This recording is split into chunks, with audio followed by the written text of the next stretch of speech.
The Poems of Henry Van Dyke. By Henry Van Dyke. How long the echoes love to play around the shore of silence, as a wave retreating circles down the sand, one after one, with sweet delay. The mellow sounds that cliff and island gave have lingered in the crescent bay, until, by lightest breezes fanned, they float far off beyond the dying day, and leave it still as death. But hark! Another singing breath comes from the edge of dark, a note as clear and slow as falls from some enchanted bell, or spirit, passing from the world below, that whispers back farewell. So in the heart, when, fading slowly down the past, fond memories depart, and each that leaves it seems the last, long after all the rest are flown, returns a solitary tone, the after-echo of departed years, and touches all the soul to tears. 1871. Dulciora. A tear that trembles for a little while upon the trembling eyelid, till the world wavers within its circle like a dream, holds more of meaning in its narrow orb than all the distant landscape that it blurs. A smile that hovers round a mouth beloved, like the faint pulsing of the northern light, and grows in silence to an amber dawn, born in the sweetest depths of trustful eyes, is dearer to the soul than sun or star. A joy that falls into the hollow heart from some far-lifted height of love unseen, unknown, makes a more perfect melody than hidden brooks that murmur in the dusk, or fall athwart the cliff with wavering gleam. Ah, not for their own sake are earth and sky, and the fair ministries of nature dear, but as they set themselves unto the tune that fills our life, as light mysterious, flows from within and glorifies the world. For so a common wayside blossom, touched with tender thought, assumes a grace more sweet than crowns the royal lily of the south, and so a well-remembered perfume seems the breath of one who breathes in paradise. 1872. 3 Alpine Sonnets. I. The glacier. At dawn in silence moves the mighty stream. The silver-crested waves no murmur make, but far away the avalanches wake. The rumbling echoes, dull as in a dream, their momentary thunders, dying, seem to fall into the stillness, flake by flake, and leave the hollow air with naught to break the frozen spell of solitude supreme.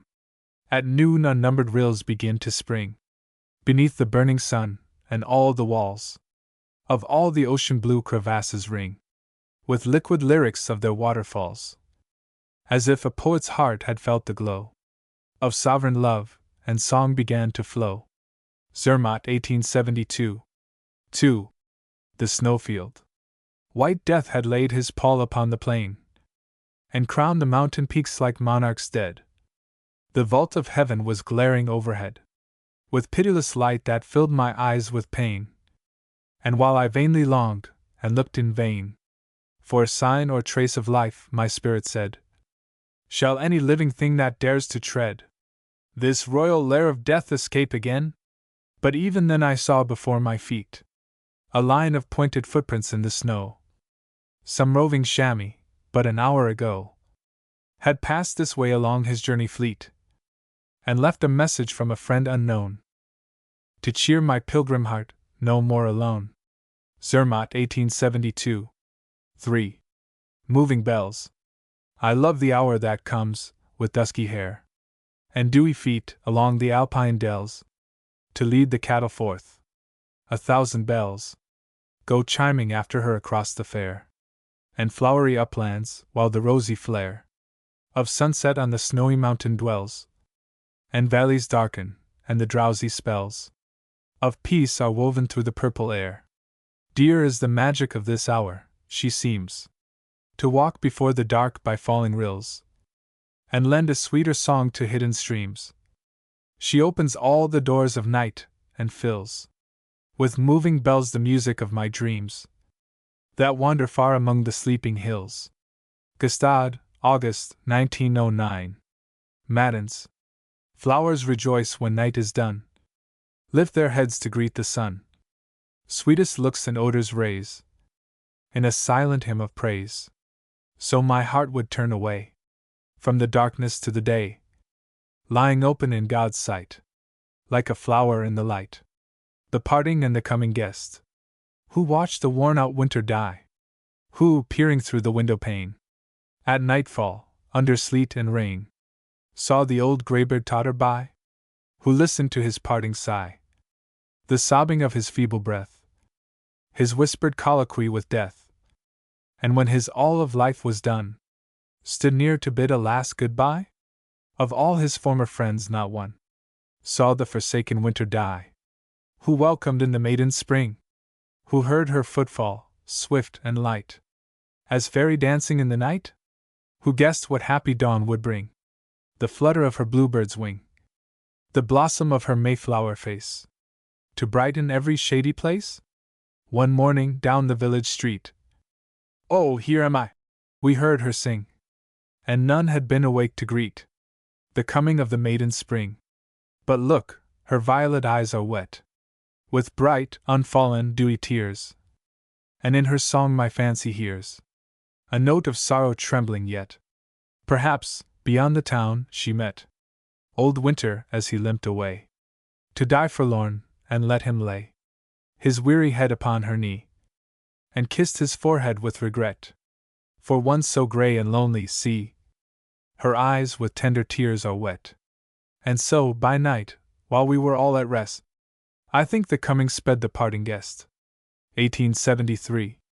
If all the skies were sunshine, our faces would be fain to feel once more upon them the cooling plash of rain. If all the world were music, our hearts would often long for one sweet strain of silence to break the endless song. If life were always merry, our souls would seek relief and rest from weary laughter in the quiet arms of grief. Wings of a dove. At sunset, when the rosy light was dying, far down the pathway of the west, I saw a lonely dove in silence flying to be at rest. Pilgrim of air, I cried, could I but borrow thy wandering wings, thy freedom blessed, I'd fly away from every careful sorrow and find my rest. 2. But when the filmy veil of dusk was falling, home flew the dove to seek his nest, deep in the forest where his mate was calling to love and rest. Peace, heart of mine, no longer sigh to wander, lose not thy life in barren quest. There are no happy islands over yonder. Come home and rest. 1874. The fall of the leaves.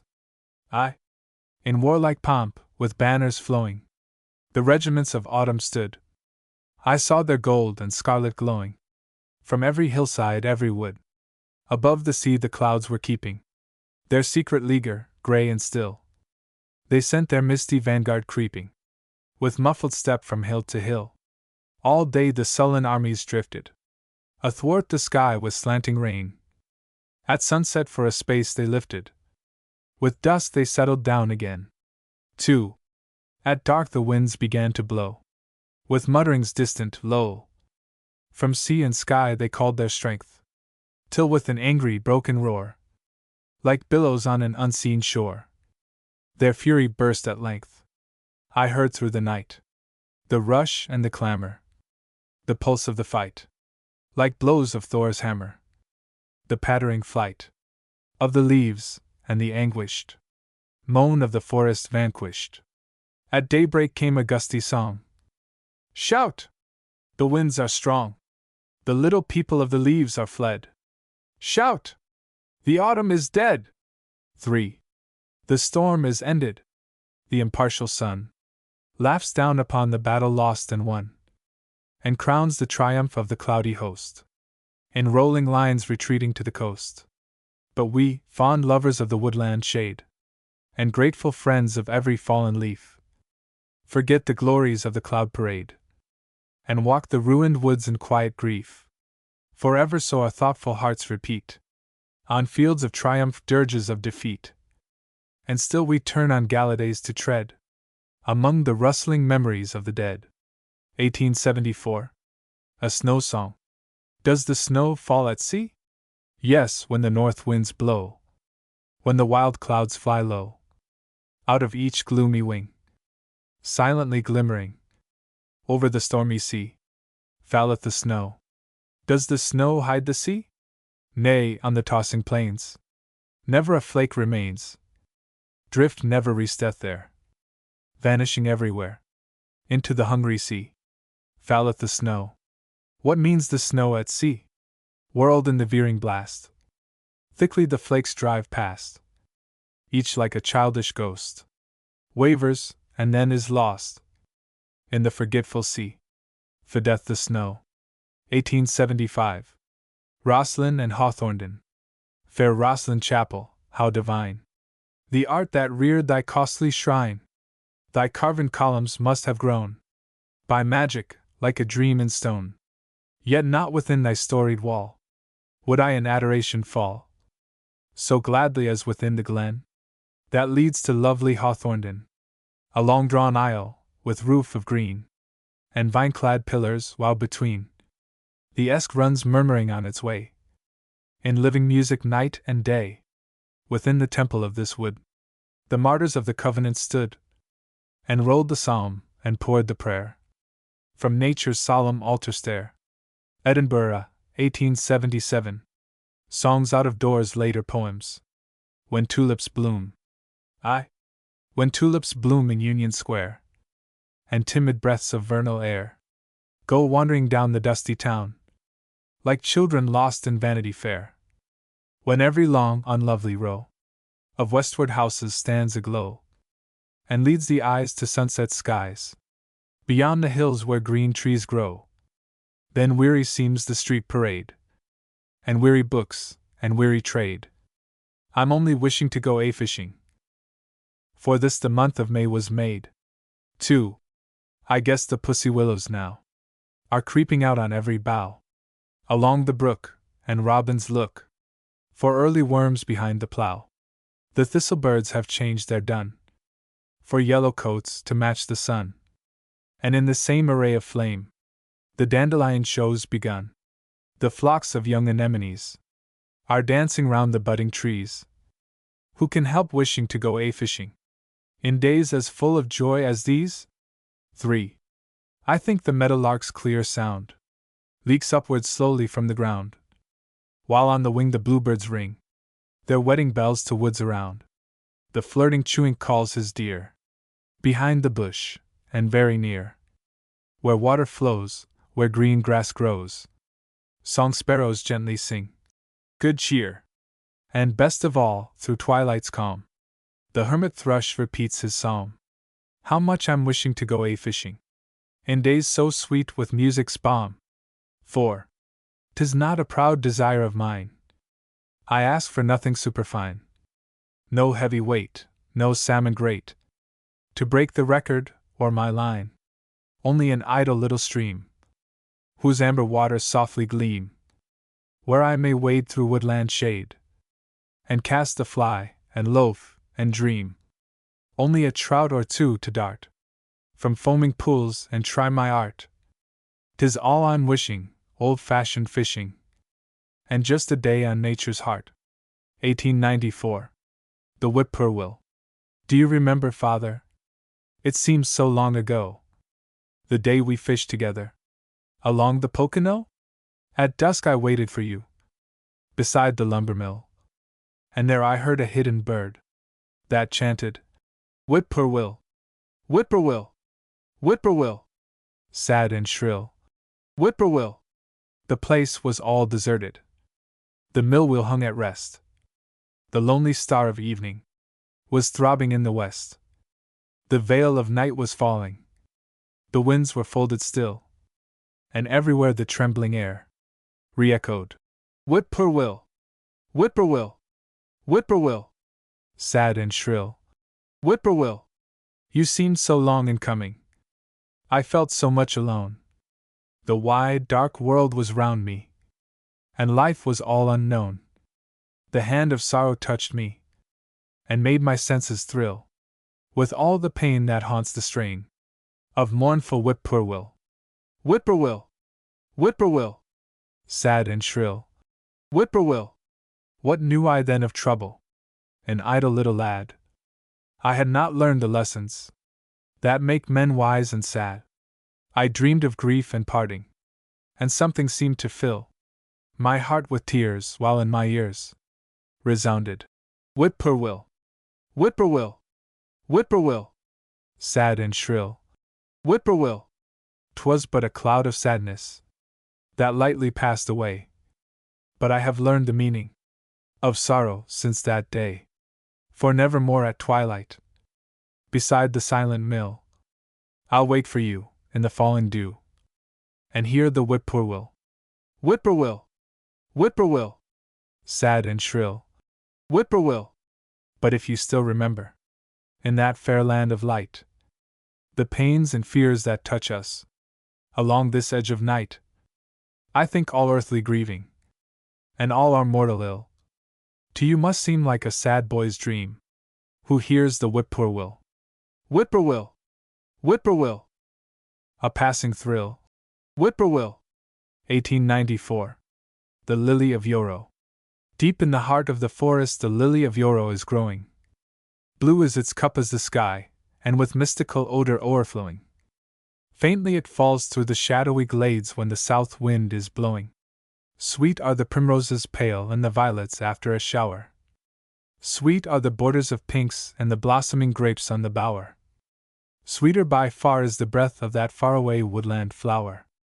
Searching and strange in its sweetness, it steals like a perfume enchanted under the arch of the forest, and all who perceive it are haunted, seeking and seeking forever, till sight of the lily is granted. Who can describe how it grows, with its chalice of lazuli leaning over a crystalline spring, where the ferns and the mosses are greening? Who can imagine its beauty, or utter the depth of its meaning? Calm of the journeying stars, and repose of the mountains olden, joy of the swift running rivers, and glory of sunsets golden. Secrets that cannot be told in the heart of the flower are holden. Surely to see it is peace and the crown of a lifelong endeavor. Surely to pluck it is gladness, but they who have found it can never tell of the gladness and peace, they are hid from our vision forever. 'Twas but a moment ago that a comrade was walking near me. Turning aside from the pathway he murmured a greeting to cheer me. Then he was lost in the shade, and I called but he did not hear me. Why should I dream he is dead, and bewail him with passionate sorrow? Surely I know there is gladness in finding the lily of Yarrow. He has discovered it first, and perhaps I shall find it tomorrow. 1894. The Veery. The moonbeams over Arno's vale in silver flood were pouring, when first I heard the nightingale a long-lost love deploring. So passionate, so full of pain, it sounded strange and eerie. I longed to hear a simpler strain, the wood notes of the Veery. The laverock sings a bonny lay above the Scottish heather. It sprinkles down from far away like light and love together. He drops the golden notes to greet his brooding mate, his dearie. I only know one song more sweet, the Vespers of the Veery. In English gardens, green and bright and full of fruity treasure, I heard the blackbird with delight repeat his merry measure. The ballad was a pleasant one, the tune was loud and cheery. And yet, with every setting sun, I listened for the Veery. But far away, and far away, the tawny thrush is singing. New England woods, at close of day, with that clear chant are ringing. And when my light of life is low, and heart and flesh are weary, I fain would hear, before I go, the wood notes of the Veery. 1895. The Song Sparrow. There is a bird I know so well. It seems as if he must have sung beside my crib when I was young, before I knew the way to spell the name of even the smallest bird. His gentle joyful song I heard. Now see if you can tell, my dear, what bird it is that, every year, sings sweet, sweet, sweet, very merry cheer. He comes in March, when winds are strong, and snow returns to hide the earth. But still he warms his heart with mirth, and waits for May. He lingers long, while flowers fade, and every day repeats his small, contented lay, as if to say, we need not fear The seasons change, if love is here. With sweet, sweet, sweet, very merry cheer. He does not wear a Josephus coat, of many colors, smart and gay. His suit is Quaker brown and gray, with darker patches at his throat. And yet of all the well-dressed throng, not one can sing so brave a song. It makes the pride of looks appear a vain and foolish thing to hear his sweet, sweet, sweet, very merry cheer. A lofty place he does not love, but sits by choice, and well at ease, in hedges and in little trees that stretch their slender arms above the meadow brook, and there he sings, till all the field with pleasure rings. And so he tells in every year that lowly homes to heaven are near, in sweet, sweet, sweet, very merry cheer. I like the tune, I like the words. They seem so true, so free from art, so friendly, and so full of heart, that if but one of all the birds could be my comrade everywhere, my little brother of the air, I'd choose the song sparrow, my dear, because he'd bless me every year with sweet, sweet, sweet, very merry cheer. 1895. The Maryland yellow-throat, when May bedecks the naked trees with tassels and embroideries, and many blue-eyed violets beam along the edges of the stream, I hear a voice that seems to say, now near at hand, now far away, witchery, witchery, witchery. An incantation so serene, so innocent, befits the scene. There's magic in that small bird's note. See, there he flits, the yellow-throat, a living sunbeam, tipped with wings, a spark of light that shines and sings. Witchery, witchery, witchery. You profit with a pleasant name. If out of Maryland you came, you know the way that thither goes, where Mary's lovely garden grows. Fly swiftly back to her, I pray, and try to call her down this way. Witchery, witchery, witchery. Tell her to leave her cockleshells, and all her little silver bells, that blossom into melody, and all her maids less fair than she. She does not need these pretty things, for everywhere she comes, she brings witchery, witchery, witchery. The woods are greening overhead, and flowers adorn each mossy bed. The waters babble as they run. One thing is lacking, only one. If Mary were but here today, I would believe your charming lay. Witchery, witchery, witchery.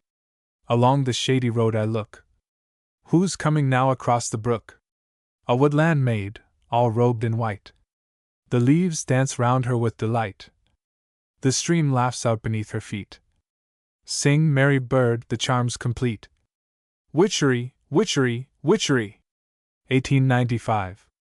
A November daisy. Afterthought of summer's bloom. Late arrival at the feast. Coming when the songs have ceased, and the merry guests departed, leaving but an empty room. Silence, solitude, and gloom. Are you lonely, heavy-hearted? You, the last of all your kind, nodding in the autumn wind, now that all your friends are flown, blooming late and all alone? Nay, I wrong you, little flower, reading mournful mood of mine, in your looks, that give no sign of a spirit dark and cheerless. You possess the heavenly power that rejoices in the hour, glad, contented, free, and fearless. Lift a sunny face to heaven when a sunny day is given. Make a summer of your own, blooming late and all alone. Once the daisies gold and white, sea-like through the meadow roll. Once my heart could hardly hold all its pleasures. I remember, in the flood of youth's delight, separate joys were lost to sight. That was summer. Now November sets the perfect flower apart, gives each blossom of the heart meaning, beauty, grace unknown, blooming late and all alone. November, 1899. The angler's reveille. What time the rose of dawn is laid across the lips of night, and all the little watchman stars have fallen asleep in light. 'Tis then a merry wind awakes, and runs from tree to tree, and borrows words from all the birds to sound the reveille. This is the carol the robin throws over the edge of the valley. Listen how boldly it flows. Sally on Sally, tiralira, early morn, new born, day is near.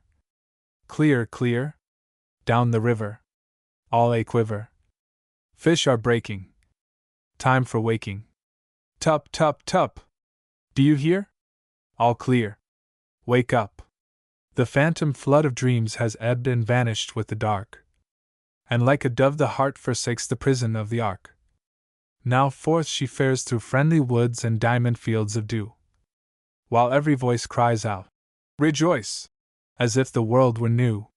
This is the ballad the bluebird sings, unto his mate replying, shaking the tune from his wings, while he is flying. Surely, surely, surely, life is dear, even here, blue above, you to love, purely, purely, purely. There's wild azalea on the hill, and iris down the dell, and just one spray of lilac still abloom beside the well. The columbine adorns the rocks, the laurel buds grow pink. Along the stream white arums gleam, and violets bend to drink. This is the song of the yellow throat, fluttering gaily beside you. Hear how each voluble note offers to guide you. Which way, sir? I say, sir. Let me teach you. I beseech you. Are you wishing jolly fishing? This way, sir. I'll teach you. Then come, my friend, forget your foes and leave your fears behind, and wander forth to try your luck with cheerful, quiet mind. For be your fortune great or small, you take what God will give, and all the day your heart will say, "'Tis luck enough to live." This is the song the brown thrush flings out of his thicket of roses. Hark how it bubbles and rings. Mark how it closes. Luck, luck. What luck? Good enough for me. I'm alive, you see. Sun shining. No repining. Never borrow. Idle sorrow. Drop it. Cover it up. Hold your cup. Joy will fill it. Don't spill it. Steady, be ready. Good luck. 1899. The ruby-crowned kinglet. Aye. Where's your kingdom, little king? Where the land you call your own? Where your palace and your throne? Fluttering lightly on the wing, through the blossom world of May. Whither lies your royal way, little king? Far to northward lies a land, where the trees together stand, closely as the blades of wheat, when the summer is complete, rolling like an ocean wide, over vale and mountainside. Balsam, hemlock, spruce, and pine, all those mighty trees are mine. There's a river flowing free. All its waves belong to me. There's a lake so clear and bright. Stars shine out of it all night. Rowan berries round it spread, like a belt of coral red. Never royal garden planned, fair as my Canadian land. There I build my summer nest. There I reign and there I rest, while from dawn to dark I sing. Happy kingdom! Lucky king! 2. Back again, my little king! Is your happy kingdom lost to the rebel knave Jack Frost? Have you felt the snowflake sting? Houseless, homeless in October. Whither now? Your plight is sober. Exiled king! Far to southward lie the regions where my loyal flower legions hold possession of the year, filling every month with cheer. Christmas wakes the winter rose. New Year daffodils unclose. Yellow jasmine through the wood flows in February flood, dropping from the tallest trees, golden streams that never freeze. Thither now I take my flight, down the pathway of the night, till I see the southern moon glisten on the broad lagoon, where the cypress dusky green and the dark magnolias sheen weave a shelter round my home. There the snowstorms never come. There the bannered mosses gray, like a curtain gently sway, hanging low on every side, round the covert where I bide, till the March azalea glows, royal red and heavenly rose.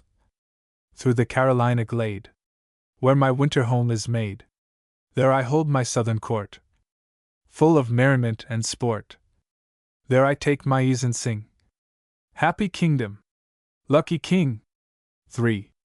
Little boaster, vagrant king, neither north nor south is yours. You've no kingdom that endures, wandering every fall and spring, with your ruby crown so slender. Are you only a pretender? Landless king? Never king by right divine. Rule the richer realm than mine.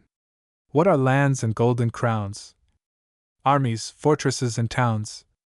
Jewels, scepters, robes and rings. What are these to song and wings? Everywhere that I can fly, there I own the earth and sky. Everywhere that I can sing, there I'm happy as a king. 1900. School. I put my heart to school, in the world where men grow wise. Go out, I said, and learn the rule. Come back when you win a prize. My heart came back again. Now where is the prize? I cried. The rule was false, and the prize was pain, and the teacher's name was pride. I put my heart to school, in the woods where veeries sing, and brooks run clear and cool, in the fields where wild flowers spring. And why do you stay so long, my heart, and where do you roam? The answer came with a laugh and a song. I find this school is home. April, 1901. Indian summer. A silken curtain veils the skies, and half conceals from pensive eyes the bronzing tokens of the fall. A calmness broods upon the hills, and summer's parting dream distills a charm of silence over all. The stacks of corn, in brown array, stand waiting through the tranquil day, like tattered wigwams on the plain. The tribes that find a shelter there are phantom peoples, forms of air, and ghosts of vanished joy and pain. At evening, when the crimson crest of sunset passes down the west, I hear the whispering host returning. On far-off fields, by elm and oak, I see the lights, I smell the smoke. The campfires of the past are burning. Tertius and Henry Van Dyke. November, 1903. Spring in the north. Who will tell me, in these leaden days, why the sweet spring delays, and where she hides the dear desire of every heart that longs for bloom and fragrance and the ruby fire of maple buds along the misty hills, and that immortal call which fills the waiting wood with songs? The snowdrops came so long ago, it seemed that spring was near, but then returned the snow with biting winds, and earth grew sere, and sullen clouds drooped low to veil the sadness of a hope deferred. Then rain, rain, rain, incessant rain, beat on the window pane, through which I watched the solitary bird that braved the tempest, buffeted and tossed, with rumpled feathers down the wind again. Oh, were the seeds all lost, when winter laid the wild flowers in their tomb? I searched the woods in vain for blue hepaticas, and trilliums white, and trailing arbutus, the spring's delight, starring the withered leaves with rosy bloom. But every night the frost to all my longing spoke a silent nay, and told me spring was far away. Even the robins were too cold to sing, except a broken and discouraged note. Only the tuneful sparrow, on whose throat music has put her triple fingerprint, lifted his head and sang my heart a hint. Wait, wait, wait! Oh, wait a while for spring! 2. But now, Corinna, what divine amends for all delay! What sweetness treasured up! What wine of joy that blends 100 flavors in a single cup is poured into this perfect day! For look, sweetheart, here are the early flowers that lingered on their way, thronging in haste to kiss the feet of May, entangled with the bloom of later hours. Anemones and cinquefoils, violets blue and white, and iris richly gleaming through the grasses of the meadow, and a blaze of buttercups and daisies in the field, filling the air with praise, as if a chime of golden bells had pealed the frozen songs within the breast. of silent birds that hid in leafless woods, melt into rippling floods of gladness unrepressed.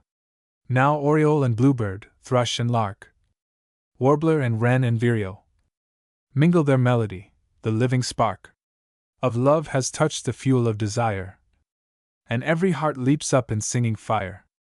It seems as if the land were breathing deep beneath the sun's caress, trembling with tenderness, while all the woods expand in shimmering clouds of rose and gold and green, to veil a joy too sacred to be seen. 3. Come, put your hand in mine, true love, long sought and found at last, and lead me deep into the spring divine, that makes amends for all the wintry past, for all the flowers and songs I feared to miss. Arrive with you, and in the lingering pressure of your kiss, my dreams come true, and in the promise of your generous eyes, I read the mystic sign of joy more perfect made, because so long delayed, and bliss enhanced by rapture of surprise. Ah, think not early love alone is strong. He loveth best whose heart has learned to wait. Dear messenger of spring that tarried long, you're doubly dear because you come so late. Spring in the south. Now in the oak the sap of life is welling, though to the bough the rusty leafage clings. Now on the elm the misty buds are swelling. Every little pine wood grows alive with wings. Blue jays are fluttering, yodeling and crying. Meadowlarks sailing low above the faded grass. Red birds whistling clear, silent robins flying. Who has waked the birds up? What has come to pass? Last year's cotton plants, desolately bowing, tremble in the March wind, ragged and forlorn. Red are the hillsides of the early plowing. Gray are the lowlands, waiting for the corn. Earth seems asleep, but she is only feigning. Deep in her bosom thrills a sweet unrest. Look where the jasmine lavishly is raining Jove's golden shower into Danae's breast. Now on the plum tree a snowy bloom is sifted. Now on the peach tree, the glory of the rose. Far o'er the hills a tender haze is drifted. Full to the brim the yellow river flows. Dark cypress boughs with vivid jewels glisten, greener than emeralds shining in the sun. Whence comes the magic? Listen, sweetheart, listen! The mockingbird is singing, spring is begun. Hark, in his song no tremor of misgiving. All of his heart he pours into his lay. Love, love, love, and pure delight of living. Winter is forgotten, here's a happy day. Fair in your face I read the flowery presage, snowy on your brow and rosy on your mouth. Sweet in your voice I hear the season's message. Love, love, love, and spring in the south. 1904. A Noon Song. There are songs for the morning and songs for the night, for sunrise and sunset, the stars and the moon. But who will give praise to the fullness of light, and sing us a song of the glory of noon? Oh, the high noon, the clear noon, the noon with golden crest, when the blue sky burns and the great sun turns with his face to the way of the west. How swiftly he rose in the dawn of his strength, how slowly he crept as the morning wore by. Ah, steep was the climbing that led him at length to the height of his throne in the wide summer sky. Oh, the long toil, the slow toil, the toil that may not rest, till the sun looks down from his journey's crown to the wonderful way of the west. Then a quietness falls over meadow and hill. The wings of the wind in the forest are furled. The river runs softly, the birds are all still. The workers are resting all over the world. Oh, the good hour, the kind hour, the hour that calms the breast, little and halfway on the road of the day, where it follows the turn to the west. There's a plentiful feast in the maple tree shade, the lilt of a song to an old-fashioned tune, the talk of a friend, or the kiss of a maid, to sweeten the cup that we drink to the noon. Oh, the deep noon, the full noon, of all the day the best, when the blue sky burns and the great sun turns to his home by the way of the west. 1906. Light between the trees. Long, long, long the trail through the brooding forest gloom. down the shadowy, lonely vale, into silence like a room, where the light of life has fled, and the jealous curtains close, round the passionless repose of the silent dead. Plod, plod, plod away, step by step in moldering moss.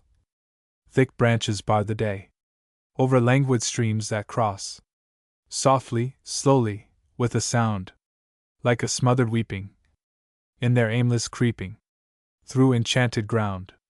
Yield, yield, yield thy quest, whispers through the woodland deep. Come to me and be at rest. I am slumber, I am sleep. Then the weary feet would fail, but the never daunted will urges. Forward, forward still! Press along the trail! Breast, breast, breast the slope. See, the path is growing steep. Hark! A little song of hope, where the stream begins to leap. Though the forest, far and wide, still shuts out the bending blue, we shall finally win through, cross the long divide. On, on we tramp. Will the journey never end? Over yonder lies the camp. Welcome waits us there, my friend. Can we reach it ere the night? Upward, upward, never fear. Look, the summit must be near. See the line of light. Red, red, red the shine of the splendor in the west, glowing through the ranks of pine. Clear along the mountain crest. Long, long, long the trail, out of sorrow's lonely vale. But at last the traveler sees light between the trees. March, 1904. The hermit thrush. Oh, wonderful! How liquid clear! The molten gold of that ethereal tone, floating and falling through the wood alone. A hermit hymn poured out for God to hear. Oh, holy, holy, holy! Hyalin. Long light, low light, glory of eventide. Love far away, far up, up, love divine. Little love, too, forever, ever near. Warm love, earth love, tender love of mine. In the leafy dark where you hide. You are mine, mine, mine. Ah, my beloved, do you feel with me the hidden virtue of that melody? The rapture and the purity of love? The heavenly joy that cannot find the word? Then, while we wait again to hear the bird, come very near to me, and do not move. Now, hermit of the woodland, fill anew the cool, green cup of air with harmony, and we will drink the wine of love with you. May 1908. Turn o' the tide. The tide flows into the harbor.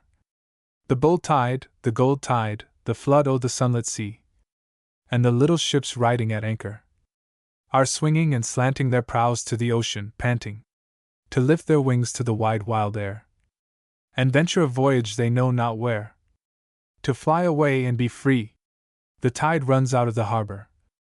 The low tide, the slow tide, the ebb o' the moonlit bay, and the little ships rocking at anchor are rounding and turning their bows to the landward, yearning to breathe the breath of the sun-warmed strand, to rest in the lee of the high hill land, to hold their haven and stay. My heart goes round with the vessels. My wild heart, my child heart, in love with the sea and the land. And the turn o' the tide passes through it, in rising and falling with mystical currents calling. At morn, to range where the far waves foam. At night, to a harbor in love's true home. With the hearts that understand. Seal Harbor, August 12, 1911. Sierra Madre. O mother mountains, billowing far to the snowlands, robed in aerial amethyst, silver, and blue. Why do you look so proudly down on the lowlands?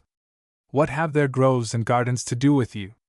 Theirs is the languorous charm of the orange and myrtle. Theirs are the fruitage and fragrance of Eden of old.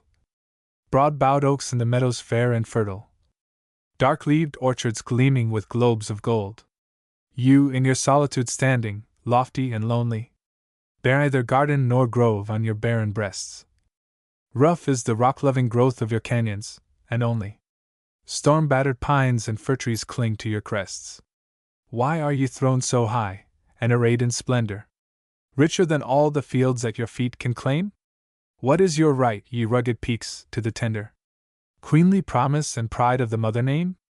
answered the mountains, dim in the distance dreaming. Ours are the forests that treasure the riches of rain. Ours are the secret springs and the rivulets gleaming silverly down through the manifold bloom of the plain. Vain were the toiling of men in the dust of the dry land. Vain were the plowing and planting in waterless fields. Save for the life-giving currents we send from the skyland. Save for the fruit our embrace with the storm cloud yields. O Mother Mountains, Madre Sierra, I love you! Rightly you reign o'er the vale that your bounty fills. Kissed by the sun or with big, bright stars above you, I murmur your name and lift up mine eyes to the hills. Pasadena, March, 1913. The Grand Canyon. Daybreak. What makes the lingering night so cling to thee? Thou vast, profound, primeval hiding place of ancient secrets, gray and ghostly gulf, cleft in the green of this high forest land, and crowded in the dark with giant forms. Art thou a grave, a prison, or a shrine? A stillness deeper than the dearth of sound broods over thee, a living silence breathes perpetual incense from thy dim abyss. The morning stars that sang above the bower of Eden, passing over thee, are dumb with trembling bright amazement, and the dawn steals through the glimmering pines with naked feet, her hand upon her lips to look on thee. She peers into thy depths with silent prayer for light, more light, to part thy purple veil. O earth, swift rolling earth, reveal, reveal. Turn to the east, and show upon thy breast the mightiest marvel in the realm of time. 'Tis done, the morning miracle of light, the resurrection of the world of hues that die with dark, and daily rise again with every rising of the splendid sun. Be still, my heart! Now nature holds her breath to see the solar flood of radiance leap across the chasm and crown the western rim of alabaster with a faraway rampart of pearl, and flowing down by walls of changeful opal, deepen into gold of topaz, rosy gold of tourmaline, crimson of garnet, green and gray of jade, purple of amethyst, and ruby red, beryl, and sard, and royal porphyry, until the cataract of color breaks upon the blackness of the granite floor. How far below, and all between is cleft and carved into 100 curving miles of unimagined architecture. Tombs, temples, and colonnades are neighbored there by fortresses that Titans might defend, and amphitheaters where gods might strive, cathedrals, buttressed with unnumbered tiers of ruddy rock, lift to the sapphire sky a single spire of marble pure as snow, and huge aerial palaces arise like mountains built of unconsuming flame along the weathered walls, or standing deep in riven valleys where no foot may tread, are lonely pillars and tall monuments of perished eons and forgotten things. My sight is baffled by the wide array of countless forms, my vision reels and swims above them, like a bird in whirling winds. Yet no confusion fills the awful chasm, but spacious order and a sense of peace brood over all. For every shape that looms majestic in the throng is set apart from all the others by its far-flung shade. Blue, blue, as if a mountain lake were there. How still it is! Dear God, I hardly dare to breathe, for fear the fathomless abyss will draw me down into eternal sleep. What force has formed this masterpiece of all? What hands have wrought these wonders in the waste? O river, gleaming in the narrow rift of gloom that cleaves the valley's nether deep. Fierce Colorado, prisoned by thy toil, and blindly toiling still to reach the sea. Thy waters, gathered from the snows and springs, amid the Utah hills, have carved this road of glory to the Californian Gulf. But now, O sunken stream, thy splendor lost, 'twixt iron walls thou rollest turbid waves, too far away to make their fury heard. At sight of thee, thou sullen laboring slave of gravitation, yellow torrent poured from distant mountains by no will of thine, through thrice 100 centuries of slow fallings and liftings of the crust of earth. At sight of thee my spirit sinks and fails, Art thou alone the maker? Is the blind, unconscious power that drew thee dumbly down to cut this gash across the layered globe the sole creative cause of all I see? Are force and matter all? The rest a dream? Then is thy gorge a canyon of despair, a prison for the soul of man, a grave of all his dearest daring hopes. The world wherein we live and move is meaningless. No spirit here to answer to our own. The stars without a guide, the chance-born earth. Adrift in space, no captain on the ship. Nothing in all the universe to prove. Eternal wisdom and eternal love. And man, the latest accident of time. Who thinks he loves, and longs to understand. Who vainly suffers, and in vain is brave. Who dupes his heart with immortality. Man is a living lie, a bitter jest. Upon himself, a conscious grain of sand. Lost in a desert of unconsciousness. Thirsting for God and mocked by his own thirst. Spirit of beauty, mother of delight. Thou fairest offspring of omnipotence.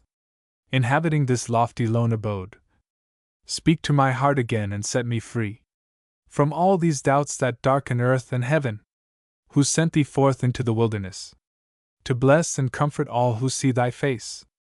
Who clad thee in this more than royal robe. Of rainbows? Who designed these jeweled thrones for thee, and wrought these glittering palaces? Who gave thee power upon the soul of man, to lift him up through wonder into joy? God! Let the radiant cliffs bear witness, God! Let all the shining pillars signal, God! He only, on the mystic loom of light, hath woven webs of loveliness to clothe his most majestic works, and he alone hath delicately wrought the cactus flower, to star the desert floor with rosy bloom. O beauty, handiwork of the Most High! Where'er thou art he tells his love to man. And lo, the day breaks, and the shadows flee. Now, far beyond all language and all art. In thy wild splendor, canyon marvelous. The secret of thy stillness lies unveiled. In wordless worship. This is holy ground. Thou art no grave, no prison, but a shrine. Garden of temples filled with silent praise. If God were blind, thy beauty could not be. February 24th to 26th, 1913. The heavenly hills of Holland. The heavenly hills of Holland. How wondrously they rise. Above the smooth green pastures. Into the azure skies. With blue and purple hollows. With peaks of dazzling snow. Along the far horizon. The clouds are marching slow. No mortal foot has trodden the summits of that range, nor walked those mystic valleys, whose colors ever change. Yet we possess their beauty, and visit them in dreams, while ruddy gold of sunset, from cliff and canyon gleams. In days of cloudless weather, they melt into the light. When fog and mist surround us, they're hidden from our sight. But when returns a season, clear shining after rain, while the northwest wind is blowing, we see the hills again. The old Dutch painters loved them. Their pictures show them fair. Old Hobbema and Ruysdael, Van Goyen and Vermeer. Above the level landscape, rich polders, long-armed mills, canals and ancient cities, float Holland's heavenly hills. The Hague, November, 1916. Flood tide of flowers. In Holland, the laggard winter ebbed so slow, with freezing rain and melting snow. It seemed as if the earth would stay forever where the tide was low, in sodden green and watery gray. But now from depths beyond our sight, the tide is turning in the night, and floods of color long concealed come silent rising toward the light, through garden bare and empty field.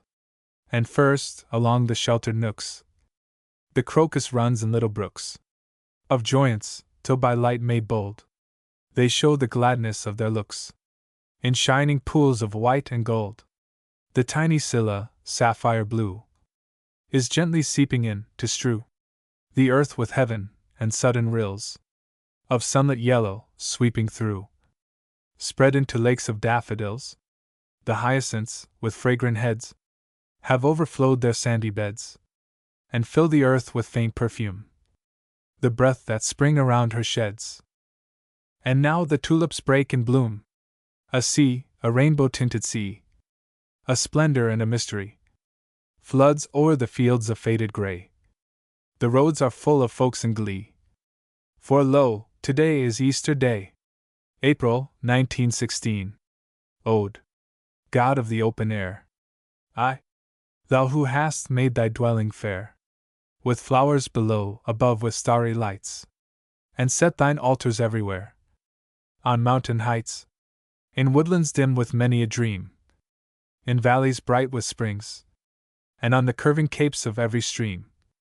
Thou who hast taken to thyself the wings of morning to abide upon the secret places of the sea, and on far islands where the tide visits the beauty of untrodden shores, waiting for worshippers to come to thee.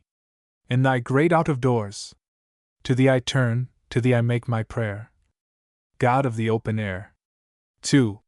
Seeking for thee, the heart of man, lonely and longing ran, in that first, solitary hour, when the mysterious power to know and love the wonder of the morn was breathed within him, and his soul was born. And thou didst meet thy child, not in some hidden shrine, but in the freedom of the garden wild, and take his hand in thine. There all day long in paradise he walked, and in the cool of evening with thee talked. 3. Lost, long ago, that garden bright and pure, lost, that calm day too perfect to endure, and lost the childlike love that worshipped and was sure. For men have dulled their eyes with sin, and dimmed the light of heaven with doubt, and built their temple walls to shut thee in, and framed their iron creeds to shut thee out. But not for thee the closing of the door. O Spirit unconfined, thy ways are free, as is the wandering wind, and thou hast wooed thy children to restore their fellowship with thee, in peace of soul and simpleness of mind. 4. Joyful the heart that, when the flood rolled by, leaped up to see the rainbow in the sky, and glad the pilgrim, in the lonely night, for whom the hills of Haran, Tir built up a secret stairway to the height, where stars like angel eyes were shining clear. From mountain peaks, in many a land and age, disciples of the Persian seer have hailed the rising sun and worshipped thee, and wayworn followers of the Indian sage have found the peace of God beneath a spreading tree. Thee, but one, ah, Son most dear, and perfect image of the love unseen, walked every day in pastures green, and all his life the quiet waters by, reading their beauty with a tranquil eye. To him the desert was a place prepared for weary hearts to rest. The hillside was a temple blessed, the grassy vale a banquet room, where he could feed and comfort many a guest. With him the lilies shared the vital joy that breathes itself in bloom, and every bird that sang beside the nest told of the love that broods o'er every living thing. He watched the shepherd bring his flock at sundown to the welcome fold, the fisherman at daybreak fling his net across the waters gray and cold, and all day long the patient reaper swing his curving sickle through the harvest gold. So through the world the footpathway he trod, breathing the air of heaven in every breath, and in the evening sacrifice of death, beneath the open sky he gave his soul to God. Him will I trust, and for my master take. Him will I follow, and for his dear sake. God of the open air, to thee I make my prayer. 6. From the prison of anxious thought that greed has builded, from the fetters that envy has wrought and pride has gilded, from the noise of the crowded ways and the fierce confusion, from the folly that wastes its days in a world of illusion. Ah, but the life is lost that frets and languishes there. I would escape and be free in the joy of the open air, by the breadth of the blue that shines in silence o'er me, by the length of the mountain lines that stretch before me, by the height of the cloud that sails, with rest in motion, over the plains and the valleys to the measureless ocean. Oh, how the sight of the greater things enlarges the eyes, Draw me away from myself to the peace of the hills and skies, while the tremulous leafy haze on the woodland is spreading, and the bloom on the meadow betrays where May has been treading, while the birds on the branches above, and the brooks flowing under, are singing together of love in a world full of wonder. Lo, in the magic of springtime, dreams are changed into truth. Quicken my heart, and restore the beautiful hopes of youth, by the faith that the wild flowers show when they bloom unbidden, by the calm of the river's flow to a goal that is hidden, by the strength of the tree that clings to its deep foundation, by the courage of birds' light wings on the long migration. Wonderful spirit of trust that abides in nature's breast, teach me how to confide, and live my life, and rest. For the comforting warmth of the sun that my body embraces, for the cool of the waters that run through the shadowy places, for the balm of the breezes that brush my face with their fingers, for the vesper hymn of the thrush when the twilight lingers, for the long breath, the deep breath, the breath of a heart without care. I will give thanks and adore Thee, God of the open air. 7. These are the gifts I ask of Thee, Spirit serene, strength for the daily task, courage to face the road, good cheer to help me bear the traveler's load, and for the hours of rest that come between, an inward joy in all things heard and seen. These are the sins I fain would have Thee take away: malice and cold disdain, hot anger, sullen hate, scorn of the lowly, envy of the great, and discontent that casts a shadow gray on all the brightness of the common day. These are the things I prize, and hold of dearest worth: light of the sapphire skies, peace of the silent hills, shelter of forests, comfort of the grass, music of birds, murmur of little rills, shadows of cloud that swiftly pass, and, after showers, the smell of flowers, and of the good brown earth, and best of all, along the way, friendship and mirth. So let me keep these treasures of the humble heart in true possession, owning them by love, and when at last I can no longer move among them freely, but must part from the green fields and from the waters clear, let me not creep into some darkened room and hide from all that makes the world so bright and dear, but throw the windows wide to welcome in the light, and while I clasp a well-beloved hand, let me once more have sight of the deep sky and the far smiling land, then gently fall on sleep, and breathe my body back to nature's care, my spirit out to Thee, God of the open air. 1904. Narrative Poems. The Toiling of Felix, a legend on a new saying of Jesus. In the rubbish heaps of the ancient city of Oxyrhynchus, near the river Nile, a party of English explorers, in the winter of 1897, discovered a fragment of a papyrus book, written in the 2nd or 3rd century, and hitherto unknown. This single leaf contained parts of 7 short sentences of Christ, each introduced by the words, Jesus says.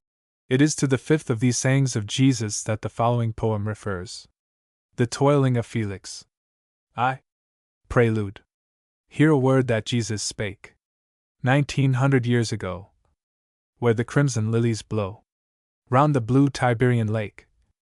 There the bread of life He brake, through the fields of harvest walking, with His lowly comrades talking of the secret thoughts that feed weary souls in time of need. Art thou hungry? Come and take. Hear the word that Jesus spake. 'Tis the sacrament of labor, bread and wine divinely blessed, friendship's food and sweet refreshment, strength and courage, joy and rest. But this word the Master said, long ago and far away, silent and forgotten lay, buried with the silent dead, where the sands of Egypt spread, sea-like, tawny billows heaping over ancient cities sleeping, while the river Nile between rolls its summer flood of green, rolls its autumn flood of red. There the word the Master said, written on a frail papyrus, wrinkled, scorched by fire, and torn, hidden by God's hand, was waiting for its resurrection morn. Now at last the buried word by the delving spade is found, sleeping in the quiet ground. Now the call of life is heard. Rise again, and like a bird, fly abroad on wings of gladness, through the darkness and the sadness of the toiling age, and sing, sweeter than the voice of spring, till the hearts of men are stirred by the music of the word. Gospel for the heavy laden, answer to the laborer's cry. Raise the stone, and thou shalt find me, cleave the wood, and there am I. 2. Legend. Brother men who look for Jesus long to see him close and clear. Hearken to the tale of Felix, how he found the Master near. Born in Egypt, 'neath the shadow of the crumbling gods of night, he forsook the ancient darkness, turned his young heart toward the light. Seeking Christ, in vain he waited for the vision of the Lord. Vainly pondered many volumes where the creeds of men were stored. Vainly shut himself in silence, keeping vigil night and day. Vainly haunted shrines and churches where the Christians came to pray. One by one he dropped the duties of the common life of care, broke the human ties that bound him, laid his spirit waste and bare, hoping that the Lord would enter that deserted dwelling place, and reward the loss of all things with the vision of his face. Still the blessed vision tarried, still the light was unrevealed. Still the Master, dim and distant, kept his countenance concealed. Fainter grew the hope of finding, wearier grew the fruitless quest. Prayer and penitence and fasting gave no comfort, brought no rest. Lingering in the darkened temple, ere the lamp of faith went out, Felix knelt before the altar, lonely, sad, and full of doubt. Hear me, O my Lord and Master! From the altar step he cried. Let my one desire be granted, let my hope be satisfied. Only once I long to see thee, in the fullness of thy grace. Break the clouds that now enfold thee, with the sunrise of thy face. All that men desire and treasure have I counted loss for thee. Every hope have I forsaken, save this one, my Lord, to see. Loose the sacred bands of friendship, solitary stands my heart. Thou shalt be my sole companion when I see thee as thou art. From thy distant throne in glory, flash upon my inward sight. Fill the midnight of my spirit with the splendor of thy light. All thine other gifts and blessings, common mercies, I disown. Separated from my brothers, I would see thy face alone. I have watched, and I have waited as one waiteth for the morn. Still the veil is never lifted, still thou leavest me forlorn. Now I seek thee in the desert, where the holy hermits dwell. There, beside the Saint Serapion, I will find a lonely cell. There at last thou wilt be gracious, there thy presence, long concealed, in the solitude and silence to my heart shall be revealed. Thou wilt come, at dawn or twilight, o'er the rolling waves of sand. I shall see thee close beside me, I shall touch thy pierced hand. Lo, thy pilgrim kneels before thee, bless my journey with a word. Tell me now that if I follow, I shall find thee, O my Lord. Felix listened through the darkness, like a murmur of the wind. Came a gentle sound of stillness. Never faint, and thou shalt find. Long and toilsome was his journey through the heavy land of heat. Egypt's blazing sun above him, blistering sand beneath his feet. Patiently he plodded onward, from the pathway never erred, till he reached the river headland called the Mountain of the Bird. There the tribes of air assemble, once a year, their noisy flock. Then, departing, leave a sentinel perched upon the highest rock. Far away, on joyful pinions, over land and sea they fly. But the watcher on the summit lonely stands against the sky. There the eremite Serapion in a cave had made his bed. There the faithful bands of pilgrims sought his blessing, brought him bread. Month by month, in deep seclusion, hidden in the rocky cleft, dwelt the hermit, fasting, praying. Once a year the cave he left. On that day a happy pilgrim, chosen out of all the band, won a special sign of favor from the holy hermit's hand. Underneath the narrow window, at the doorway closely sealed, while the afterglow of sunset deepened round him, Felix kneeled. Man of God, of men most holy, thou whose gifts cannot be priced, grant me thy most precious guerdon, tell me how to find the Christ. Breathless, Felix bent and listened, but no answering voice he heard. Darkness folded, dumb and deathlike, round the mountain of the bird. Then he said, "The saint is silent, he would teach my soul to wait. I will tarry here in patience, like a beggar at his gate." Near the dwelling of the hermit Felix found a rude abode, in a shallow tomb deserted, close beside the pilgrim road. So the faithful pilgrims saw him waiting there without complaint. Soon they learned to call him holy, fed him as they fed the saint. Day by day he watched the sunrise flood the distant plain with gold, while the river Nile beneath him, silvery coiling, seaward rolled. Night by night he saw the planets range their glittering court on high, saw the moon, with queenly motion, mount her throne and rule the sky. Morn advanced and midnight fled, in visionary pomp attired. Never morn and never midnight brought the vision long desired. Now at last the day is dawning when Serapion makes his gift. Felix kneels before the threshold, hardly dares his eyes to lift. Now the cavern door uncloses, now the saint above him stands, blesses him without a word, and leaves the token in his hands. "'Tis the guerdon of thy waiting. Look, thou happy pilgrim, look! Nothing but a tattered fragment of an old papyrus book. Read! Perchance the clue to guide thee hidden in the words may lie. Raise the stone, and thou shalt find me, cleave the wood, and there am I." Can it be the mighty Master spake such simple words as these? Can it be that men must seek him at their toil mid rocks and trees? Disappointed, heavy-hearted, from the mountain of the bird, Felix mournfully descended, questioning the Master's word. Not for him a sacred dwelling, far above the haunts of men. He must turn his footsteps backward to the common life again. From a quarry near the river, hollowed out amid the hills, rose the clattering voice of labor, clanking hammers, clinking drills. Dust, and noise, and hot confusion made a babel of the spot. There, among the lowliest workers, Felix sought and found his lot. Now he swung the ponderous mallet, smote the iron in the rock. Muscles quivering, tingling, throbbing, blow on blow and shock on shock. Now he drove the willow wedges, wet them till they swelled and split.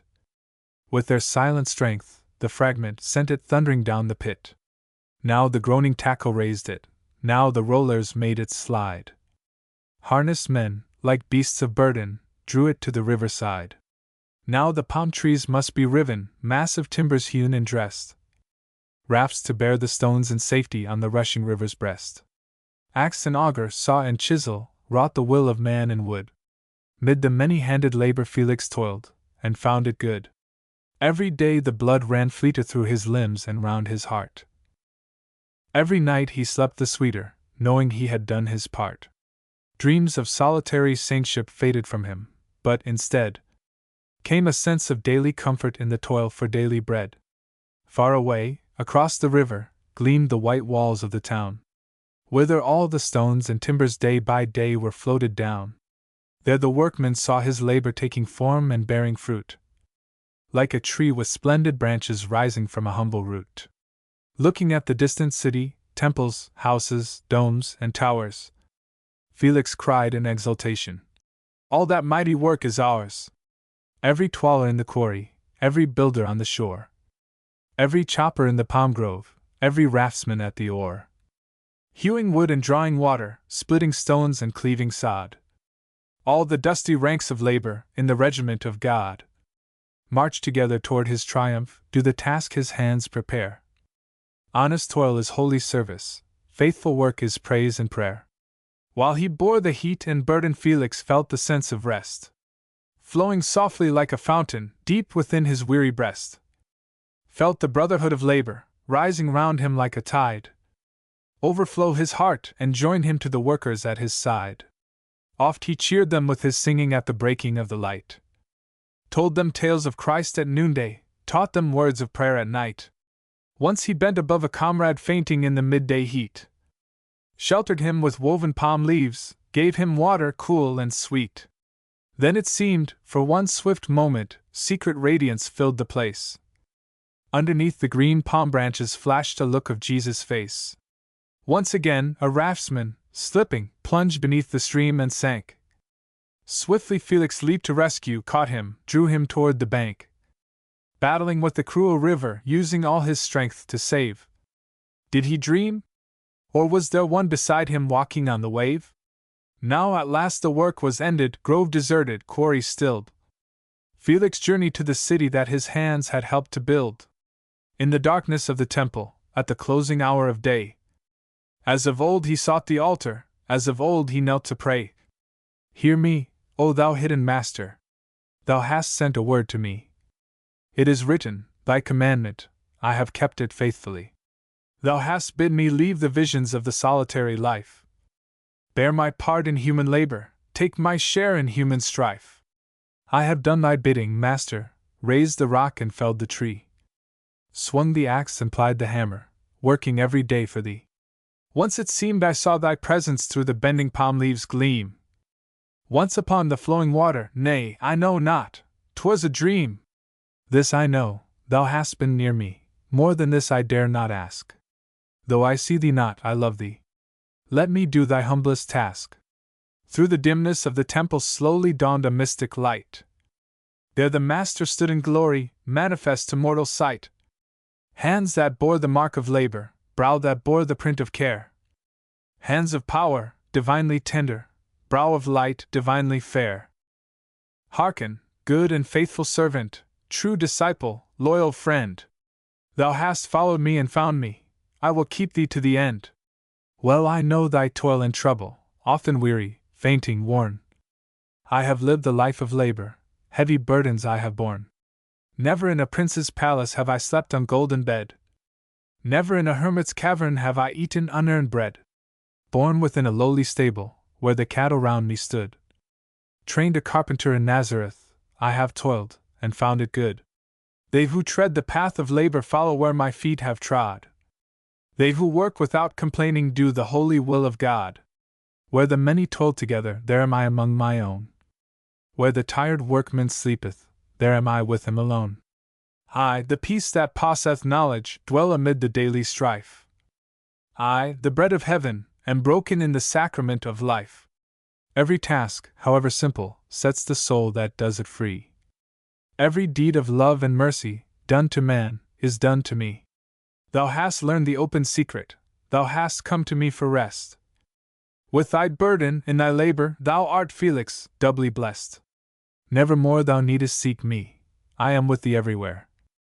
Raise the stone, and thou shalt find me, cleave the wood, and I am there. 3. Anva. The legend of Felix is ended, the toiling of Felix is done. The Master has paid him his wages, the goal of his journey is won. He rests, but he never is idle, 1,000 years pass like a day. In the glad surprise of that paradise where work is sweeter than play. Yet often the king of that country comes out from his tireless host, and walks in this world of the weary as if he loved it the most. For here in the dusty confusion, with eyes that are heavy and dim, he meets again the laboring men who are looking and longing for him. He cancels the curse of Eden, and brings them a blessing instead. Blessed are they that labor, for Jesus partakes of their bread. He puts his hand to their burdens, he enters their homes at night. Who does his best shall have as a guest the Master of life and light. And courage will come with his presence, and patience return at his touch.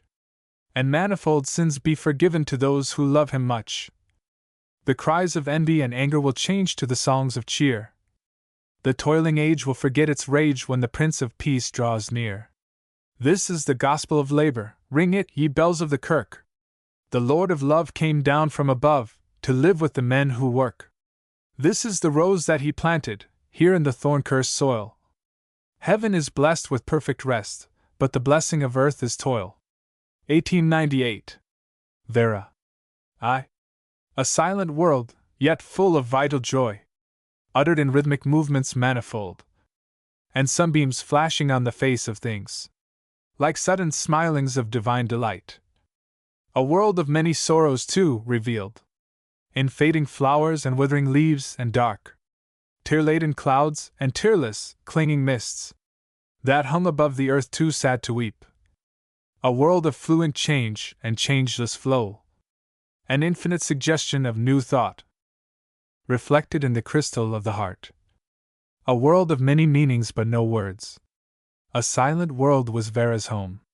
For her, the inner doors of sound were closely sealed. The outer portals, delicate as shells, suffused with faintest rose of far-off morn, like underglow of daybreak in the sea. The ear gates of the garden of her soul, shaded by drooping tendrils of brown hair, waited in vain for messengers to pass, and thread the labyrinth with flying feet, and swiftly knock upon the inmost door, and enter in, and speak the mystic word. But through those gates no message ever came.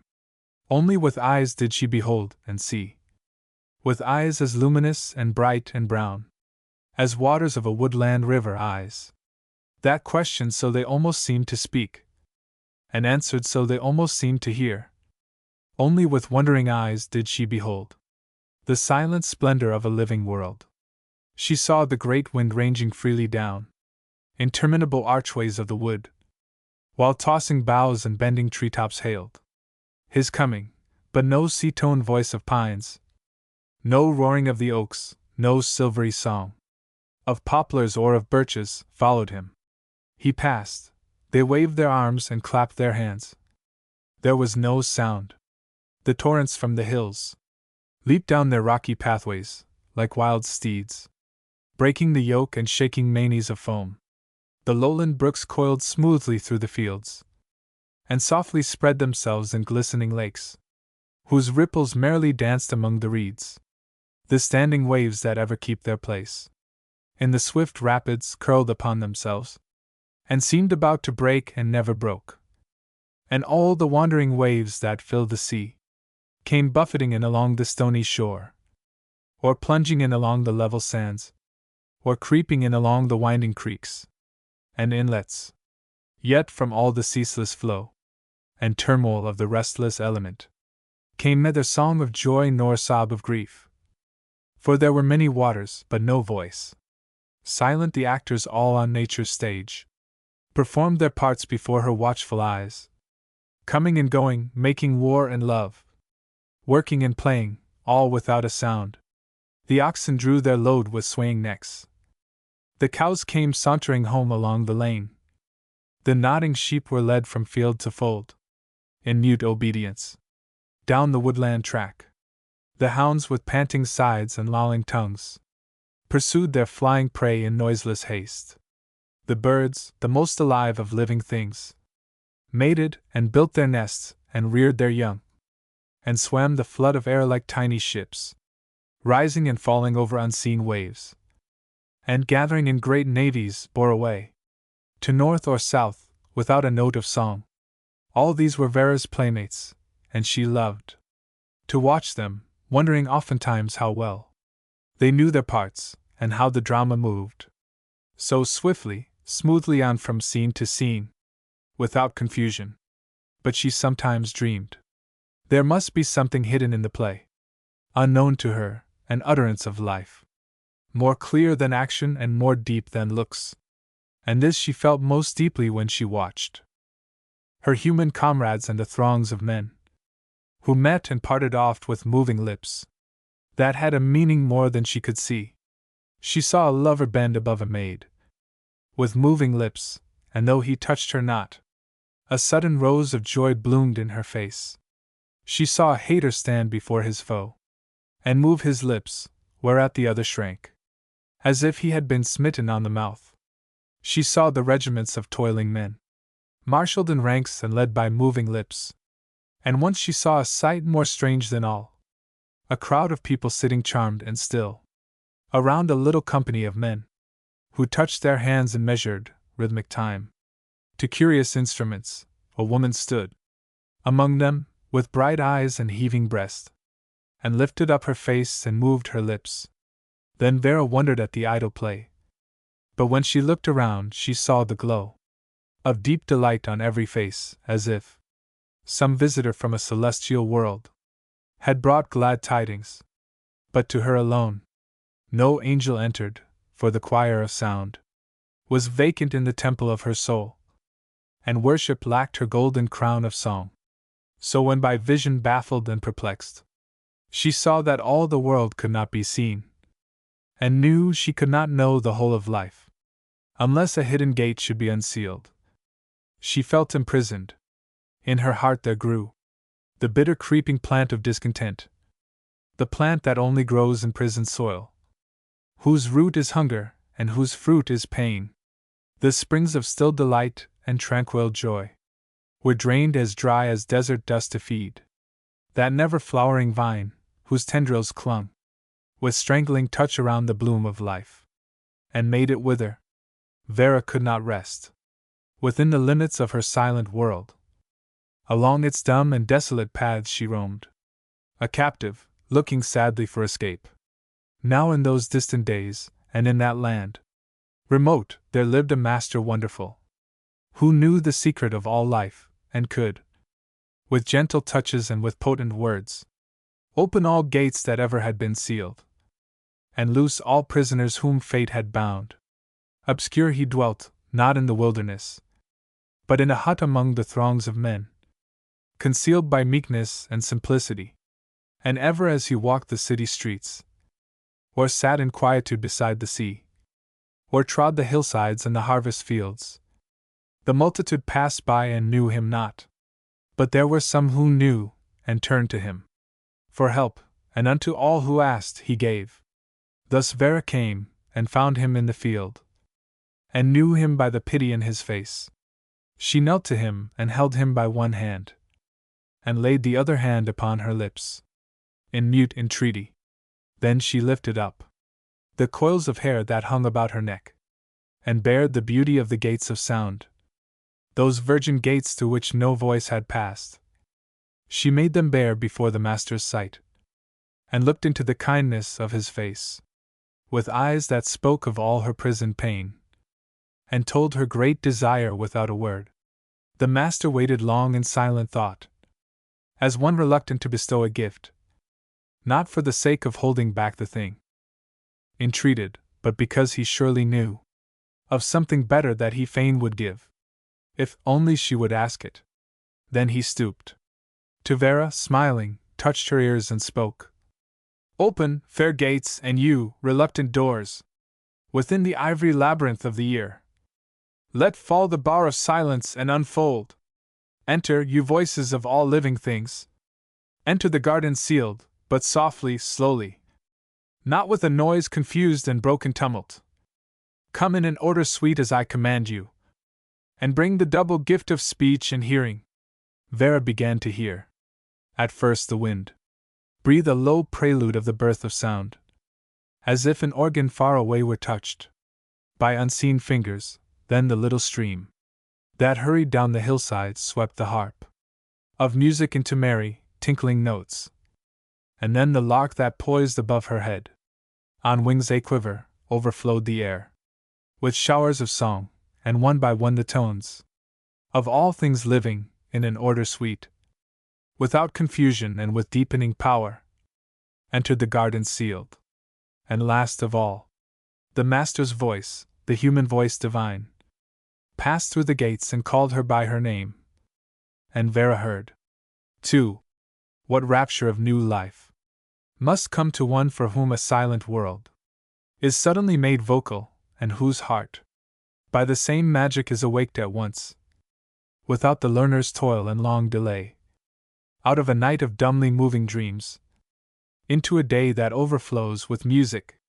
This joy was Vera's, and to her it seemed as if a new creative morn had risen upon the earth, and after the full week, when living things unfolded silently, and after the long, quiet Sabbath day, when all was still, another day had dawned, and through the calm expectancy of heaven, a secret voice had said, "Let all things speak." The world responded with an instant joy, and all the unseen avenues of sound were thronged with varying forms of viewless life. To every living thing a voice was given, distinct and personal. The forest trees were not more varied in their shades of green than in their tones of speech, and every bird that nested in their branches had a song, unknown to other birds and all his own. The waters spoke 100 dialects of one great language, now with pattering fall of raindrops on the glistening leaves, and now with steady roar of rivers rushing down to meet the sea, and now with rhythmic throb and measured tumult of tempestuous waves, and now with lingering lisp of creeping tides, the manifold discourse of many waters. But most of all the human voice was full of infinite variety, and ranged along the scale of life's experience, with changing tones and notes both sweet and sad, all fitted to express some unseen thought, some vital motion of the hidden heart. So Vera listened with her new-born sense to all the messengers that passed the gates, in measureless delight and utter trust, believing that they brought a true report from every living thing of its true life, and hoping that at last they would make clear the mystery and the meaning of the world. But soon there came a trouble in her joy, a note discordant that dissolved the chord, and broke the bliss of hearing into pain, not from the harsher sounds and voices wild, of anger and of anguish, that reveal the secret strife in nature, and confess the touch of sorrow on the heart of life. From these her trouble came not, for in these, however sad, she felt the note of truth. And truth, though sad, is always musical.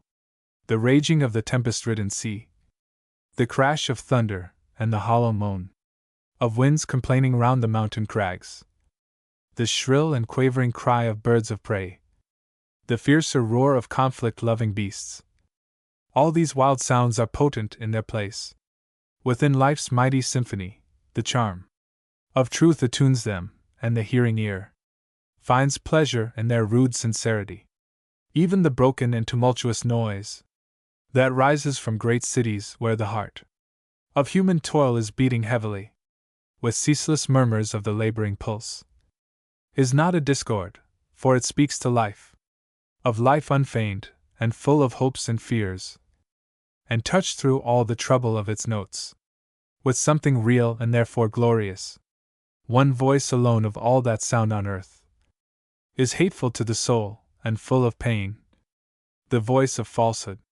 So when Vera heard this mocking voice, and knew that it was false, when first she learned that human lips can speak the thing that is not, and betray the ear of simple trust with treachery of words, the joy of hearing withered in her heart.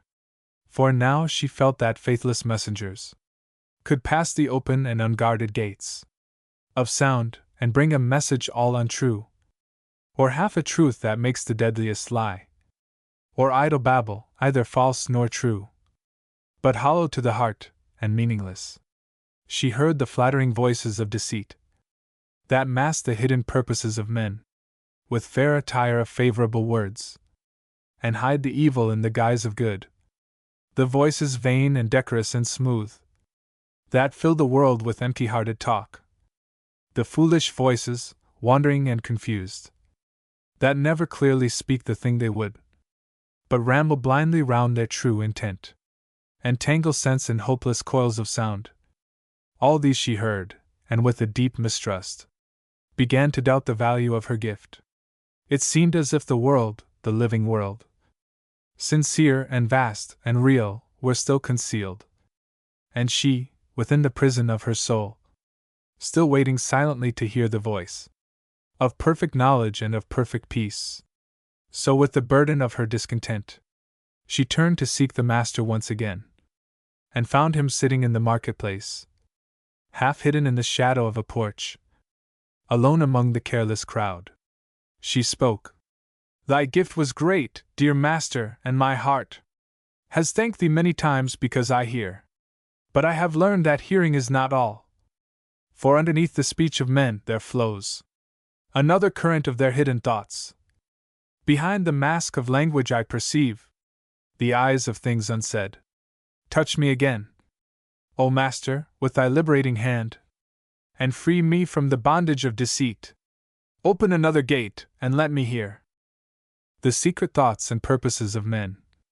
For only thus my heart will be at rest, and only thus at last I shall perceive the mystery and the meaning of the world." The Master's face was turned aside from her. His eyes looked far away, as if he saw something beyond her sight, and yet she knew that he was listening for her pleading voice. No sooner ceased than he put forth his hand to touch her brow, and very gently spoke. Thou seekest for thyself a wondrous gift, the opening of the second gate, a gift that many wise men have desired in vain. But some have found it, whether well or ill. For their own peace, they have attained the power to hear unspoken thoughts of other men. And thou hast begged this gift? Thou shalt receive. Not knowing what thou seekest, it is thine. The second gate is open. Thou shalt hear all that men think and feel within their hearts. Thy prayer is granted, daughter, go thy way. But if thou findest sorrow on this path, come back again, there is a path to peace. 3. Beyond our power of vision, poets say, there is another world of forms unseen, yet visible to purer eyes than ours. And if the crystal of our sight were clear, we should behold the mountain slopes of cloud, the moving meadows of the untilled sea, the groves of twilight and the dales of dawn, and every wide and lonely field of air, more populous than cities' crowded close, with living creatures of all shapes and hues. But if that sight were ours, the things that now engage our eyes would seem but dull and dim, beside the wonders of our new-found world, and we should be amazed and overwhelmed, not knowing how to use the plenitude of vision. So in Vera's soul at first, the opening of the second gate of sound, let in confusion like a whirling flood, the murmur of a myriad-throated mob, the trampling of an army through a place where echoes hide the sudden, whistling flight of an innumerable flock of birds, along the highway of the midnight sky, the many-whispered rustling of the reeds, beneath the passing feet of all the winds, the long-drawn, inarticulate, wailing cry of million-pebbled beaches when the lash of stormy waves is drawn across their back. All these were less bewildering than to hear what now she heard at once, the tangled sound of all that moves within the minds of men. For now there was no measured flow of words to mark the time, nor any interval of silence to repose the listening ear. But through the dead of night, and through the calm of weary noontide, through the solemn hush that fills the temple in the pause of praise, and through the breathless awe-in rooms of death, she heard the ceaseless motion and the stir of never-silent hearts that fill the world with interwoven thoughts of good and ill, with mingled music of delight and grief, with songs of love and bitter cries of hate, with hymns of faith and dirges of despair, and murmurs deeper and more vague than all, thoughts that are born and die without a name, or rather never die, but haunt the soul with sad persistence till a name is given. These Vera heard, at first with mind perplexed, and half benumbed by the disordered sound. But soon a clearer sense began to pierce the cloudy turmoil with discerning power. She learned to know the tones of human thought as plainly as she knew the tones of speech. She could divide the evil from the good, interpreting the language of the mind, and tracing every feeling like a thread within the mystic web the passions weave, from heart to heart around the living world. But when at last the Master's second gift was perfected within her, and she heard and understood the secret thoughts of men, a sadness fell upon her, and the load of insupportable knowledge pressed her down, with weary wishes to know more or less.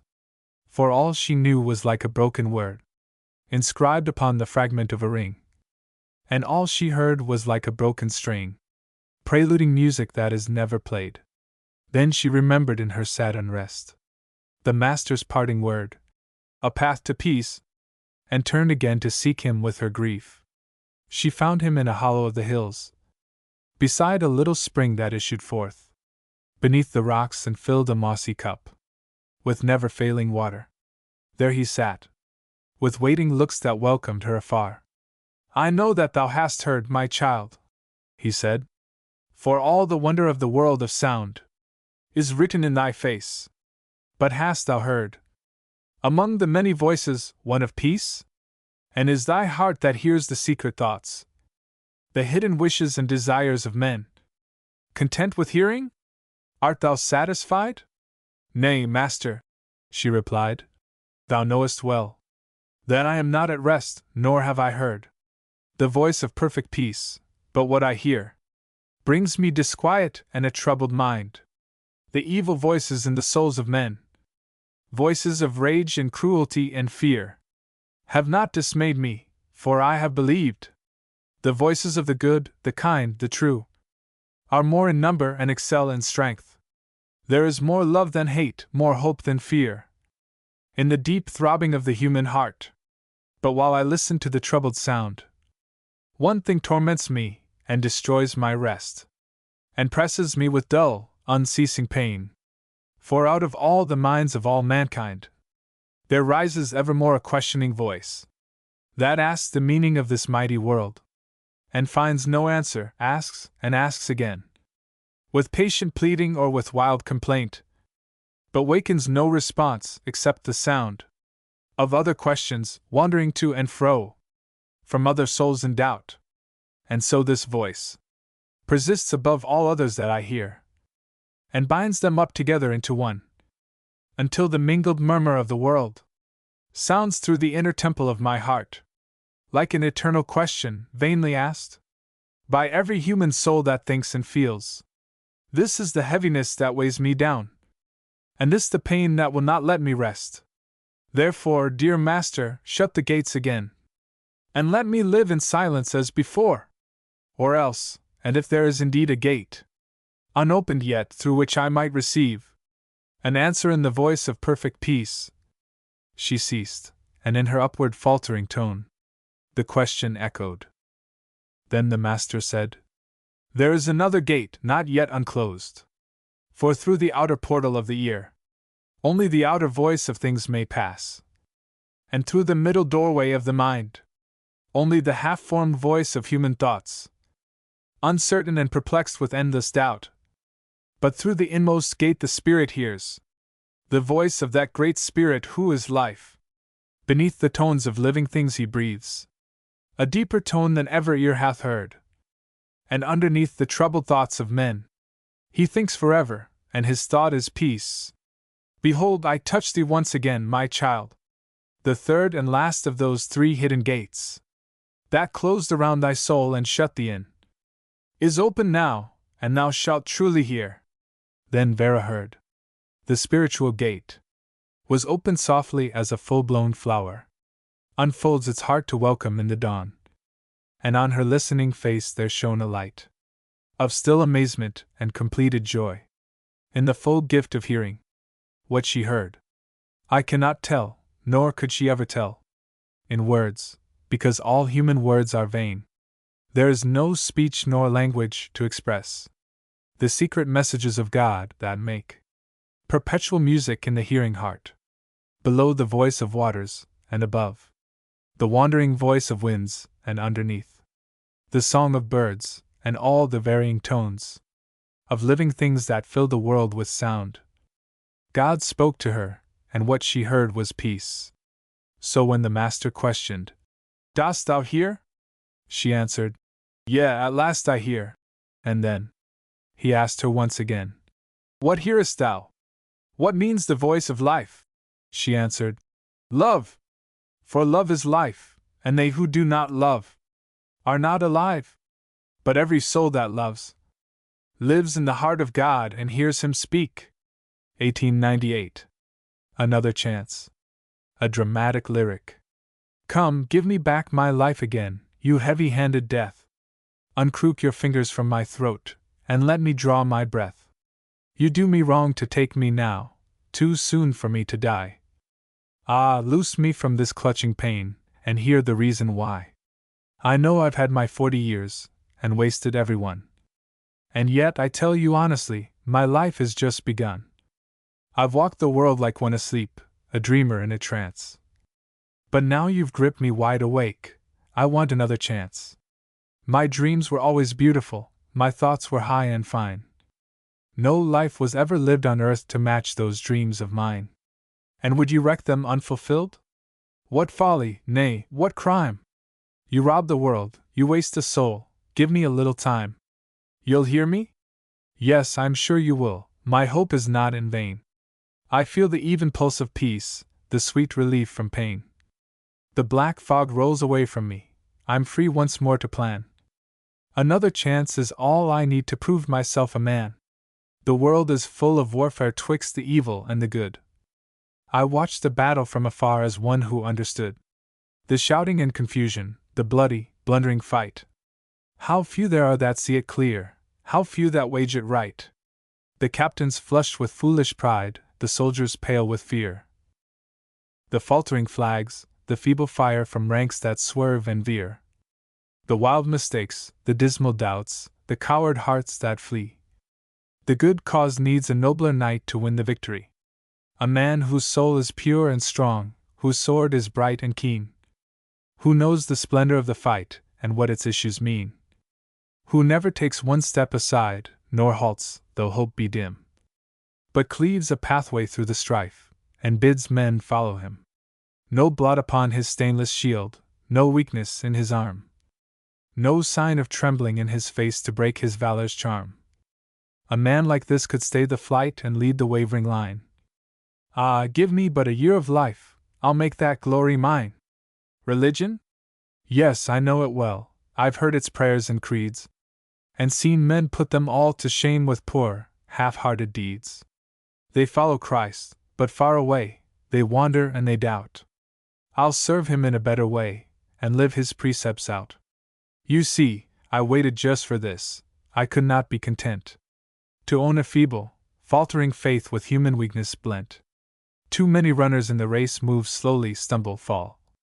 But I will run so straight and swift I shall outstrip them all.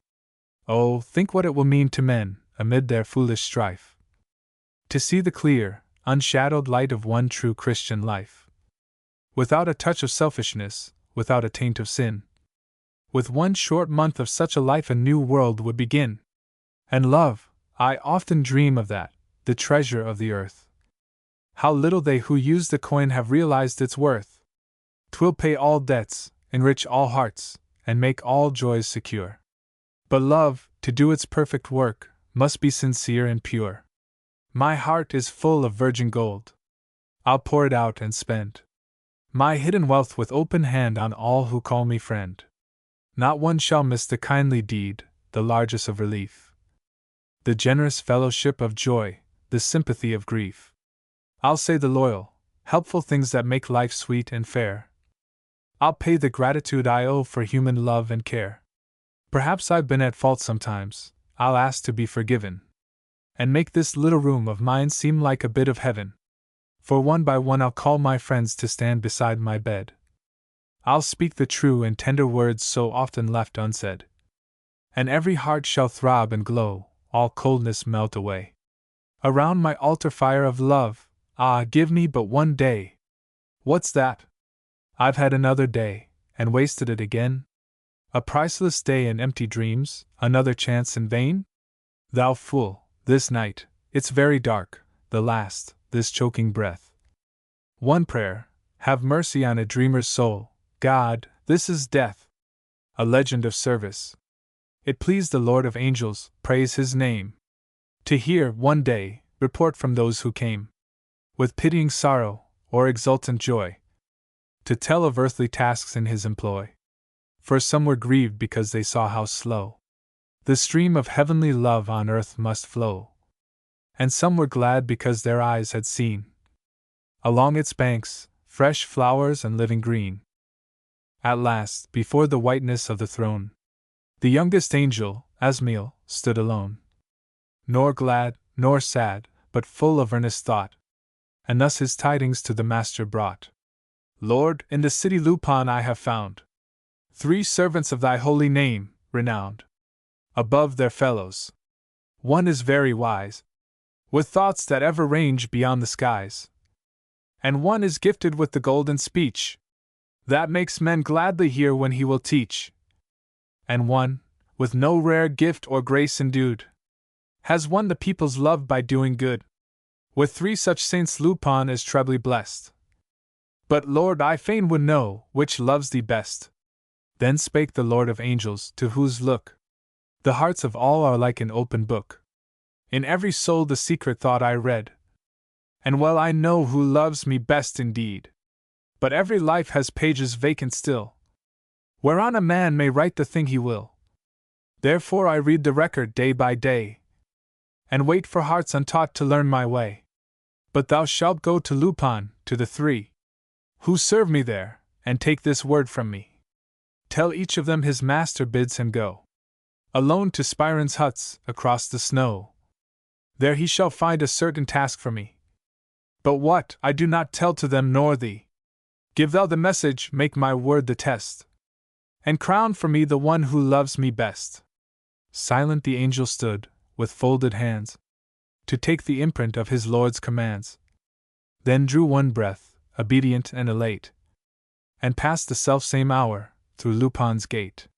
First to the temple door he made his way, and there, because it was a holy day, he saw the folk in thousands thronging, stirred by ardent thirst to hear the preacher's word.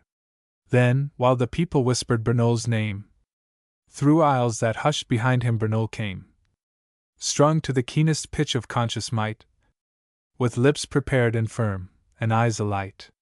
One moment at the pulpit step he knelt, in silent prayer, and on his shoulder felt the angel's hand. The master bids thee go alone to Spyron's huts, across the snow, to serve him there. Then Bernouil's hidden face went white as death, and for about the space of 10 slow heartbeats there was no reply, till Bernouil looked around and whispered, "Why?" But answer to his question came there none. The angel sighed, and with a sigh was gone within the humble house where Malvin spent his studious years, on holy things intent. Sweet stillness reigned, and there the angel found the saintly sage immersed in thought profound, weaving with patient toil and willing care a web of wisdom, wonderful and fair, a seamless robe for truth's great bridal meet, and needing but one thread to be complete. Then Asmiel touched his hand, and broke the thread of fine-spun thought, and very gently said, "The one of whom thou thinkest bids thee go alone to Spyron's huts, across the snow, to serve him there." With sorrow and surprise, Malvin looked up, reluctance in his eyes. The broken thought, the strangeness of the call, the perilous passage of the mountain wall, the solitary journey, and the length of ways unknown, too great for his frail strength, appalled him. With a doubtful brow, he scanned the doubtful task, and muttered, "How?" But Asmiel answered as he turned to go, with cold, disheartened voice, "I do not know." Now as he went, with fading hope, to seek the third and last to whom God bade him speak, scarce 20 steps away whom should he meet but for more, hurrying cheerful down the street, with ready heart that faced his work like play, and joyed to find it greater every day. The angel stopped him with uplifted hand, and gave without delay his Lord's command. "He whom thou servest here would have thee go alone to Spyron's huts, across the snow, to serve him there." Ere Asmiel breathed again, the eager answer leaped to meet him. "When?" The angel's face with inward joy grew bright, and all his figure glowed with heavenly light. He took the golden circlet from his brow, and gave the crown to Fermor, answering, "Now! For thou hast met the Master's hidden test, and I have found the man who loves him best. Not thine, nor mine, to question or reply, when he commands us, asking how, or why. He knows the cause, his ways are wise and just. Who serves the king must serve with perfect trust."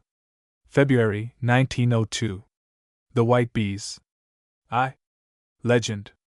Long ago Apollo called to Aristeus, youngest of the shepherds, saying, "I will make you keeper of my bees." Golden were the hives and golden was the honey, golden, too, the music, where the honey-makers hummed among the trees.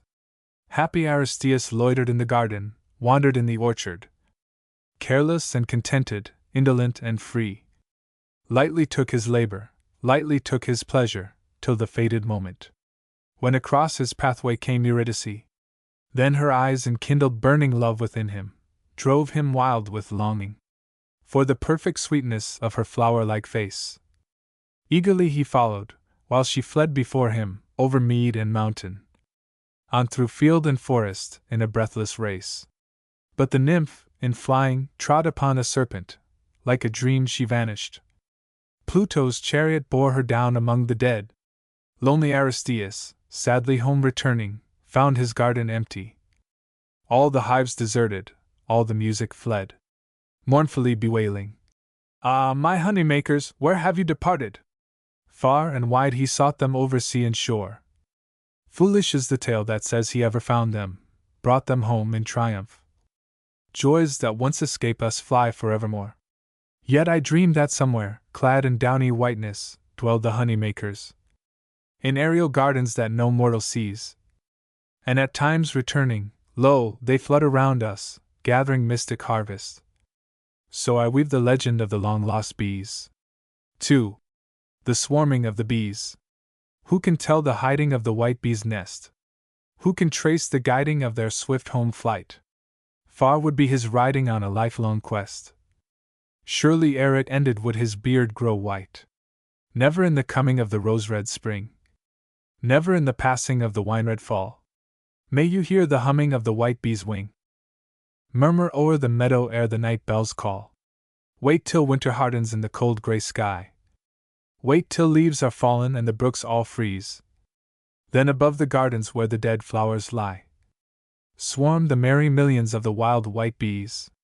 Out of the high-built airy hive, deep in the clouds that veil the sun, look how the first of the swarm arrive, timidly venturing, one by one, down through the tranquil air, wavering here and there, large and lazy in flight, caught by a lift of the breeze, tangled among the naked trees, dropping then, without a sound, feather-white, feather-light, to their rest on the ground. Thus the swarming is begun. Count the leaders, every one, perfect as a perfect star, till the slow descent is done. Look beyond them, see how far, down the vistas dim and gray, multitudes are on the way. Now a sudden brightness dawns within the somber day, over fields of whiteness, and the sky is swiftly alive with the flutter and the flight of the shimmering bees that pour from the hidden door of the hive, till you can count no more. Now on the branches of hemlock and pine, thickly they settle and cluster and swing, bending them low, and the trellised vine, and the dark elm boughs are traced with a line of beauty wherever the white bees cling. Now they are hiding the wrecks of the flowers, softly, softly, covering all, over the grave of the summer hours, spreading a silver pall. Now they are building the broad roof ledge into a cornice smooth and fair, molding the terrace, from edge to edge, into the sweep of a marble stair. Wonderful workers, swift and dumb, numberless myriads still they come, thronging ever faster, faster, faster. Where is their queen? Who is their master? The gardens are faded, the fields are frore. What is the honey they toil to store? In the desolate day, where no blossoms gleam, forgetfulness and a dream. But now the fretful wind awakes. I hear him girding at the trees. He strikes the bending boughs and shakes the quiet clusters of the bees to powdery drift. He tosses them away. He drives them like spray.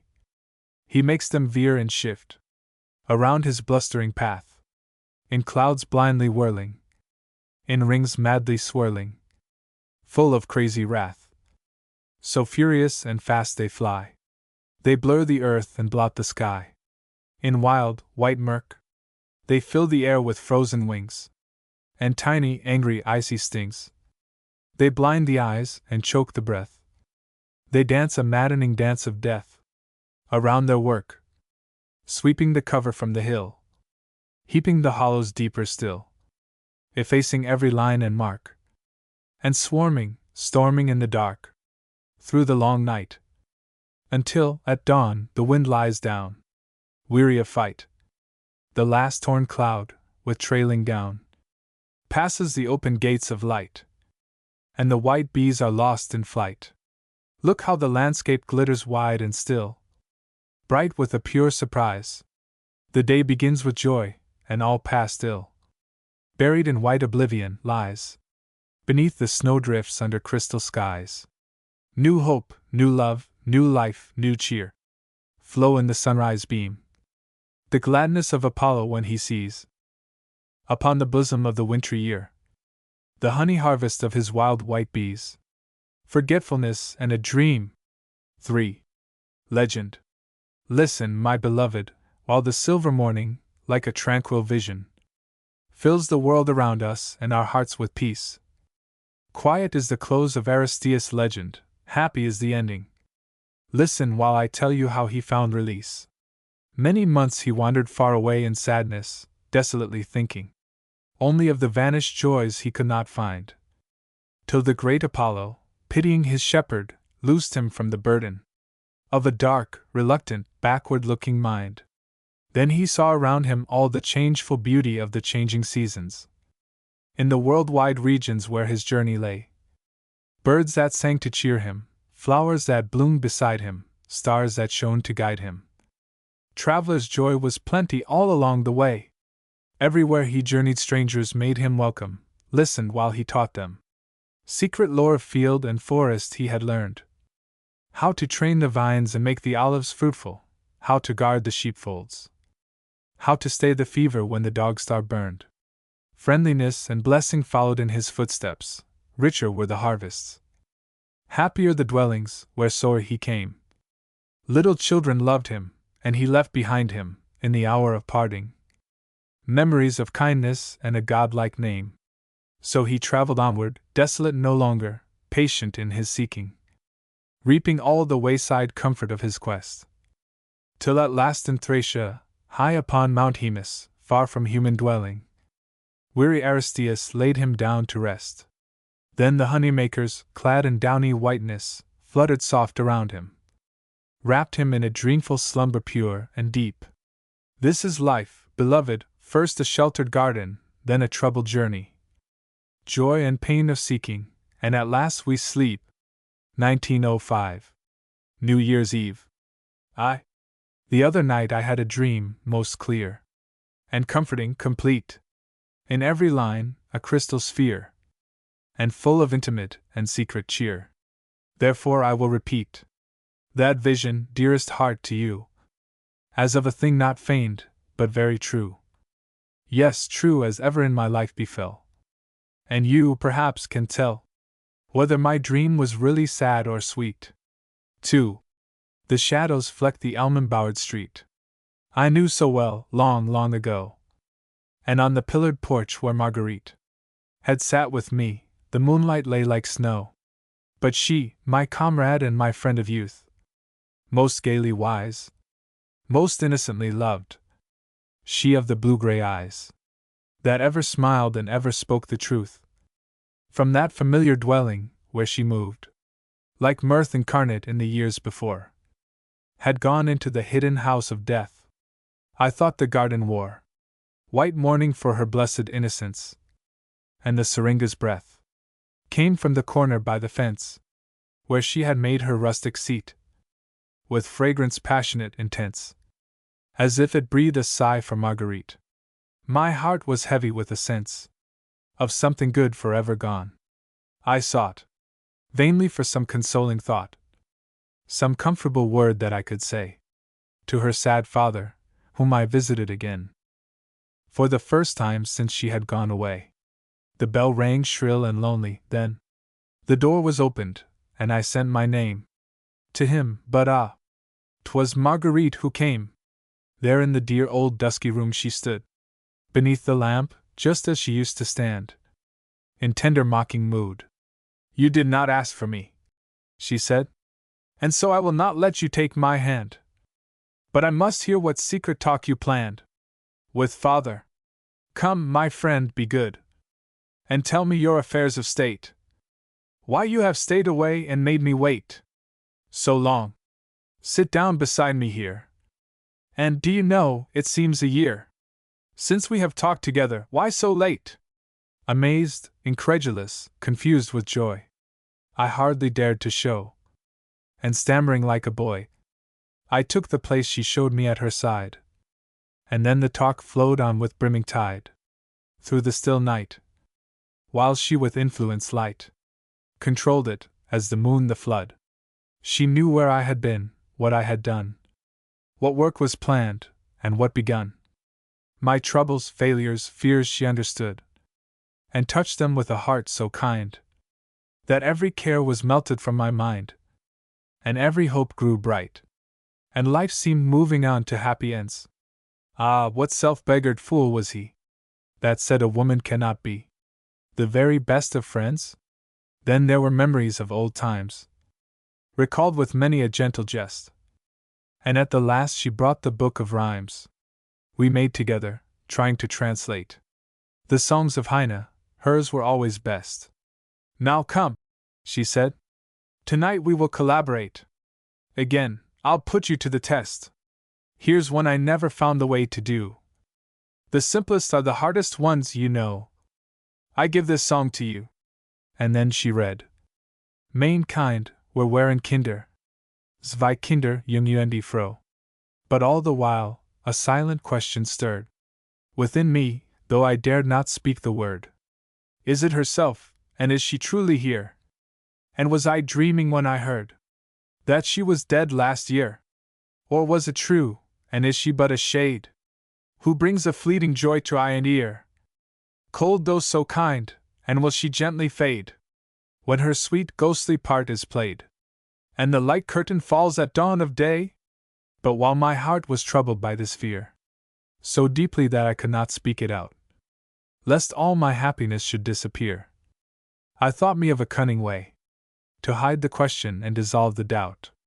Will you not give me now your hand, dear Marguerite? I asked, to touch and hold, that by this token I may understand you are the same true friend you were of old? She answered with a smile so bright and calm, it seemed as if I saw the morn arise in the deep heaven of her eyes. And smiling so, she laid her palm in mine. Dear God, it was not cold, but warm with vital heat. You live! I cried.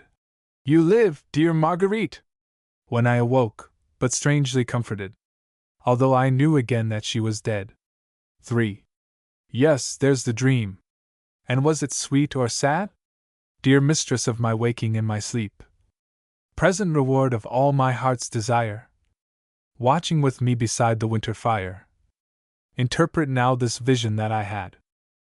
But while you read the meaning, let me keep the touch of you, for the old year with storm is passing through the midnight, and does shake the corners of the house, and oh, my heart would break, unless both dreaming and awake, my hand could feel your hand was warm, warm, warm.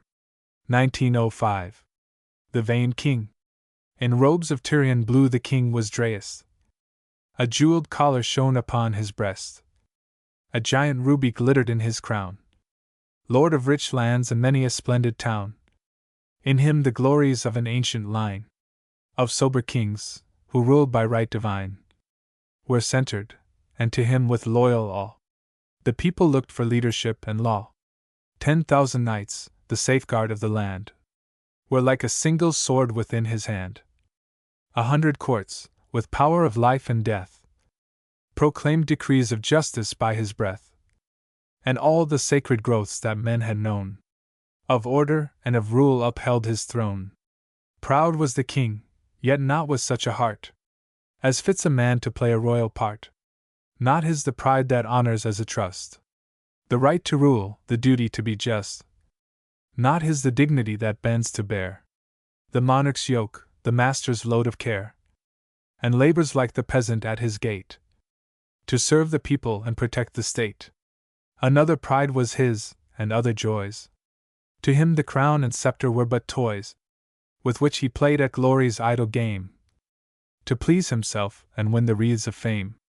The throne his fathers held from age to age, to his ambition seemed a fitting stage, built for King Martin to display at will his mighty strength and universal skill.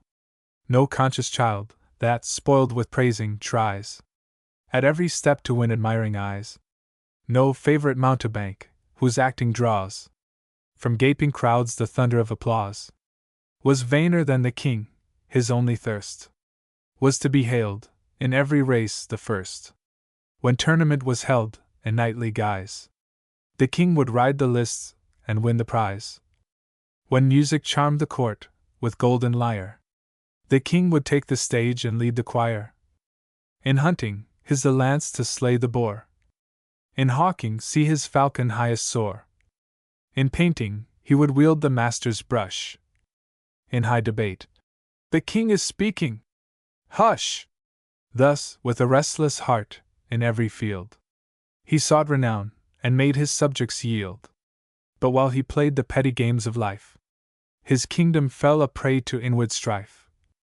Corruption through the court unheeded crept, and on the seat of honor justice slept. The strong trod down the weak, the helpless poor groaned under burdens grievous to endure. The nation's wealth was spent in vain display, and weakness wore the nation's heart away. Yet think not earth is blind to human woes. Man has more friends and helpers than he knows. And when a patient people are oppressed, the land that bore them feels it in her breast. Spirits of field and flood, of heath and hill, are grieved and angry at the spreading ill. The trees complain together in the night. Voices of wrath are heard along the height, and secret vows are sworn by stream and strand, to bring the tyrant low and free the land. But little recked the pampered king of these. He heard no voice but such as praise and please. Flattered and fooled, victor in every sport, one day he wandered idly with his court beside the river, seeking to devise new ways to show his skill to wondering eyes. There in the stream a patient angler stood, and cast his line across the rippling flood. His silver spoil lay near him on the green. Such fish, the courtiers cried, were never seen. 3 salmon longer than a cloth-yard shaft. This man must be the master of his craft. An easy art, the jealous king replied. Myself could learn it better, if I tried, and catch 100 larger fish a week. Wilt thou accept the challenge, fellow? Speak. The angler turned, came near, and bent his knee. 'Tis not for kings to strive with such as me. Yet if the king commands it, I obey. But one condition of the strife I pray. The fisherman who brings the least to land shall do whatever the other may command. Loud laughed the king. A foolish fisher thou! For I shall win, and rule thee then as now. Then to Prince John, a sober soul, sedate and slow, King Martin left the helm of state, while to the novel game with eager zest he all his time and all his powers addressed. Sure such a sight was never seen before. In robe and crown the monarch trod the shore. His golden hooks were decked with feathers fine. His jeweled reo ran out a silken line. With kingly strokes he flogged the crystal stream. Far off the salmon saw his tackle gleam. Careless of kings, they eyed with calm disdain the gaudy lure, and Martin fished in vain. On Friday, when the week was almost spent, he scanned his empty creel with discontent, called for a net, and cast it far and wide, and drew 1,000 minnows from the tide. Then came the angler to conclude the match, and at the monarch's feet spread out his catch, 100 salmon, greater than before. I win, he cried. The king must pay the score. Then Martin, angry, threw his tackle down. Rather than lose this game, I'd lose my crown. Nay, thou hast lost them both, the angler said. And as he spoke, a wondrous light was shed around his form. He dropped his garments mean, and in his place the river god was seen. Thy vanity has brought thee in my power, and thou must pay the forfeit at this hour. For thou hast shown thyself a royal fool, too proud to angle, and too vain to rule, eager to win in every trivial strife. Go! Thou shalt fish for minnows all thy life. Wrathful, the king the magic sentence heard. He strove to answer, but he only chirruped. His royal robe was changed to wings of blue, his crown a ruby crest. Away he flew. So every summer day along the stream, The vain kingfisher darts an azure gleam, and scolds the angler with a mocking scream. April, 1904. The Foolish Fir Tree. A tale that the poet Rucker told to German children in days of old, disguised in a random, rollicking rhyme, like a merry mummer of ancient time, and sent, in its English dress, to please the little folk of the Christmas trees. A little fir grew in the midst of the wood, contented and happy, as young trees should. His body was straight and his boughs were clean, and summer and winter the bountiful sheen of his needles bedecked him, from top to root, in a beautiful, all the year, evergreen suit. But a trouble came into his heart one day, when he saw that the other trees were gay in the wonderful raiment that summer weaves, of manifold shapes and kinds of leaves. He looked at his needles so stiff and small, and thought that his dress was the poorest of all. Then jealousy clouded the little tree's mind, and he said to himself, "It was not very kind to give such an ugly old dress to a tree. If the fays of the forest would only ask me, I'd tell them how I should like to be dressed, in a garment of gold, to bedazzle the rest." So he fell asleep, but his dreams were bad. When he woke in the morning, his heart was glad, for every leaf that his boughs could hold was made of the brightest beaten gold. I tell you, children, the tree was proud. He was something above the common crowd, and he tinkled his leaves, as if he would say to a peddler who happened to pass that way, "Just look at me! Don't you think I am fine? And wouldn't you like such a dress as mine?"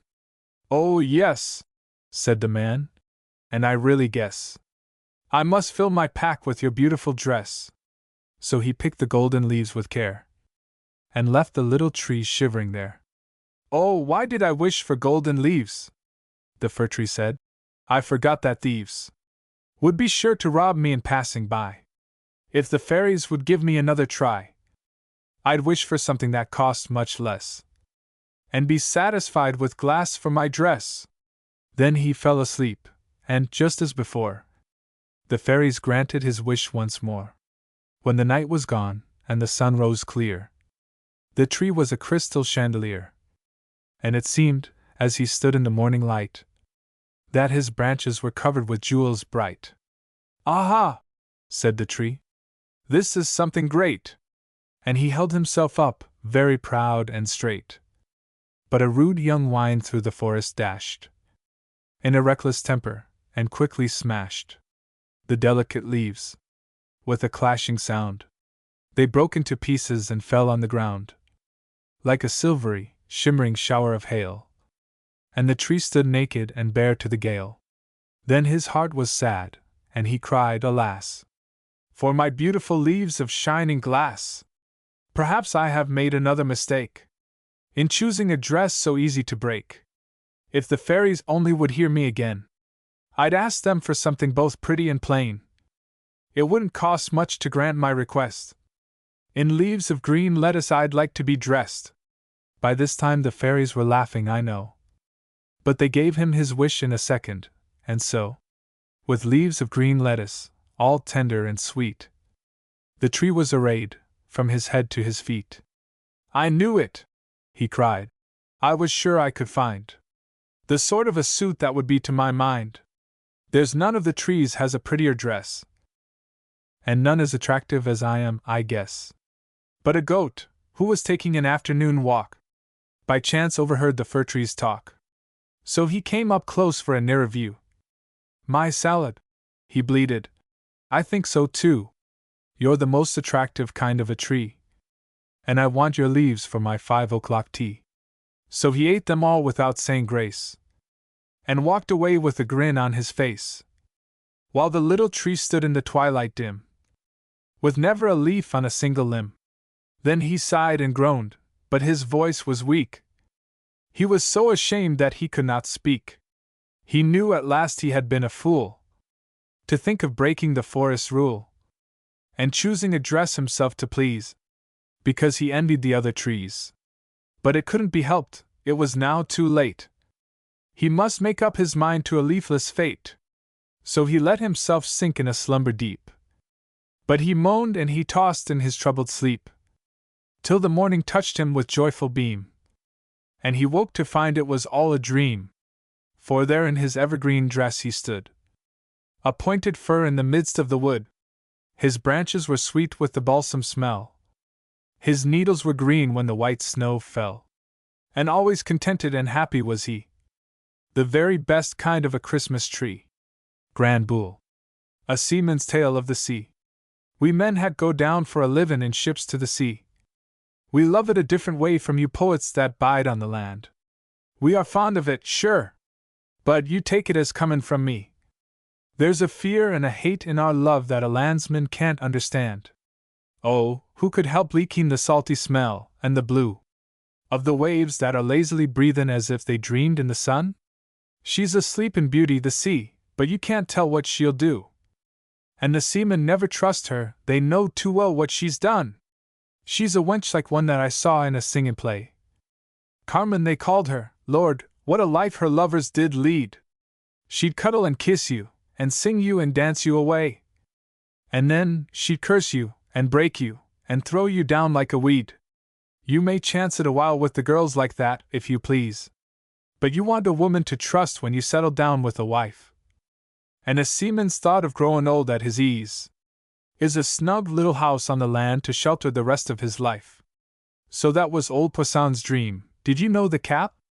A brown little Frenchman, clever and brave and quick as a fish, had a wife and kids on the other side of the map, and a rose-covered cottage for them and him was his darlin' wish.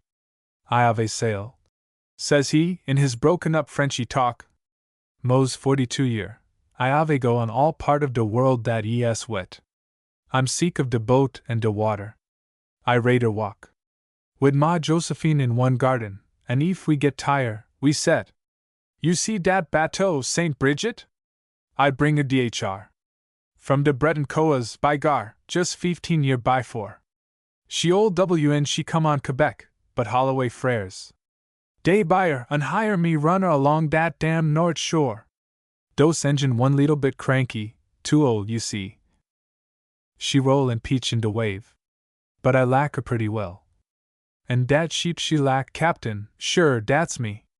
Wid 40-ton coal in de bunker, I tek dat sheep tiro hell. But I don want risk it no more, I had bon chance. I save already $10,000, dat's plenty I suppose. Next winter I buy dat house wid de garden on France. And I tell adieu to de sea, and I leave on de lawn in repose. All summer he talked of his house, you could see the flowers a-bloom, and the pear trees trained on the garden wall so trim. And the captain a-walkin' and smokin' away the hours. He thought he had done with the sea, but the sea hadn't done with him. It was late in the fall when he made the last regular run, clear down to the Esquimalt Point and back with his rickety ship. She hammered and pounded a lot, for the storms had begun. But he drove her, and went for his season's pay at the end of the trip. Now the Holloway brothers are greedy and thin little men, with their eyes set close together, and money's their only god. So they told the Cap he must run the Bridget again, to fetch a cargo from Moisey, 2,000 quintals of cod. He said the season was over. They said, "Not yet. You finished the whole of your job, old man, or you don't draw a cent." They had the Bridget insured for all they could get, and the captain objected, and cursed and cried. But he went. They took on the cargo at Moisey, and folks beside. 3 traders, a priest, and a couple of nuns, and a girl. For a school at Quebec, when the captain saw her he sighed, and said, "Ma little Fifi got hair like dat, all curl." The snow had fallen a foot, and the wind was high, when the Bridget butted her way through the billows on Moisey Bar. The darkness grew with the gale, not a star in the sky. And the captain swore, "We must make sepals tonight, by gar!" He couldn't go back, for he didn't dare to turn. The sea would have thrown the ship like a mustang noosed with a rope, for the monstrous waves were leaping high astern, and the shelter of 7 Island Bay was the only hope. There's a bunch of broken hills half sunk in the mouth of the bay, with their jagged peaks of foam, and the captain thought he could pass to the north, but the sea kept shoving him south, with her harlot hands in the snow-blind murk, till she had him caught. She had waited 40 years for a night like this. Did he think he could leave her now, and live in a cottage, the fool? She headed him straight for the island he couldn't miss, and heaved his boat in the dark, and smashed it against Grand Bull. How the captain and half of the people clambered ashore, through the surf and the snow in the gloom of that horrible night, there's no one ever will know. For 2 days more, the death-white shroud of the tempest covered the island from sight. How they suffered, and struggled, and died, will never be told. We discovered them all at last when we reached Grand Bull with a boat. The drowned and the frozen were lying stiff and cold, and the poor little girl with the curls was wrapped in the captain's coat. Go write your song of the sea as the landsmen do, and call her your great sweet mother, your bride, and all the rest. She was made to be loved, but remember, she won't love you. The men who trust her the least are the sailors who know her the best. Heroes of the Titanic, honor the brave who sleep where the lost Titanic lies, the men who knew what a man must do when he looks death in the eyes. Women and children first. Ah, strong and tender cry, the sons whom women had borne and nursed, remembered and dared to die. The boats crept off in the dark. The great ship groaned, and then, O stars of the night, who saw that sight, bear witness, these were men. November 9th, 1912. The Standard Bearer. How can I tell? Sir Edmund said. Who has the right or the wrong o' this thing? Cromwell stands for the people's cause. Charles is crowned by the ancient laws. English meadows are sopping red. Englishmen striking each other dead. Times are black as a raven's wing. Out of the ruck and the murk I see only one thing. The king has trusted his banner to me, and I must fight for the king. 2. Into the thick of the Edgehill fight Sir Edmund rode with a shout, and the ring of grim-faced, hard-hitting Parliament men swallowed him up. It was 1 against 10. He fought for the standard with all his might. Never again did he come to sight. Victor, hid by the raven's wing. After the battle had passed we found only one thing. The hand of Sir Edmund gripped around the banner staff of his king. 1914. The proud lady. When Stavern town was in its prime, and Queen Desiree, her ships went out to every clime, with costly merchantry. A lady dwelt in that rich town, the fairest in all the land. She walked abroad in a velvet gown, with many rings on her hand. Her hair was bright as the beaten gold, her lips as coral red. Her roving eyes were blue and bold, and her heart with pride was fed, for she was proud of her father's ships, as she watched them gaily pass. And pride looked out of her eyes and lips, when she saw herself in the glass. Now come, she said to the captains 10, who were ready to put to sea. Ye are all my men and my father's men. And what will ye do for me? Go north and south, go east and west, and get me gifts, she said, and he who bringeth me home the best, with that man will I Wednesday. So they all fared forth, and sought with care, in many a famous mart, for satins and silks and jewels rare, to win that lady's heart. She looked at them all with never a thought, and careless put them by. I am not fain of the things ye brought. Enough of these have I. The last that came was the head of the fleet. His name was Jan Borel. He bent his knee at the lady's feet. In truth he loved her well. I've brought thee home the best I the world. A shipful of danced corn. She stared at him long, her red lips curled, her blue eyes filled with scorn. Now out on thee, thou feckless curl. A loon thou art, she said. Am I a starving beggar girl? Shall I ever lack for bread? Go empty all thy sacks of grain into the nearest sea, and never show thy face again, to make a mock of me.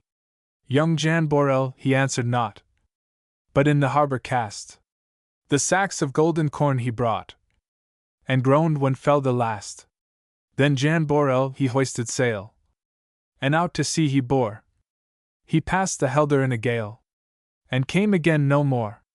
But the grains of corn went drifting down, like devil-scattered seed, to sow the harbor of the town, with a wicked growth of weed. The roots were thick in the silt and sand, were gathered day by day, till not a furlong out from land a shoal had barred the way. Then Stavern town saw evil years, no ships could out or in. The boats lay rotting at the piers, and the mouldy grain in the bin. The grass-grown streets were all forlorn, the town in ruin stood. The lady's velvet gown was torn, her rings were sold for food. Her father had perished long ago, but the lady held her pride. She walked with a scornful step and slow, till at last in her rags she died. Yet still on the crumbling piers of the town, when the midnight moon shines free, a woman walks in a velvet gown, and scatters corn in the sea. 1917. Lyrics of labor and romance. A mile with me. Oh, who will walk a mile with me? Along life's merry way?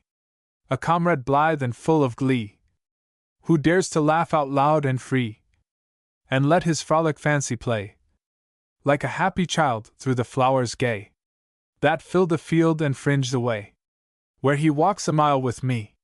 And who will walk a mile with me? Along life's weary way? A friend whose heart has eyes to see the stars shine out o'er the darkening lea, and the quiet rest at the end o' the day. A friend who knows and dares to say the brave, sweet words that cheer the way, where he walks a mile with me. With such a comrade, such a friend, I fain would walk till journey's end, through summer sunshine, winter rain, and then, farewell, we shall meet again. The three best things. Work. Let me but do my work from day to day, in field or forest, at the desk or loom, in roaring marketplace or tranquil room. Let me but find it in my heart to say, when vagrant wishes beckon me astray, this is my work, my blessing, not my doom. Of all who live, I am the one by whom this work can best be done in the right way. Then shall I see it not too great, nor small, to suit my spirit and to prove my powers. Then shall I cheerful greet the laboring hours, and cheerful turn, when the long shadows fall, at eventide, to play and love and rest, because I know for me my work is best. 2. Love. Let me but love my love without disguise, nor wear a mask of fashion old or new, nor wait to speak till I can hear a clue, nor play a part to shine in others' eyes, nor bow my knees to what my heart denies. But what I am, to that let me be true, and let me worship where my love is due. And so through love and worship let me rise, for love is but the heart's immortal thirst, to be completely known and all forgiven, even as sinful souls that enter heaven. So take me, dear, and understand my worst, and freely pardon it, because confessed, and let me find in loving thee my best. 3. Life. Let me but live my life from year to year, with forward face and unreluctant soul, not hurrying to, nor turning from, the goal, not mourning for the things that disappear in the dim past, nor holding back in fear from what the future veils, but with a whole and happy heart that pays its toll to youth and age, and travels on with cheer. So let the way wind up the hill or down, or rough or smooth, the journey will be joy, still seeking what I sought when but a boy. New friendship, high adventure, and a crown. My heart will keep the courage of the quest, and hope the road's last turn will be the best. Reliance. Not to the swift the race, not to the strong the fight, not to the righteous, perfect grace, not to the wise the light, but often faltering feet come surest to the goal, and they who walk in darkness meet the sunrise of the soul. 1,000 times by night the Syrian hosts have died, 1,000 times the vanquished right hath risen, glorified. The truth the wise men sought was spoken by a child. The alabaster box was brought, in trembling hands defiled, not from my torch the gleam, but from the stars above, not from my heart, life's crystal stream, but from the depths of love. Doors of daring, the mountains that enclose the vale, with walls of granite steep and high, invite the fearless foot to scale their stairway toward the sky. The restless, deep, dividing sea, that flows and foams from shore to shore, calls to its sunburned chivalry. Push out, set sail, explore! The bars of life at which we fret, that seem to prison and control, are but the doors of daring set ajar before the soul. Say not, too poor, but freely give. Sigh not, too weak, but boldly try. You never can begin to live until you dare to die. The child in the garden went to the garden of untroubled thought. I came of late, and saw the open door, and wished again to enter and explore the sweet, wild ways with stainless bloom enwrought, and bowers of innocence with beauty fraught. It seemed some purer voice must speak before I dared to tread that garden loved of yore, that Eden lost unknown and found unsought. Then just within the gate I saw a child, a stranger child, yet to my heart most dear. He held his hands to me, and softly smiled, with eyes that knew no shade of sin or fear. Come in, he said, and play a while with me. I am the little child you used to be. Love's reason, for that thy face is fair I love thee not, nor yet because thy brown benignant eyes have sudden gleams of gladness and surprise, like woodland brooks that cross a sunlit spot, nor for thy body, born without a blot, and loveliest when it shines with no disguise, pure as the star of Eve in paradise.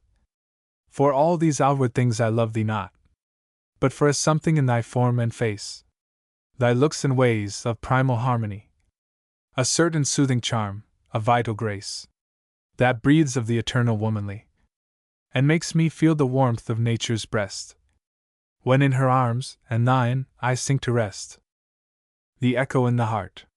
It's little I can tell about the birds and books, and yet I know them well, by their music and their looks. When May comes down the lane, her airy lovers throng to welcome her with song, and follow in her train. Each minstrel weaves his part in that wild flowery strain, and I know them all again by their echo in my heart.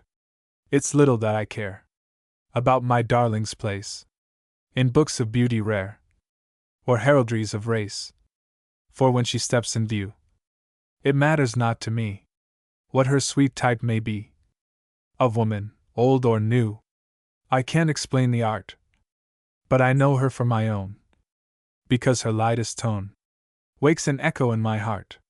Undine, 'twas far away and long ago, when I was but a dreaming boy, this fairy tale of love and woe entranced my heart with tearful joy, and while with white Undine I wept, your spirit, ah, how strange it seems, was cradled in some star and slept, unconscious of her coming dreams. Rencontre. Oh, was I born too soon, my dear, or were you born too late, that I am going out the door while you come in the gate? For you the garden blooms galore, the castle is en fete. You are the coming guest, my dear, for me the horses wait. I know the mansion well, my dear, its rooms so rich and wide. If you had only come before I might have been your guide, and hand in hand with you explored the treasures that they hide. But you have come to stay, my dear, and I prepare to ride. Then walk with me an hour, my dear, and pluck the reddest rose amid the white and crimson store with which your garden glows. A single rose, I ask no more of what your love bestows. It is enough to give, my dear, a flower to him who goes.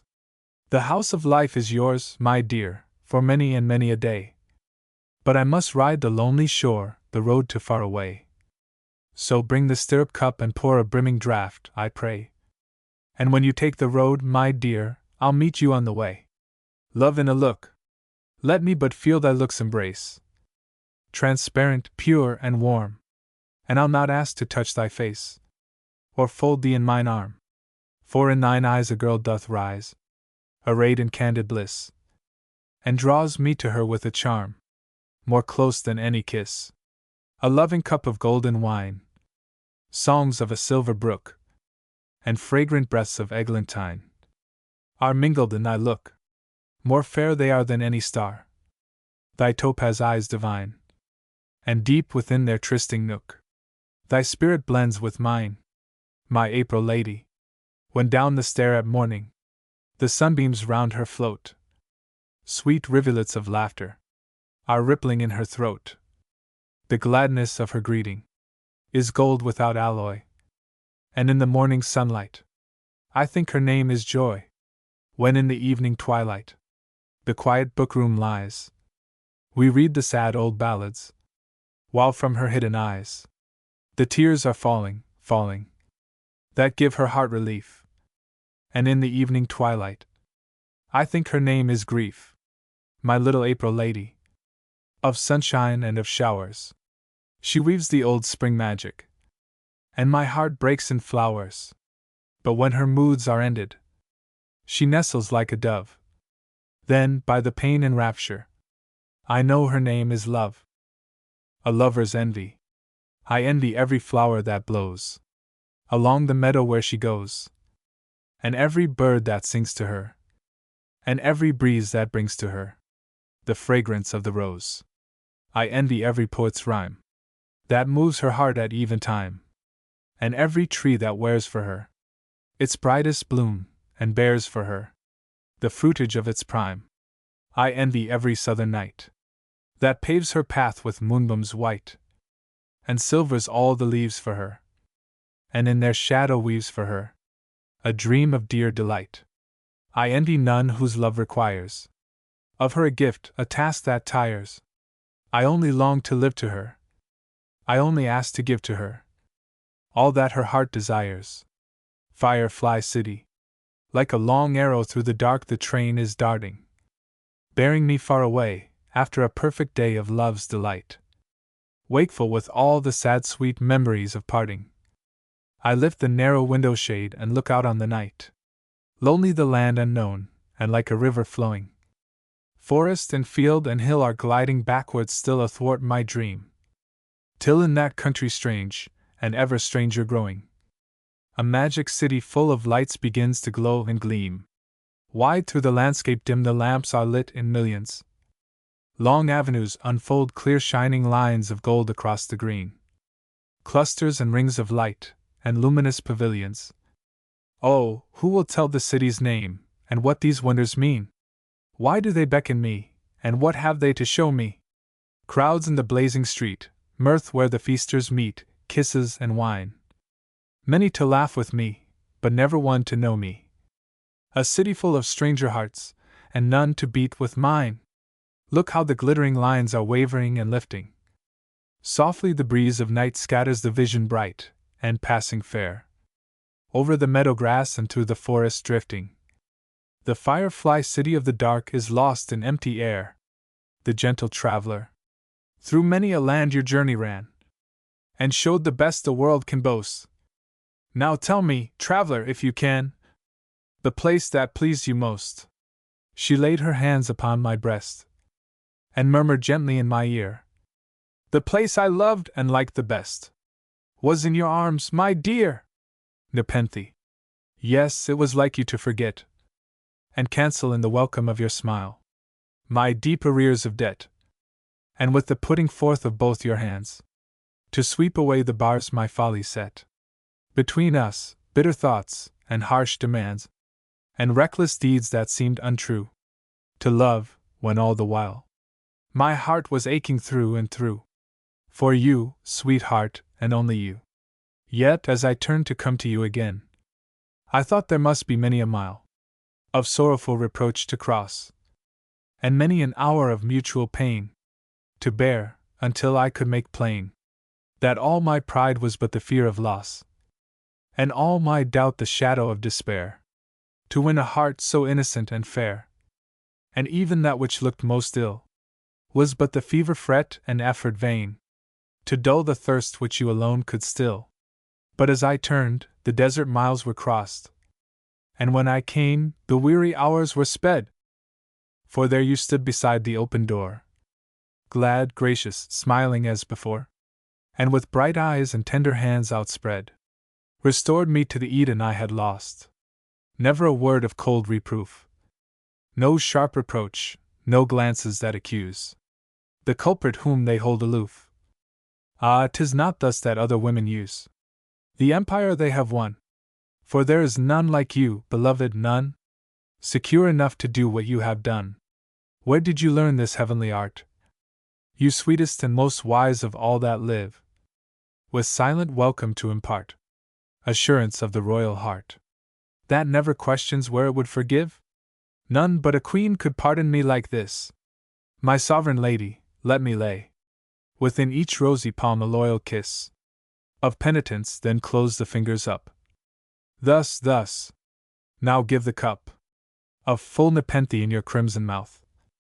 And come, the garden blooms with bliss. The wind is in the south. The rose of love with dew is wet. Dear, it was like you to forget day and night. How long is the night, brother? And how long is the day?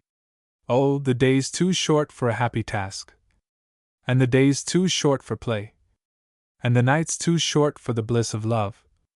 For look, how the edge of the sky grows gray, while the stars die out in the blue above, and the wan moon fades away. How short is the day, brother, and how short is the night! Oh, the day's too long for a heavy task, and long, long, long is the night, when the wakeful hours are filled with pain, and the sad heart waits for the thing it fears, and sighs for the dawn to come again. The night is 1,000 years. How long is a life, dear God? And how fast does it flow? The measure of life is a flame in the soul. It is neither swift nor slow, but the vision of time is the shadow cast by the fleeting world on the body's wall. When it fades there is neither future nor past, but love is all in all. Hesper. Her eyes are like the evening air. Her voice is like a rose. Her lips are like a lovely song that ripples as it flows. And she herself is sweeter than the sweetest thing she knows. A slender, haunting, twilight form of wonder and surprise. She seemed a fairy or a child, till, deep within her eyes, I saw the homeward leading star of womanhood arise. Arrival. Across 1,000 miles of sea, 100 leagues of land. Along a path I had not traced and could not understand. I traveled fast and far for this, to take thee by the hand. A pilgrim knowing not the shrine where he would bend his knee. A mariner without a dream of what his port would be. So fared I with a seeking heart until I came to thee. O cooler than a grove of palm in some heat-weary place. O fairer than an isle of calm after the wild sea race. The quiet room adorned with flowers where first I saw thy face. Then furl the sail, let fall the oar, forget the paths of foam. The fate that made me wander far at last has brought me home. To thee, dear haven of my heart, and I no more will roam. Departure. Oh, why are you shining so bright, big sun? And why is the garden so gay? Do you know that my days of delight are done? Do you know I am going away? If you covered your face with a cloud, I'd dream you were sorry for me in my pain, and the heavily drooping flowers would seem to be weeping with me in the rain. But why is your head so low, sweetheart? And why are your eyes overcast? Are you crying because you know we must part? Do you think this embrace is our last? Then kiss me again, and again, and again. Look up as you bid me goodbye, for your face is too dear for the stain of a tear. And your smile is the sun in my sky, the blackbirds. Once, only once, I saw it clear. That Eden every human heart has dreamed 100 times, but always far away. Ah, well do I remember how it seemed, through the still atmosphere of that enchanted day, to lie wide open to my weary feet. A little land of love and joy and rest. with meadows of soft green, rosy with cyclamen, and sweet, with delicate breath of violets unseen, and tranquil mid the bloom, as if it waited for a coming guest. A little house of peace and joy and love was nested like a snow-white dove. 2. From the rough mountain where I stood, homesick for happiness, only a narrow valley and a darkling wood to cross, and then the long distress of solitude would be forever past. I should be home at last. But not too soon. Oh, let me linger here, and feed my eyes, hungry with sorrow, on all this loveliness so near, and mine tomorrow. 3. Then, from the wood, across the silvery blue, a dark bird flew, silent, with sable wings. Close in his wake another came, fragments of midnight floating through the sunset flame. Another and another, weaving rings of blackness on the primrose sky. Another and another, look, a score, 100, yes, 1,000 rising heavily from that accursed, dumb, and ancient wood. They boiled into the lucid air, like smoke from some deep cauldron of despair. And more and evermore, the numberless, ill-omened brood, flapping their ragged plumes, possessed the landscape and the evening light with menaces and glooms. Oh, dark, dark, dark they hovered o'er the place where once I saw the little house so white, amid the flowers, covering every trace of beauty from my troubled sight. And suddenly it was night. 4. At break of day I crossed the wooded vale, and while the morning made a trembling light among the treetops pale, I saw the sable birds on every limb, clinging together closely in the shade, and croaking placidly their surly hymn. But oh, the little land of peace and love that those night-loving wings had poised above, where was it gone? Lost, lost, forevermore. Only a cottage, dull and gray, in the cold light of dawn, with iron bars across the door. Only a garden where the drooping head of one sad rose, foreboding its decay, hung o'er a barren bed. Only a desolate field that lay, until beneath the desolate day, where Eden seemed to bloom, I found but these. So, wondering, I passed along my way, with anger in my heart too deep for words, against that grove of evil sheltering trees, and the black magic of the croaking birds, without disguise. If I have erred in showing all my heart, and lost your favor by a lack of pride, if standing like a beggar at your side, with naked feet, I have forgot the art of those who bargain well in passion's mart, and win the thing they want by what they hide, be mine the fault as mine the hope denied. Be mine the lover's and the loser's part. The sin, if sin it was, I do repent, and take the penance on myself alone. Yet after I have borne the punishment, I shall not fear to stand before the throne of love with open heart, and make this plea. At least I have not lied to her nor thee. An hour. You only promised me a single hour. But in that hour I journeyed through a year of life, the joy of finding you, the fear of losing you again, the sense of power to make you all my own, the sudden shower of tears that came because you were more dear than words could ever tell you, then the clear, soft rapture when I plucked love's crimson flower. An hour, a year, I felt your bosom rise and fall with mystic tides, and saw the gleam of undiscovered stars within your eyes. A year, an hour? I knew not, for the stream of love had carried me to paradise, where all the forms of time are like a dream. Rapeltoy. Remember, when the timid light through the enchanted hall of dawn is gleaming. Remember, when the pensive night beneath her silver-sprinkled veil walks dreaming. When pleasure calls thee and thy heart beats high. When tender joys through evening shades draw nigh. Hark, from the woodland deeps a gentle whisper creeps. Remember, remember, when the hand of fate my life from thine forevermore has parted. When sorrow, exile, and the weight of lonely years have made me heavy-hearted. Think of my loyal love, my last adieu. Absence and time are naught, if we are true. Long as my heart shall beat, to thine it will repeat. Remember, remember, when the cool, dark tomb receives my heart into its quiet keeping, and some sweet flower begins to bloom above the grassy mound where I am sleeping. Ah, then, my face thou nevermore shalt see, but still my soul will linger close to thee, and in the holy place of night the litany of love recite. Remember, freely rendered from the French of Alfred de Musset. Love's nearness. I think of thee when golden sunbeams glimmer across the sea, and when the waves reflect the moon's pale shimmer. I think of thee. I see thy form when down the distant highway the dust clouds rise. In darkest night, above the mountain byway, I see thine eyes. I hear thee when the ocean tides returning aloud rejoice, and on the lonely moor in silence yearning, I hear thy voice. I dwell with thee, though thou art far removed, yet thou art near. The sun goes down, the stars shine out, beloved. If thou wert here. From the German of Goethe, 1898. 2 Songs of Heine. I. Jan Fichtenbaum.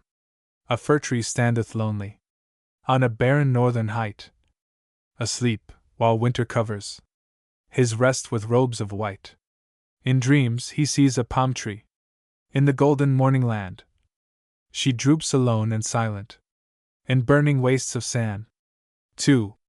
Du bist wie ein Bloom. Fair art thou as a flower, and innocent and shy.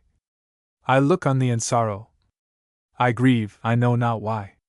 I long to lay, in blessing, my hand upon thy brow, and pray that God may keep thee as fair and pure as now. 1872. 8 Echoes from the Poems of Auguste Angelier. I. The ivory cradle.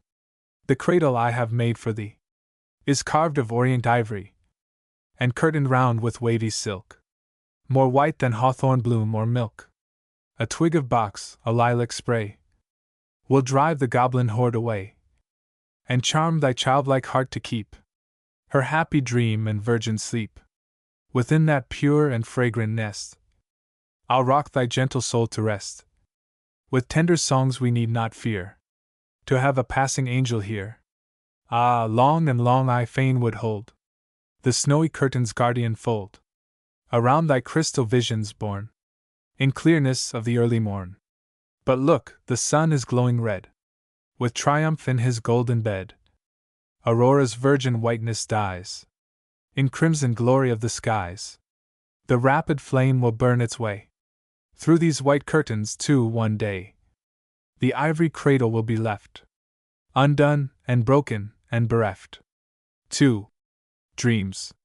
Often I dream your big blue eyes, though loath their meaning to confess, regard me with a clear surprise of dawning tenderness. Often I dream you gladly hear the words I hardly dare to breathe, the words that falter in their fear to tell what throbs beneath.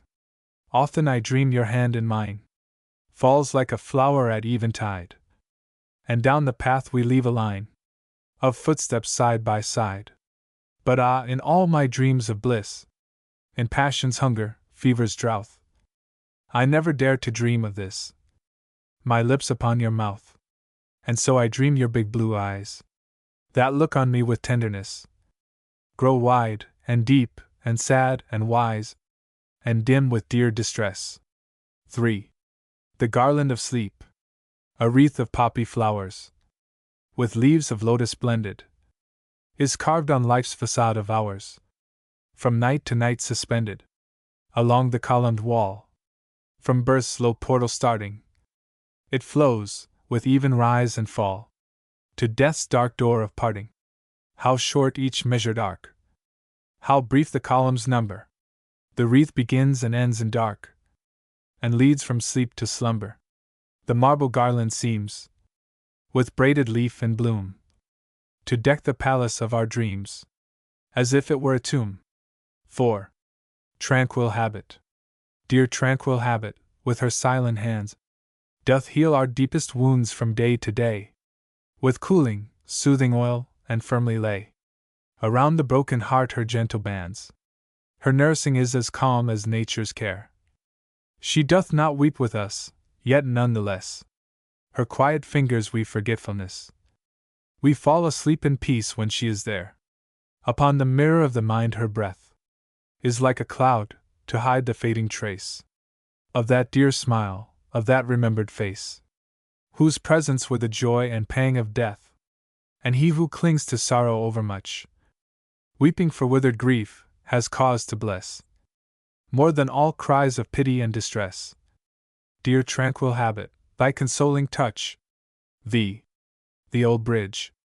On the old bridge, with its crumbling stones, all covered with lichens red and gray, two lovers were talking in sweet low tones, and we were they, as he leaned to breathe in her willing ear the love that he vowed would never die. He called her his darling, his dove most dear. And he was I. She covered her face from the pale moonlight with her trembling hands, but her eyes looked through, and listened with long delight. And she was you. On the old bridge, where the lichens rust, two lovers are learning the same old lore. He tells his love, and she looks her trust. But we, no more. 6. Eyes and lips. 1. Our silent eyes alone interpreted the newborn feeling in the heart of each. In yours I read your sorrow without speech, your lonely struggle in their tears unshed. Behind the dreamy sweetness, as a veil, I saw the moving lights of trouble shine, and then my eyes were brightened as with wine. My spirit reeled to see your face grow pale. Our deepening love, that is not yet allowed another language than the eyes doth learn, to speak it perfectly, above the crowd. Our looks exchange avowals and desires, like wave-divided beacon lights that burn, and talk to one another by their fires. 2. When I embrace her in a fragrant shrine of climbing roses, my first kiss shall fall on you, sweet eyes, that mutely told me all. Through you my soul will rise to make her mine. Upon your drooping lids, blue-veined and fair, the touch of tenderness I first will lay. You springs of joy, lights of my gloomy day, whose dear discovered secret bade me dare. And when you open, eyes of my fond dove, your look will shine with new delight made sure by this forerunner of a faithful love. 'Tis just, dear eyes, so pensive and so pure, that you should bear the sealing kisses true of love unhoped that came to me through you. 3. This was my thought, but when beneath the rose that hides the lonely bench where lovers rest, in friendly dusk I held her on my breast, for one brief moment, while I saw you close. Dear, yielding eyes, as if your lids, blue-veined and pure, were meekly fain at last to bear the proffered homage of my wistful prayer. In that high moment, by your grace obtained, forgetting your avowals, your alarms, your anguish and your tears, sweet weary eyes, forgetting that you gave her to my arms, I broke my promise, and my first caress, ungrateful, sought her lips in sweet surprise, her lips, which breathe a word of tenderness. 7. An evocation. When first upon my brow I felt your kiss, a sudden splendor filled me, like the ray that promptly runs to crown the hills with bliss of purple dawn before the golden day, and ends the gloom it crosses at one leap. My brow was not unworthy your caress, for some foreboding joy had bade me keep from all affront the place your lips would bless. Yet when your mouth upon my mouth did lay the royal touch, no rapture made me thrill, but I remained confused, ashamed, and still. Beneath your kiss, my queen without a stain, I felt, like ghosts who rise at judgment day, a throng of ancient kisses vile and vain. 8. Resignation. 1. Well, you will triumph, dear and noble friend. The holy love that wounded you so deep will bring you balm, and on your heart asleep the fragrant dew of healing will descend. Your children, ah, how quickly they will grow between us, like a wall that fronts the sun, lifting a screen with rosy buds, O Aaron, to hide the shaded path where I must go. You'll walk in light, and dreaming less and less of him who droops in gloom beyond the wall. Your mother soul will fill with happiness when first you hear your grandchild's babbling call, beneath the braided bloom of flower and leaf that we has wrought to veil your vanished grief. 2. Then I alone shall suffer. I shall bear the double burden of our grief alone, while I enlarge my soul to take your share of pain and hold it close beside my own. Our love is torn asunder, but the crown of thorns that love has woven I will make my relic sacrosanct, and press it down upon my bleeding heart that will not break.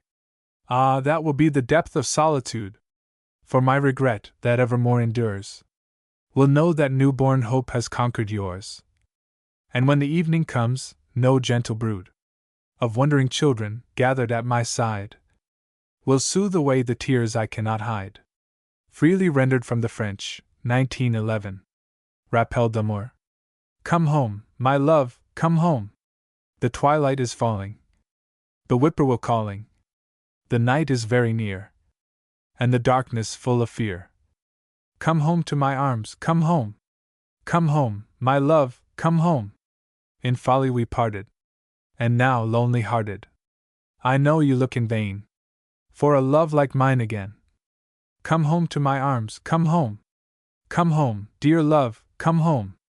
I've much to forgive you, and more yet to give you. I'll put a little light in the window every night. Come home to my arms, come home. The river of dreams. The river of dreams runs quietly down from its hidden home in the forest of sleep, with a measureless motion calm and deep. And my boat slips out on the current brown, in a tranquil bay where the trees incline far over the waves, and creepers twine far over the boughs, as if to steep their drowsy bloom in the tide that goes by a secret way that no man knows. Under the branches bending, under the shadows blending, and the body rests, and the passive soul is drifted along to an unseen goal, while the river of dreams runs down. The river of dreams runs gently down, with a leisurely flow that bears my bark out of the visionless woods of dark, into a glory that seems to crown valley and hill with light from far, clearer than sun or moon or star.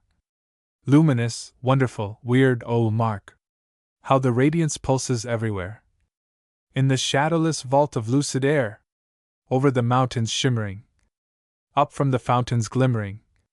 'Tis the mystical glow of the inner light that shines in the very noon of night, while the river of dreams runs down. The river of dreams runs murmuring down through the fairest garden that ever grew. And now, as my boat goes drifting through, 100 voices arise to drown the river's whisper, and charm my ear with a sound I have often longed to hear, a magical music, strange and new. The wild rose ballad, the lilac song, the virginal chant of the lilies throng, bluebells silverly ringing, pansies merrily singing, for all the flowers have found their voice, and I feel no wonder, but only rejoice, while the river of dreams runs down.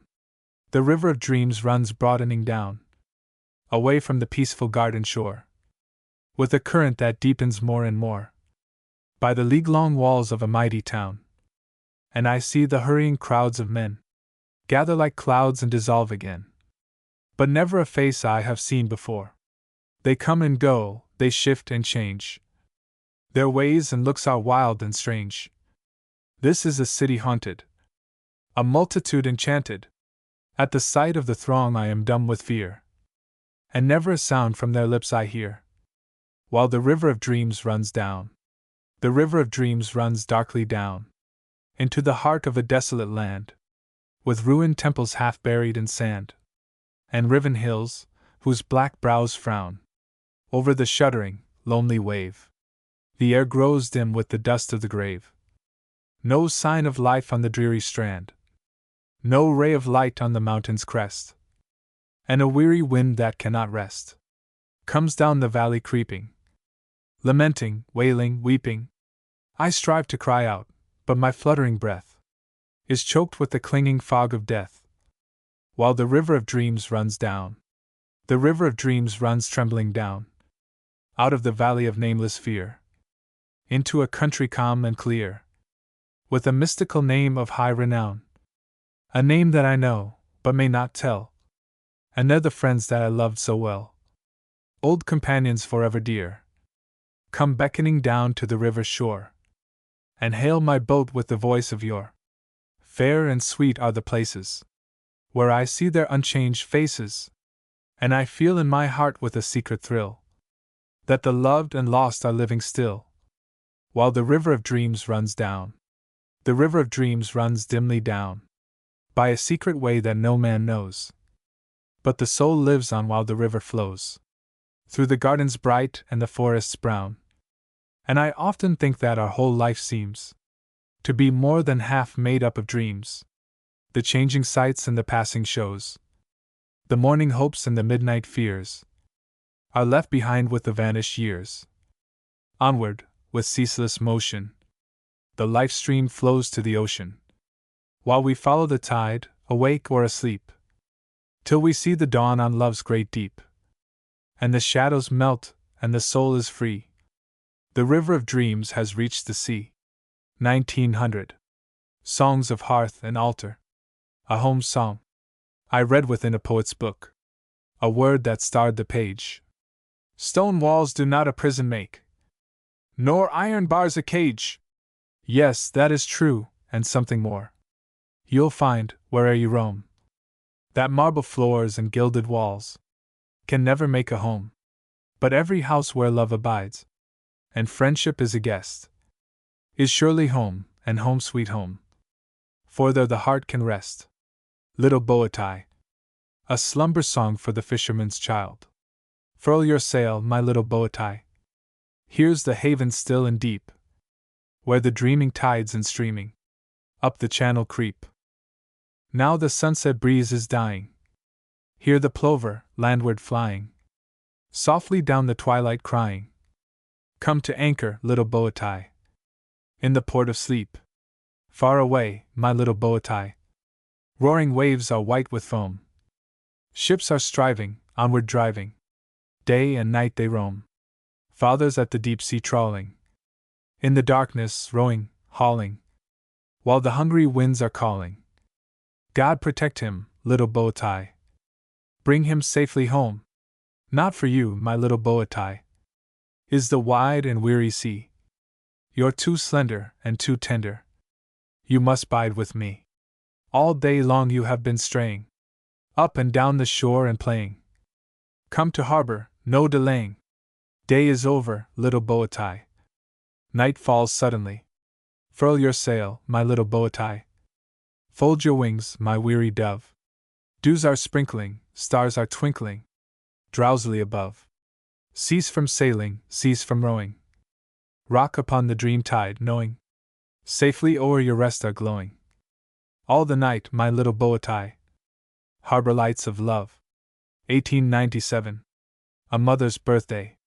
Lord Jesus, thou hast known a mother's love and tender care, and thou wilt hear, while for my own mother most dear, I make this birthday prayer.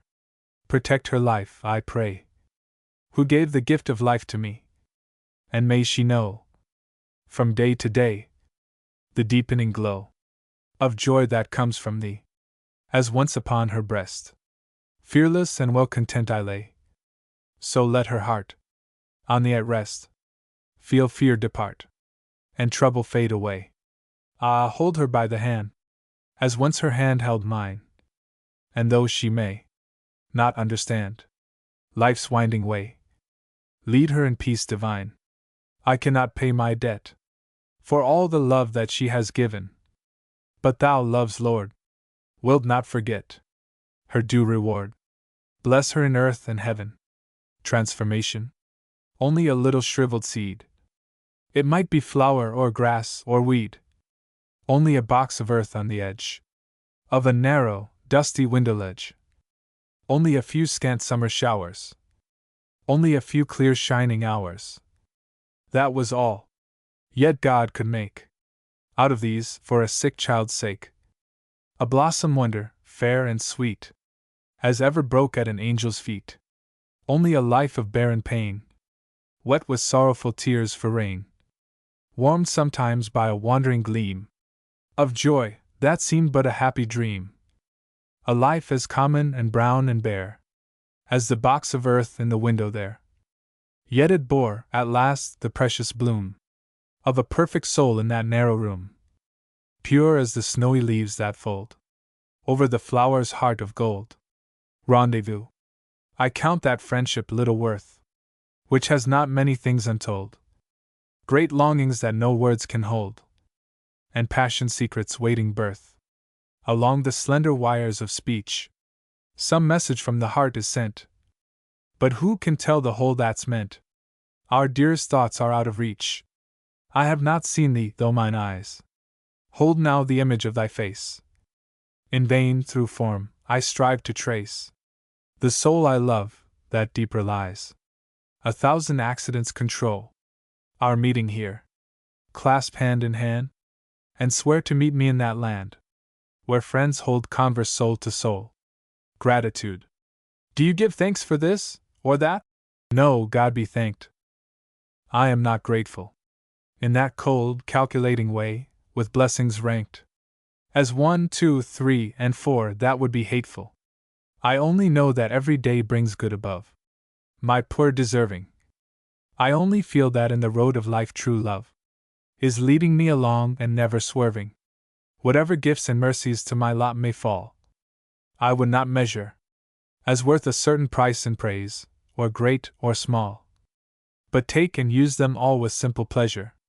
For when we gladly eat our daily bread, we bless the hand that feeds us, and when we tread the road of life in cheerfulness, our very heartbeats praise the love that leads us.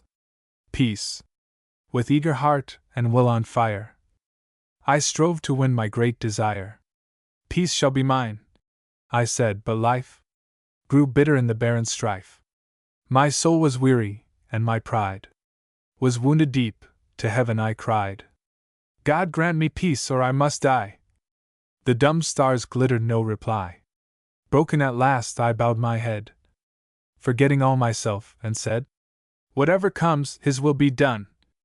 And in that moment peace was won. Santa Cristina.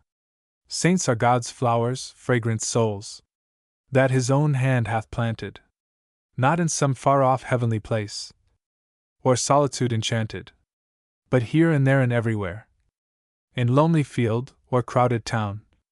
God sees a flower when He looks down, somewhere the lily's stainless white, and some the rose of passion, and some the violet's heavenly blue, but each in its own fashion, with silent bloom and soft perfume, is praising Him who from above beholds each lifted face of love. One such I knew, and had the grace to thank my God for knowing the beauty of her quiet life was like a rose in blowing, so fair and sweet, so all complete, and all unconscious as a flower, that light and fragrance were her dower. No convent garden held this rose, concealed like secret treasure. No royal terrace guarded her, for some sole monarch's pleasure. She made her shrine, this saint of mine, in a bright home where children played, and there she wrought, and there she prayed. In sunshine, when the days were glad, she had the art of keeping the clearest rays to give again. In days of rain and weeping, her blessed heart could still impart some portion of its secret grace, and charity shone in her face. In joy she grew from year to year, and sorrow made her sweeter, and every comfort still more kind, and every loss completer. Her children came to love her name, Christina. 'Twas a lip's caress, and when they called, they seemed to bless. No more they call, for she is gone, too far away to hear them, and yet they often breathe her name, as if she lingered near them. They cannot reach her with love's speech, but when they say, Christina, now, 'tis like a prayer or like a vow to keep her life alive, in deeds of pure affection, so that her love shall find in them a daily resurrection, a constant prayer that they may wear some touch of that supernal light, with which she blossoms in God's sight. The bargain. What shall I give for thee, thou pearl of greatest price? For all the treasures I possess would not suffice. I give my store of gold, it is but earthly dross, but thou wilt make me rich beyond all fear of loss. Mine honors I resign, they are but small at best. Thou like a royal star wilt shine upon my breast. My worldly joys I give, the flowers with which I played. Thy beauty, far more heavenly fair, shall never fade. Dear Lord, is that enough? Nay, not a thousandth part. Well, then, I have but one thing more. Take thou my heart to the child Jesus. I, the Nativity, could every time-worn heart but see thee once again. A happy human child among the homes of men. The age of doubt would pass, the vision of thy face would silently restore the childhood of the race.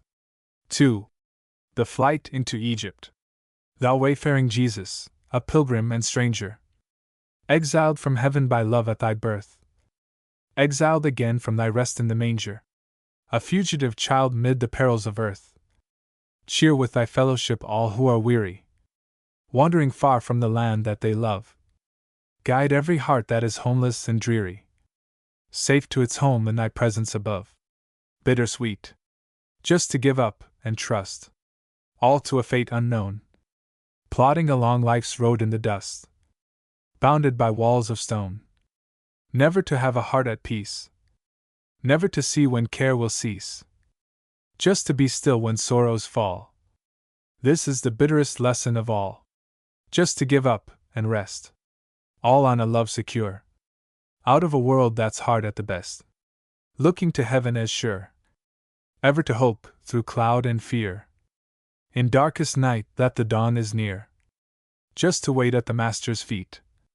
Surely now the bitter is sweet. Hymn of joy, to the music of Beethoven's Ninth Symphony.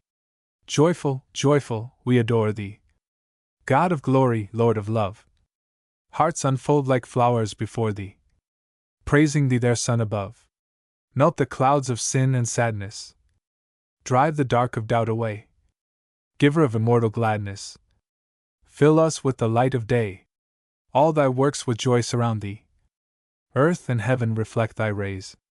Stars and angels sing around thee, center of unbroken praise. Field and forest, vale and mountain, blooming meadow, flashing sea, chanting bird and flowing fountain, call us to rejoice in thee. Thou art giving and forgiving, ever blessing, ever blessed, wellspring of the joy of living, ocean depth of happy rest. Thou our Father, Christ our brother, all who live in love are thine. Teach us how to love each other, lift us to the joy divine. Mortals join the mighty chorus, which the morning stars began. Father love is reigning o'er us, brother love binds man to man. Ever singing march we onward, victors in the midst of strife. Joyful music lifts us sunward, in the triumph song of life. 1908. Song of a Pilgrim Soul. March on, my soul, nor like a laggard stay. March swiftly on, yet err not from the way, where all the nobly wise of old have trod, the path of faith, made by the sons of God. Follow the marks that they have set beside the narrow, cloud-swept track to be thy guide. Follow, and honor what the past has gained, and forward still, that more may be attained. Something to learn, and something to forget. Hold fast the good, and seek the better yet. Press on, and prove the pilgrim hope of youth. The creeds are milestones on the road to truth. Ode to peace. I. In excelsis. 2 dwellings peace are thine. One is the mountain height, uplifted in the loneliness of light, beyond the realm of shadows fine, and far and clear, where advent of the night means only glorious nearness of the stars, and dawn unhindered breaks above the bars that long the lower world in twilight keep. Thou sleepest not, and hast no need of sleep, for all thy cares and fears have dropped away. The night's fatigue, the fever fret of day, are far below thee, and earth's weary wars, in vain expense of passion, pass before thy sight like visions in a glass, or like the wrinkles of the storm that creep across the sea and leave no trace of trouble on that immemorial face. So brief appear the conflicts, and so slight the wounds men give, the things for which they fight. Here hangs a fortress on the distant steep, a lichen clinging to the rock. There sails a fleet upon the deep, a wandering flock of snow-winged gulls. And yonder, in the plain, a marble palace shines, a grain of mica glittering in the rain. Beneath thy feet the clouds are rolled by voiceless winds, and far between the rolling clouds, new shores and peaks are seen, in shimmering robes of green and gold, and faint aerial hue, that silent fades into the silent blue. Thou, from thy mountain hold, all day in tranquil wisdom looking down on distant scenes of human toil and strife, all night, with eyes aware of loftier life, uplifted to the sky where stars are sown, dost watch the everlasting fields grow white unto the harvest of the sons of light, and welcome to thy dwelling place sublime the few strong souls that dare to climb the slippery crags, and find thee on the height. 2. De profundis. But in the depth thou hast another home, for hearts less daring, or more frail. Thou dwellest also in the shadowy vale, and pilgrim souls that roam with weary feet o'er hill and dale, bearing the burden and the heat of toilful days, turn from the dusty ways to find thee in thy green and still retreat. Here is no vision wide outspread before the lonely and exalted seat of all-embracing knowledge. Here, instead, a little cottage and a garden nook, with outlooks brief and sweet, across the meadows and along the brook, a little stream that nothing knows of the great sea to which it gladly flows, a little field that bears a little wheat, to make a portion of earth's daily bread. The vast cloud armies overhead are marshaled, and the wild wind blows its trumpet, but thou canst not tell whence comes the wind nor where it goes. Nor dost thou greatly care, since all is well. Thy daily task is done, and now the wages of repose are won. Here friendship lights the fire, and every heart, sure of itself and sure of all the rest, dares to be true, and gladly takes its part in open converse, bringing forth its best. And here is music, melting every chain of lassitude and pain. And here, at last, is sleep with silent gifts, kind sleep, the tender nurse who lifts the soul grown weary of the waking world, and lays it, with its thoughts all furled, its fears forgotten, and its passions still, on the deep bosom of the eternal will. 3 prayers for sleep and waking. I. Bedtime. Ere thou sleepest, gently lay every troubled thought away. Put off worry and distress, as thou puttiest off thy dress. Drop thy burden and thy care in the quiet arms of prayer. Lord, thou knowest how I live.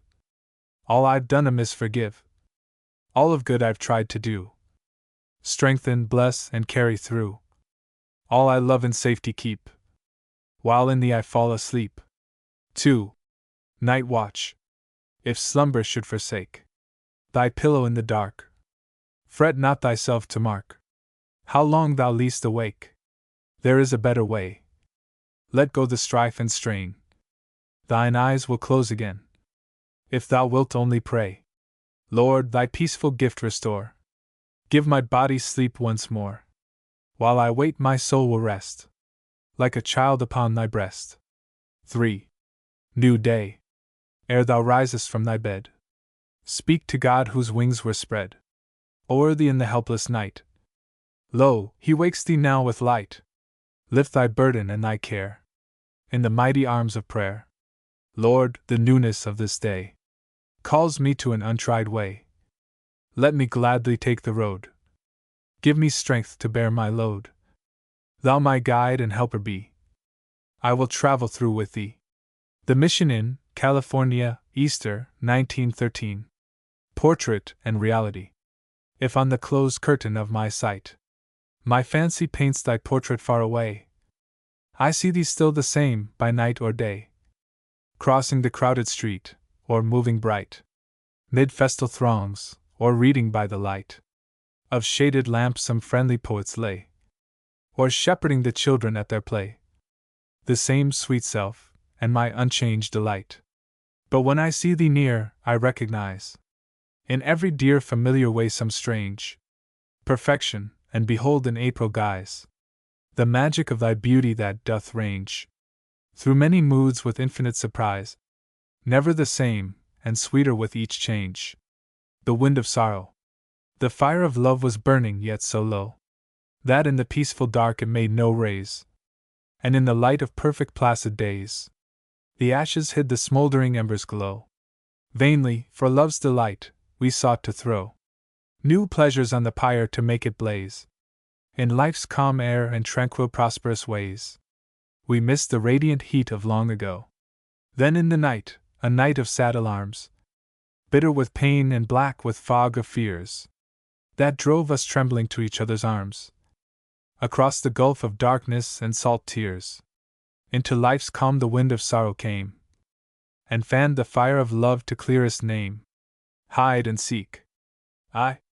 All the trees are sleeping, all the winds are still, all the fleecy flocks of cloud, gone beyond the hill. Through the noonday silence, down the woods of June, hark, a little hunter's voice, running with a tune. Hide and seek. When I speak, you must answer me. Call again. Merry men. Coo-ee, coo-ee, coo-ee. Now I hear his footsteps rustling in the grass. Hidden in my leafy nook, shall I let him pass? Just a low, soft whistle, quick the hunter turns, leaps upon me laughing loud, rolls me in the ferns. Hold him fast. Caught at last! Now you're it, you see. Hide your eye, till I cry. Coo-ee, coo-ee, coo-ee. 2. Long ago he left me, long and long ago. Now I wander through the world, seeking high and low, hidden safe and happy, in some pleasant place. If I could but hear his voice, soon I'd see his face. Far away, many a day. Where can Barney be? Answer, dear. Don't you hear? Coo-ee, coo-ee, coo-ee. Birds that every springtime sung him full of joy. Flowers he loved to pick for me, mind me of my boy. Somewhere he is waiting till my steps come nigh. Love may hide itself a while, but love can never die. Heart, be glad. The little lad will call again to thee. Father dear, heaven is here. Coo-ee, coo-ee, coo-ee. 1898. Autumn in the garden. When the frosty kiss of autumn in the dark makes its mark on the flowers, and the misty morning grieves over fallen leaves, then my olden garden, where the golden soil, through the toil of 100 years is mellow, rich, and deep, whispers in its sleep, mid the crumpled beds of marigold and phlox, where the box borders with its glossy green the ancient walks. There's a voice that talks of the human hopes that bloomed and withered here, year by year, and the dreams that brightened all the laboring hours, fading as the flowers. Yet the whispered story does not deepen grief, but relief, for the loneliness of sorrow seems to flow from the long ago.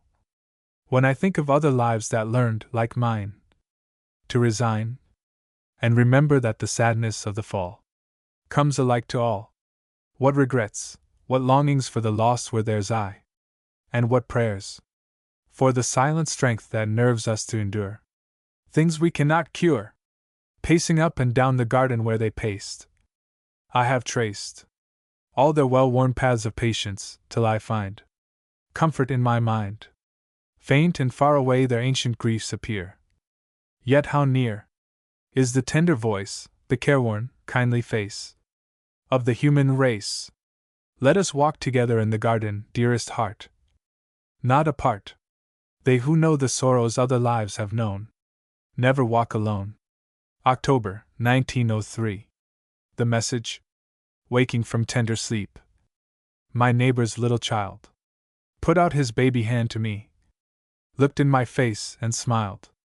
It seems as if he came home from a happy land to bring a message to my heart and make me understand. Somewhere, among bright dreams, a child that once was mine has whispered wordless love to him and given him a sign, comfort of kindly speech, and counsel of the wise, have helped me less than what I read in those deep smiling eyes. Sleep sweetly, little friend, and dream again of heaven. With double love I kiss your hand. Your message has been given. November, 1903. Dulcis Memoria? Long, long ago I heard a little song.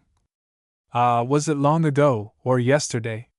So lowly, slowly wound the tune along, that far into my heart it found the way. A melody consoling and endearing. And now, in silent hours, I'm often hearing the small, sweet song that does not die away. Long, long ago I saw a little flower.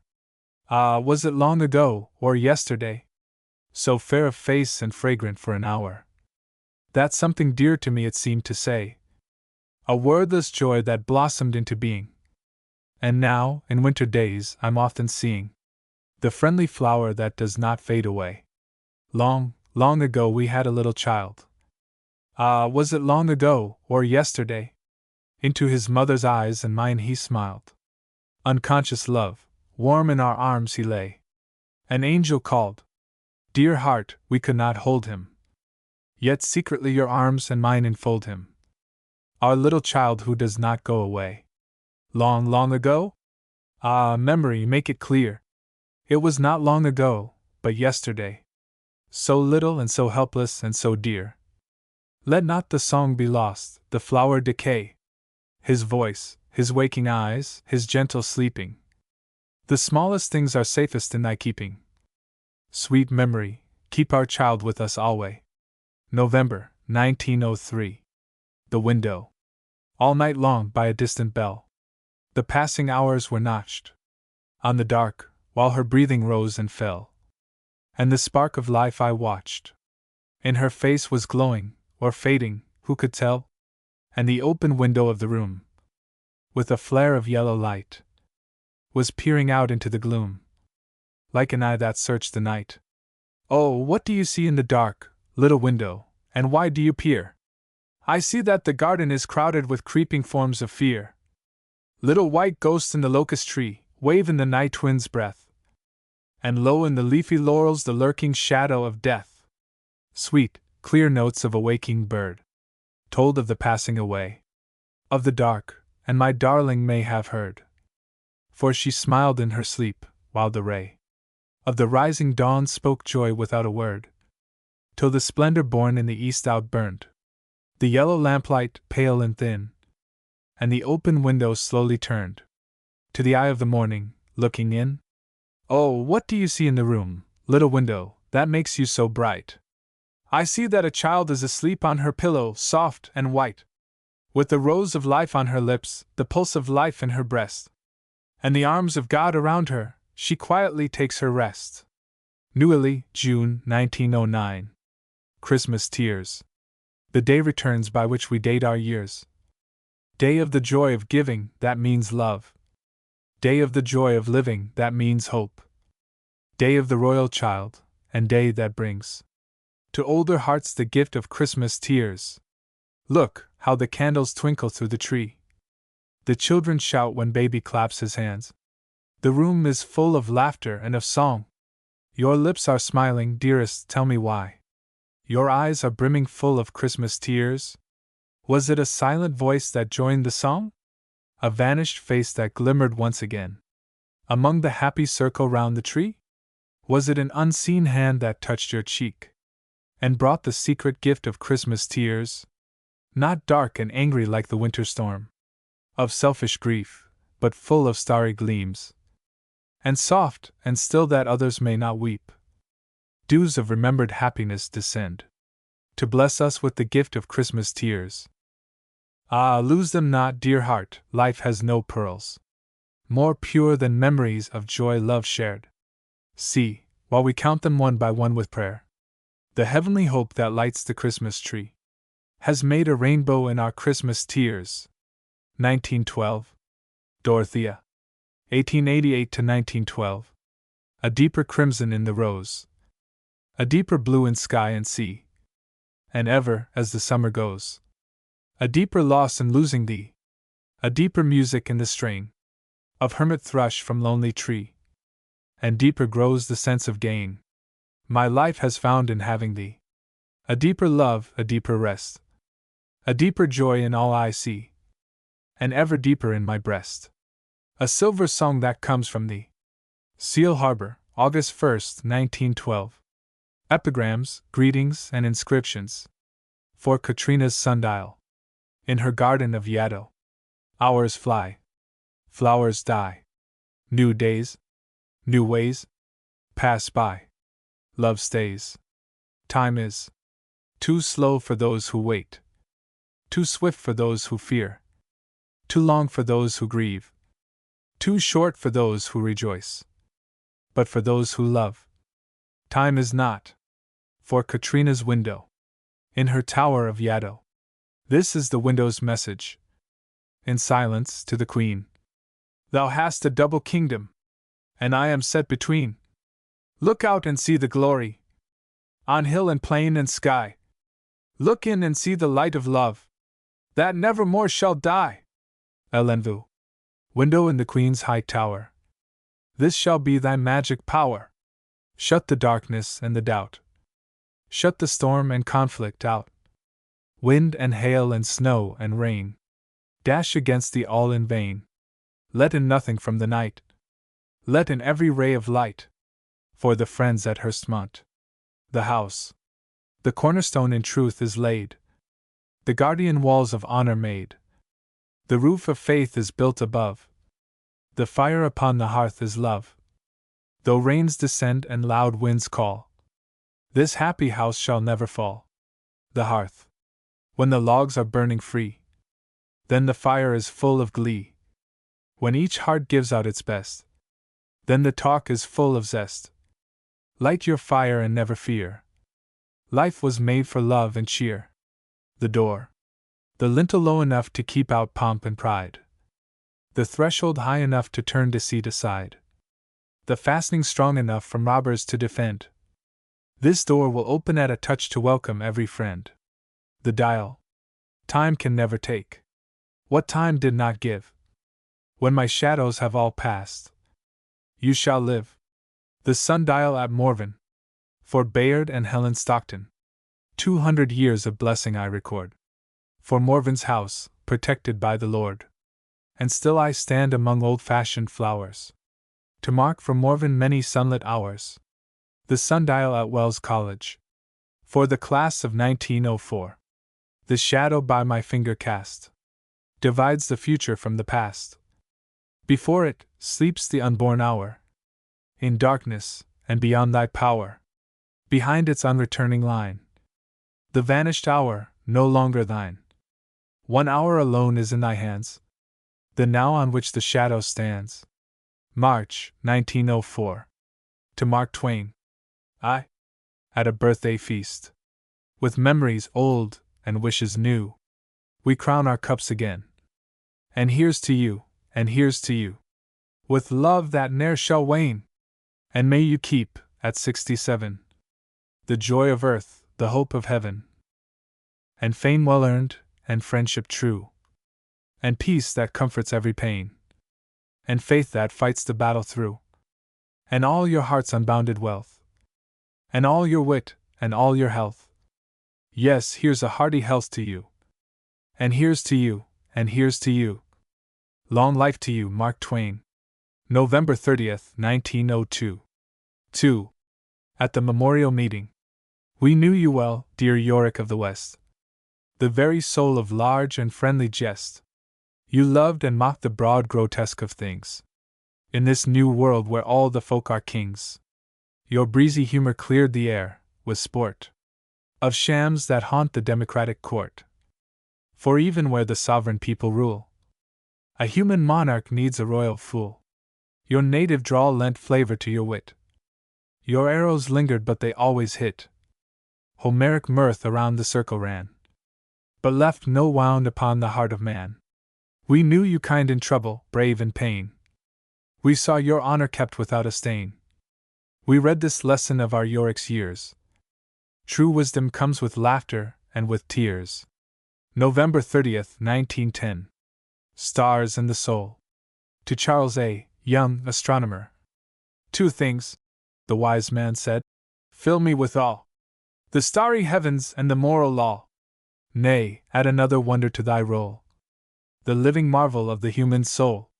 Born in the dust and cradled in the dark, it feels the fire of an immortal spark, and learns to read, with patient, searching eyes, the splendid secret of the unconscious skies. For God thought light before he spoke the word. The darkness understood not, though it heard. But man looks up to where the planets swim, and thinks God's thoughts of glory after him. What knows the star that guides the sailor's way, or lights the lover's bower with liquid ray? Of toil and passion, danger and distress, brave hope, true love, and utter faithfulness?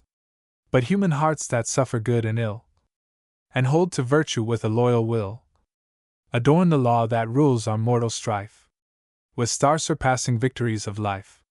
So take our thanks, dear reader of the skies, devout astronomer, most humbly wise, for lessons brighter than the stars can give, an inward light that helps us all to live. To Julia Marlowe, reading Keats' Ode on a Grecian Urn. Long had I loved this Attic shape, the breed of marble maidens round this urn divine. But when your golden voice began to read, the empty urn was filled with Chian wine. To Joseph Jefferson, May 4th, 1898. Today, fishing down the swift water, I found Joseph Jefferson on a big rock in the middle of the brook, casting the fly for trout. He said he had fished this very stream 43 years ago, and nearby, in the Paradise Valley, he wrote his famous play. Leaf from my diary. We met on nature's stage, and May had set the scene, with bishop caps standing in delicate ranks, and violets blossoming over the banks, while the brook ran full between. The waters rang your call, with frolicsome waves a twinkle. They knew you as boy, and they knew you as man, and every wave, as it merrily ran, cried, "Enter Rip Van Winkle!" The mocking-bird. In mirth he mocks the other birds at noon, catching the lilt of every easy tune. But when the day departs he sings of love, his own wild song beneath the listening moon. The empty quatrain, a flawless cup, how delicate and fine, the flowing curve of every jeweled line. Look, turn it up or down, 'tis perfect still, but holds no drop of life's heart-warming wine. Pan learns music, for a sculpture by Sarah Green. Limber-limbed, lazy god, stretched on the rock. Where is sweet Echo, and where is your flock? What are you making here?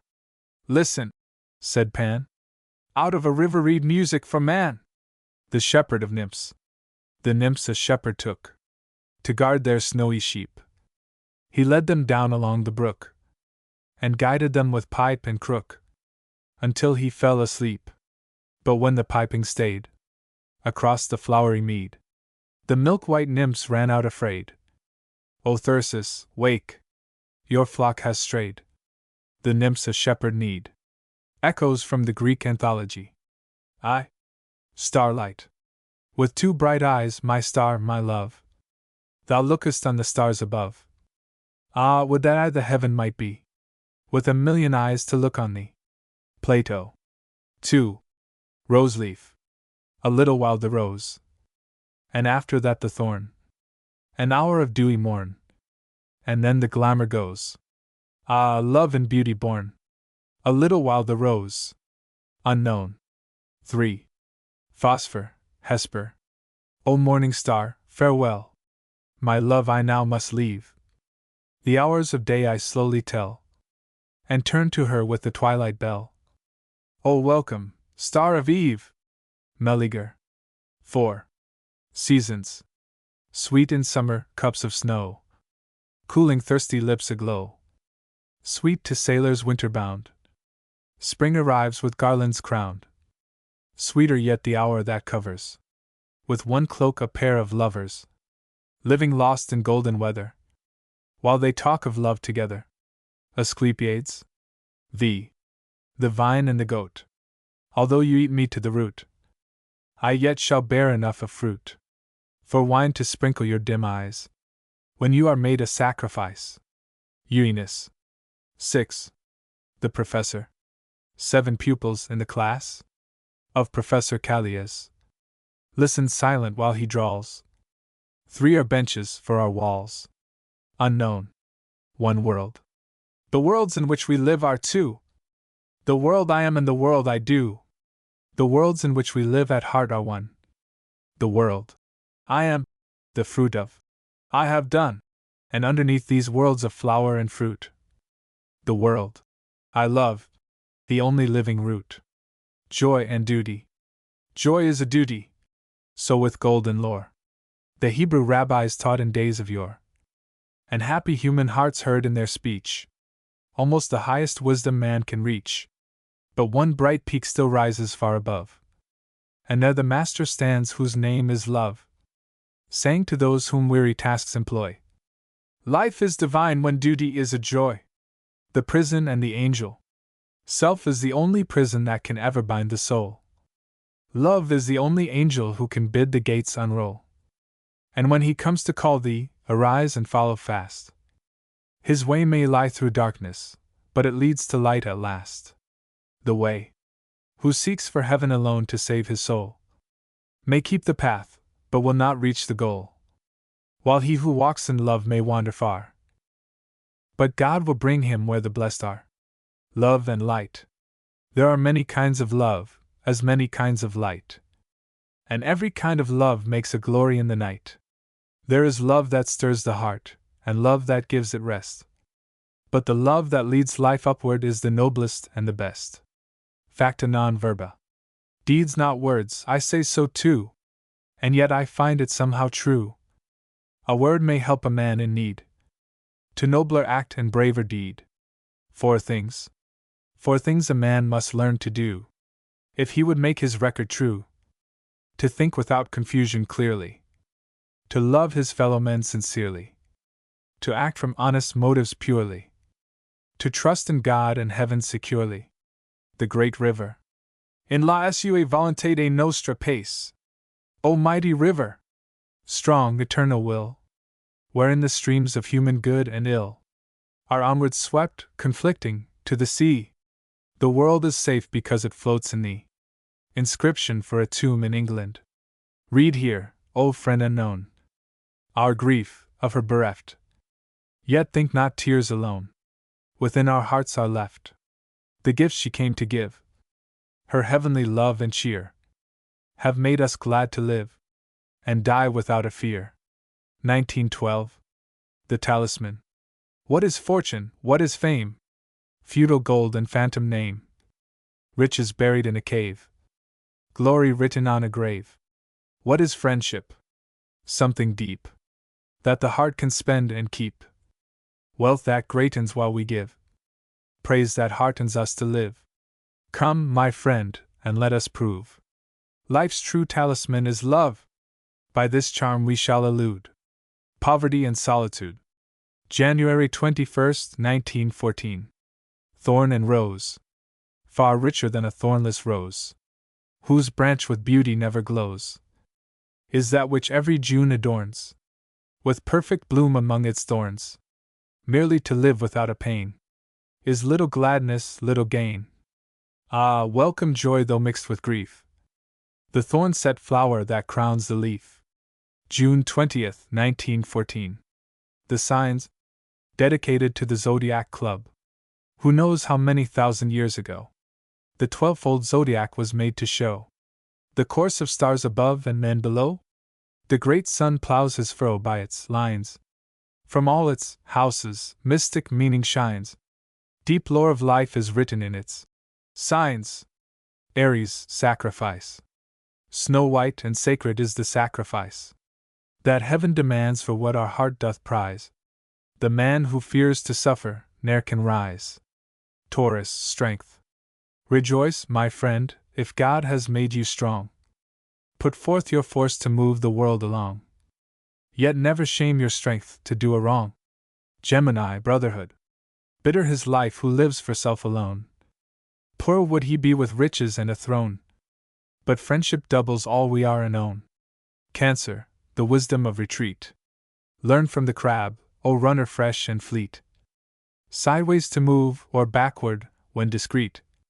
Life is not all advance, sometimes retreat. Leo, fire. The sign of Leo is the sign of fire. Hatred we hate, but no man should desire. A heart too cold to flame with righteous ire. Virgo, love. Mysterious symbol, words are all in vain to tell the secret power by which you reign. The more we love, the less we can explain. Libra, justice. Examine well the scales with which you weigh. Let justice rule your conduct every day.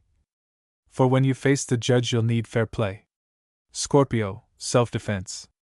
There's not a creature in the realm of night but has the wish to live, likewise the right. Don't tread upon the scorpion, or he'll fight. Sagittarius, the archer. Life is an arrow, therefore you must know what mark to aim at, how to use the bow. Then draw it to the head and let it go. Capricornus, the goat. The goat looks solemn, yet he likes to run and leap the rocks, and gambol in the sun. The truly wise enjoy a little fun. Aquarius, water. Like water spilt upon the ground. Alas, our little lives flow swiftly on and pass. Yet may they bring rich harvests and green grass. Pisces, the fishes. Last of the sacred signs, you bring to me a word of hope, a word of mystery. We all are swimmers in God's mighty sea. February 28, 1918. Pro Patria. Patria. I would not even ask my heart to say, if I could love another land as well as thee, my country, had I felt the spell of Italy at birth, or learned to obey the charm of France, or England's mighty sway. I would not be so much an infidel as once to dream, or fashion words to tell what land could hold my heart from thee away. For like a law of nature in my blood, America, I feel thy sovereignty, and woven through my soul thy vital sign. My life is but a wave and thou the flood. I am a leaf and thou the mother tree. Nor should I be at all, were I not thine. June 1904. America.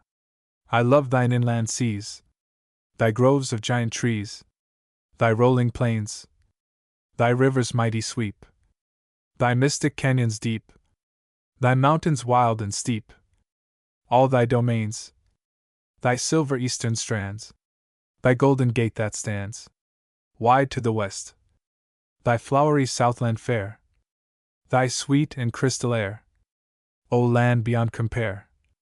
Thee I love best. March 1906. The ancestral dwellings. Dear to my heart are the ancestral dwellings of America.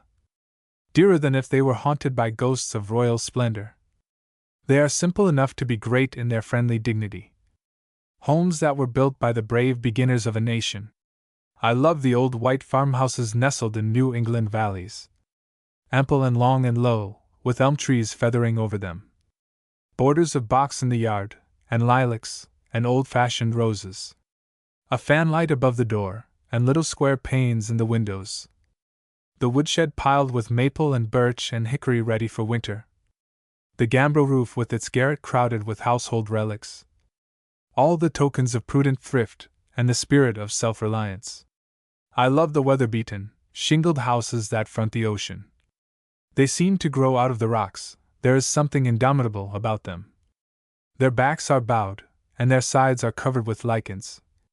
Soft in their color as gray pearls, they are full of a patient courage. Facing the briny wind on a lonely shore they stand undaunted, while the thin blue pennant of smoke from the square-built chimney tells of a haven for man, with room for a hearth and a cradle. I love the stately southern mansions with their tall white columns.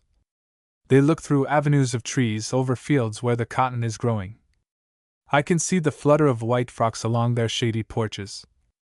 Music and laughter float from the windows, The yards are full of hounds and horses. Long since the riders have ridden away, yet the houses have not forgotten. They are proud of their name and place, and their doors are always open. For the thing they remember best is the pride of their ancient hospitality. In the towns I love the discreet and tranquil Quaker dwellings, with their demure brick faces and immaculate marble doorsteps, and the gabled houses of the Dutch, with their high stoops and iron railings. I can see their little brass knobs shining in the morning sunlight, and the solid self-contained houses of the descendants of the Puritans, frowning on the street with their narrow doors and dormer windows, and the triple-galleried, many-pillared mansions of Charleston, standing open sideways in their gardens of roses and magnolias. Yes, they are all dear to my heart, and in my eyes they are beautiful. For under their roofs were nourished the thoughts that have made the nation. The glory and strength of America come from her ancestral dwellings. July 1909. Hudson's last voyage. The Shallop on Hudson Bay. June 22, 1611. One sail in sight upon the lonely sea. And only one, for never ship but mine has dared these waters. We were first, my men, to battle in between the bergs and flows to these wide waves. This gulf is mine, I name it, and that flying sail is mine. And there, hull down below that flying sail, the ship that staggers home is mine, mine, mine. My ship Discovery. The sullen dogs of mutineers, the bitches whelps that snatched their food and bit the hand that nourished them, have stolen her. You ingrate Henry Green, I picked you from the gutter of Houndsditch, and paid your debts, and kept you in my house, and brought you here to make a man of you. You Robert Juet, ancient, crafty man, toothless and tremulous, how many times have I employed you as a master's mate, to give you bread? And you Abacuc Prickett, you sailor clerk, you salted Puritan, you knew the plot and silently agreed, salving your conscience with a pious lie. Yes, all of you, hounds, rebels, thieves, bring back my ship. Too late, I rave, they cannot hear my voice, and if they heard, a drunken laugh would be their answer, for their minds have caught the fatal firmness of the fool's resolve. That looks like courage, but is only fear. They'll blunder on, and lose my ship, and drown, or blunder home to England and be hanged. Their skeletons will rattle in the chains of some tall gibbet on the Channel cliffs, while passing mariners look up and say, "Those are the rotten bones of Hudson's men, who left their captain in the frozen north." O God of justice, why hast thou ordained plans of the wise and actions of the brave, dependent on the aid of fools and cowards? Look, there she goes, her topsails in the sun gleam from the ragged ocean edge and drop clean out of sight. So let the traitors go clean out of mind. We'll think of braver things. Come closer in the boat, my friends. John King. You take the tiller, keep her head nor'west. You Philip Staff, the only one who chose freely to share our little shallop's fate, rather than travel in the hellbound ship. Too good an English sailor to desert. Your crippled comrades try to make them rest more easy on the thwarts. And John, my son, my little shipmate, come and lean your head against my knee. Do you remember still the April morn in Ethelburga's church, 5 years ago, when side by side we kneeled to take the sacrament with all our men, before the Hopewell left St. Catherine's docks, on our first voyage? It was then I vowed my sailor soul and yours to search the sea, until we found the water path that leads from Europe into Asia. I believe that God has poured the ocean round his world, not to divide, but to unite the lands, and all the English captains that have dared in little ships to plough uncharted waves, Davis and Drake, Hawkins and Frobisher, Raleigh and Gilbert, all the other names, are written in the chivalry of God, as men who served his purpose. I would claim a place among that knighthood of the sea, and I have earned it, though my quest should fail, For, mark me well, the honor of our life derives from this, to have a certain aim before us always, which our will must seek, amid the peril of uncertain ways. Then, though we miss the goal, our search is crowned with courage, and we find along our path a rich reward of unexpected things. Press towards the aim, take fortune as it fares. I know not why, but something in my heart has always whispered, "Westward seek your goal." 3 times they sent me east, but still I turned the bowsprit west, and felt among the floes of ruddling ice along the Greenland coast, and down the rugged shore of Newfoundland, and past the rocky capes and wooded bays, where Gosnold sailed, like one who feels his way, with outstretched hand across a darkened room. I groped among the inlets and the isles, to find the passage to the land of spice. I have not found it yet, but I have found things worth the finding. Son, have you forgot those mellow autumn days 2 years ago, when first we sent our little ship Half Moon, the flag of Holland floating at her peak, across a sandy bar, and sounded in among the channels to a goodly bay, where all the navies of the world could ride? A fertile island that the Redmen called Manhattan lay above the bay. The land around was bountiful and friendly fare, but never land was fair enough to hold the seamen from the calling of the sea. And so we bore to westward of the isle, along a mighty inlet, where the tide was troubled by a downward flowing flood that seemed to come from far away, perhaps from some mysterious gulf of Tartary. Inland we held our course, by palisades of naked rock, by rolling hills adorned with forests rich in timber for great ships, through narrows where the mountains shut us in, with frowning cliffs that seemed to bar the stream, and then through open reaches where the banks sloped to the water gently, with their fields of corn and lentils smiling in the sun. 10 days we voyaged through that placid land, until we came to shoals and sent a boat upstream to find what I already knew. We traveled on a river, not a strait. But what a river! God has never poured a stream more royal through a land more rich. Even now I see it flowing in my dream, while coming ages people it with men of manhood equal to the river's pride. I see the wigwams of the Redmen changed to ample houses, and the tiny plots of maize and green tobacco broaden out to prosperous farms that spread o'er hill and dale the many-colored mantle of their crops. I see the terraced vineyard on the slope, where now the fox grape loops its tangled vine, and cattle feeding where the red deer roam, and wild bees gathered into busy hives to store the silver comb with golden sweet. And all the promised land begins to flow with milk and honey. Stately manors rise along the banks, and castles top the hills, and little villages grow populous with trade, until the river runs as proudly as the Rhine, the thread that links 100 towns and towers. Now looking deeper in my dream, I see a mighty city covering the isle. They call Manhattan, equal in her state to all the older capitals of earth, the gateway city of a golden world, a city girt with masts, and crowned with spires, and swarming with 1,000,000 busy men, while to her open door across the bay the ships of all the nations flock like doves. My name will be remembered there. The world will say, "This river and this isle were found by Henry Hudson on his way to seek the Northwest Passage." Yes, I seek it still, my great adventure and my guiding star. For look ye, friends, our voyage is not done. We hold by hope as long as life endures, somewhere among these floating fields of ice, somewhere along this westward widening bay, somewhere beneath this luminous northern night. The channel opens to the farthest east. I know it, and some day a little ship will push her bowsprit in, and battle through. And why not ours tomorrow, who can tell? The lucky chance awaits the fearless heart.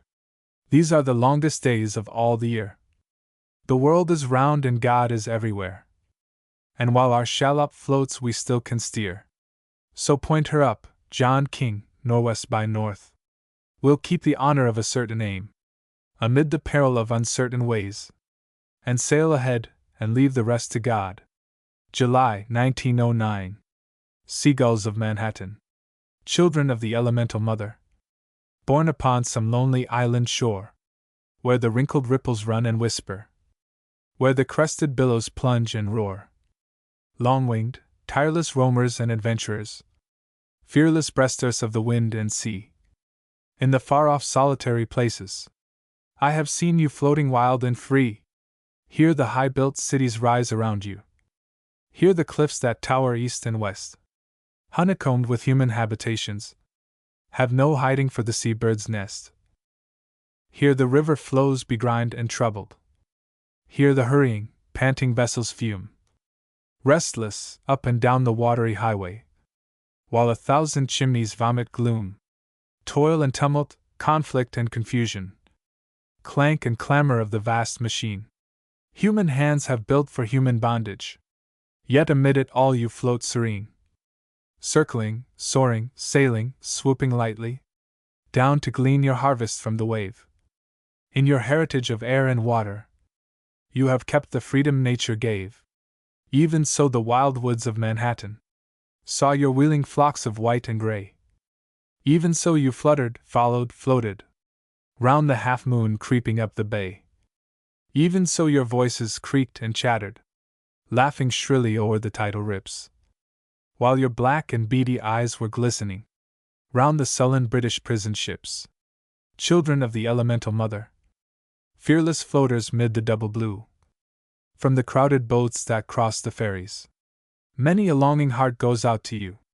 Though the cities climb and close around us, something tells us that our souls are free. While the seagulls fly above the harbor, while the river flows to meet the sea. December 1905. A ballad of Claremont Hill. The roar of the city is low, muffled by new-fallen snow, and the sign of the wintry moon is small and round and still. Will you come with me tonight to see a pleasant sight, away on the riverside, at the edge of Claremont Hill? And what shall we see there but streets that are new and bare, and many a desolate place that the city is coming to fill, and a soldier's tomb of stone, and a few trees standing alone? Will you walk for that through the cold, to the edge of Claremont Hill? But there's more than that for me. In the place that I fain would see, there's a glimpse of the grace that helps us all to bear life's ill, a touch of the vital breath that keeps the world from death, a flower that never fades on the edge of Claremont Hill. For just where the road swings round, in a narrow strip of ground, where a group of forest trees are lingering fondly still, there's a grave of the olden time, when the garden bloomed in its prime, and the children laughed and sang on the edge of Claremont Hill. The marble is pure and white, and even in this dim light, you may read the simple words that are written there if you will. You may hear a father tell of the child he loved so well. 100 years ago, on the edge of Claremont Hill, the tide of the city has rolled across that bower of old, and blotted out the beds of the rose and the daffodil. But the little playmate sleeps, and the shrine of love still keeps a record of happy days on the edge of Claremont Hill. The river is pouring down to the crowded, careless town, where the intricate wheels of trade are grinding on like a mill. But the clamorous noise and strife of the hurrying waves of life flows soft by this haven of peace on the edge of Claremont Hill. And after all, my friend, when the tale of our years shall end, be it long or short, or lowly or great, as God may will, what better praise could we hear than this of the child so dear? You have made my life more sweet on the edge of Claremont Hill? December 1896. Urbs Coronata. Song for the City College of New York. O youngest of the giant brood of cities far renowned, in wealth and glory thou hast passed thy rivals at a bound. Thou art a mighty queen, New York, and how wilt thou be crowned? Weave me no palace wreath of pride, the royal city said. nor forge a frowning fortress walls, a helmet for my head, but let me wear a diadem of wisdom's towers instead. She bowed herself, she spent herself, she wrought her will forsooth, and set upon her island height a citadel of truth, a house of light, a home of thought, a shrine of noble youth. Stand here, ye city college towers, and look both up and down. Remember all who wrought for you within the toiling town. Remember all their hopes for you, and be the city's crown. June 1908. Mercy for Armenia. I, the Turk's way. Stand back, ye messengers of mercy. Stand far off, for I will save my troubled folk in my own way. So the false sultan spoke, and Europe, hearkening to his base command, stood still to see him heal his wounded land. Through blinding snows of winter and through smoke of burning towns, she saw him deal the stroke of cruel mercy that his hate had planned. Unto the prisoners and the sick he gave new tortures horrible, without a name. Unto the thirsty, blood to drink, a sword. Unto the hungry, with a robe of shame, he clad the naked, making life abhorred. He saved by slaughter, and denied a grave. 2. America's way. But thou, my country, though no fault be thine, for that red horror far across the sea, though not a tortured wretch can point to thee, and curse thee for the selfishness supine of those great powers that cowardly combine to shield the Turk in his iniquity. Yet, since thy hand is innocent and free, arise, and show the world the way divine. Thou canst not break the oppressor's iron rod, but thou canst help and comfort the oppressed. Thou canst not loose the captive's heavy chain, but thou canst bind his wounds and soothe his pain. Armenia calls thee, sovereign of the West, to play the Good Samaritan for God. 1896. Sicily, December, 1908. O garden isle, beloved by sun and sea, whose bluest billows kiss thy curving bays, whose light enfolds thy hills with golden rays, filling with fruit each dark-leaved orange tree. What hidden hatred hath the earth for thee, that once again, in these dark, dreadful days, breaks forth in trembling rage, and swiftly lays thy beauty waste in wreck and agony? Is nature, then, a strife of jealous powers, and man the plaything of unconscious fate? Not so, my troubled heart. God reigns above, and man is greatest in his darkest hours. Walking amid the cities desolate, behold the Son of God in human love. Tertius and Henry Van Dyke. Come back again, Jeanne d'Arc. The land was broken in despair.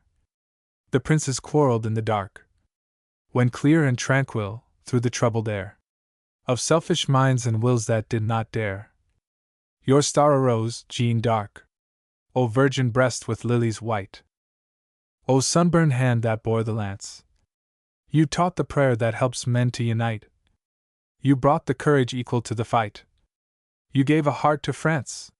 Your king was crowned, your country free. At Reims you had your soul's desire, and then at Rouen, maid of Domremy, the black-robed judges gave your victory the martyr's crown of fire. And now again the times are ill, and doubtful leaders miss the mark. The people lack the single faith and will to make them one. Your country needs you still. Come back again, Jeanne d'Arc. O woman star, arise once more, and shine to bid your land advance. The old heroic trust in God restore. Renew the brave, unselfish hopes of yore, and give a heart to France. Paris, July, 1909. National Monuments. Count not the cost of honor to the dead, the tribute that a mighty nation pays to those who loved her well in former days, means more than gratitude for glories fled. For every noble man that she hath bred lives in the bronze and marble that we raise, immortalized by art's immortal praise, to lead our sons as he our fathers led. These monuments of manhood strong and high do more than forts or battleships to keep our dear-bought liberty. They fortify the heart of youth with valor wise and deep. They build eternal bulwarks, and command immortal hosts to guard our native land. February 1905. The Monument of Francis Makemie, Presbyter of Christ in America, 1683 to 1708. To thee, plain hero of a rugged race, we bring the meed of praise too long delayed. Thy fearless word and faithful work have made for God's republic firmer resting place in this new world, for thou hast preached the grace and power of Christ in many a forest glade, teaching the truth that leaves men unafraid of frowning tyranny or death's dark face. Oh, who can tell how much we owe to thee, Makemie, and to labor such as thine, for all that makes America the shrine of faith untrammeled and of conscience free? Stand here, grey stone, and consecrate the sod where rests this brave Scotch-Irish man of God. April 1908. The statue of Sherman by S.T. Gaudens. This is the soldier brave enough to tell the glory-dazzled world that war is hell. Lover of peace, he looks beyond the strife and rides through hell to save his country's life. April 1904. America for me. 'Tis fine to see the old world, and travel up and down among the famous palaces and cities of renown, to admire the crumbly castles and the statues of the kings. But now I think I've had enough of antiquated things. So it's home again, America for me. My heart is turning home again, and there I long to be, in the land of youth and freedom beyond the ocean bars, where the air is full of sunlight and the flag is full of stars. Oh, London is a man's town, there's power in the air. And Paris is a woman's town, with flowers in her hair. And it's sweet to dream in Venice, and it's great to study Rome. But when it comes to living, there is no place like home. I like the German fir woods, in green battalions drilled. I like the gardens of Versailles with flashing fountains filled. But oh, to take your hand, my dear, and ramble for a day in the friendly western woodland where nature has her way. I know that Europe's wonderful, yet something seems to lack. The past is too much with her, and the people looking back. But the glory of the present is to make the future free. We love our land for what she is, and what she is to be. Oh, it's home again, America for me. I want a ship that's westward bound to plow the rolling sea, to the blessed land of room enough beyond the ocean bars, where the air is full of sunlight and the flag is full of stars. June 1909. The Builders. Ode for the 150th Anniversary of Princeton College. October 21, 1896. Into the dust of the making of man, Spirit was breathed when his life began, lifting him up from his low estate, with masterful passion, the wish to create. Out of the dust of his making, man fashioned his works as the ages ran. Fortress, and palace, and temple, and tower, filling the world with the proof of his power. Over the dust that awaits him, man, building the walls that his pride doth plan, dreams they will stand in the light of the sun, bearing his name till time is done. 2. The monuments of mortals are as the glory of the grass, through time's dim portals. A voiceless, viewless wind doth pass. The blossoms fall before it in a day. The forest monarchs year by year decay, and man's great buildings slowly fade away. One after one, they pay to that dumb breath the tribute of their death, and are undone. The towers incline to dust, the massive girders rust, the domes dissolve in air, the pillars that upbear, the lofty arches crumble, stone by stone, while man the builder looks about him in despair, for all his works of pride and power are overthrown. 3. A voice came from the sky. Set thy desires more high. Thy buildings fade away, because thou buildest clay. Now make the fabric sure, with stones that will endure, hewn from the spiritual rock. The immortal towers of the soul, at death's dissolving touch shall mock, and stand secure while eons roll. 4. Well did the wise in heart rejoice to hear the summons of that voice, and patiently begin the builder's work within. House is not made with hands, nor founded on the sands. And now, revered mother, at whose call we come to keep thy joyous festival, and celebrate thy labors on the walls of truth, through 70 years and 10 of thine eternal youth, a master builder thou, and on thy shining brow, like Cybele, in fadeless light dost wear a diadem of turrets strong and fair. Thee, I see thee standing in a lonely land, but late and hardly won from solitude, unpopulous and rude. On that far western shore I see thee stand, like some young goddess from a brighter strand, while in thine eyes a radiant thought is born, enkindling all thy beauty like the morn. See like the forests rolled in waves of green, and few the lights that glimmered leagues between. High in the north, for 80 years alone, fair Harvard's earliest beacon tower had shone, when Yale was lighted, and an answering ray flashed from the meadows by New Haven Bay. But deeper spread the forest, and more dark, where first Neshaminy received the spark of sacred learning to a woodland camp. An old log college glowed with tenant's lamp. Thine alma mater was the larger sight that saw the future of that trembling light. And thine the courage, thine the stronger will, that built its loftier home on Princeton Hill. New light! Men cried, and murmured that it came from an unsanctioned source with lawless flame. It shone too free, for still the church and school must only shine according to their rule.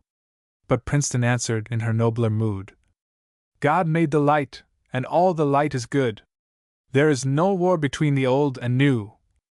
The conflict lies between the false and true. The stars, that high in heaven their courses run, in glory differ, but their light is one. The beacons, gleaming o'er the sea of life, are rivals but in radiance, not in strife. Shine on, ye sister towers, across the night! I too will build a lasting house of light. 6.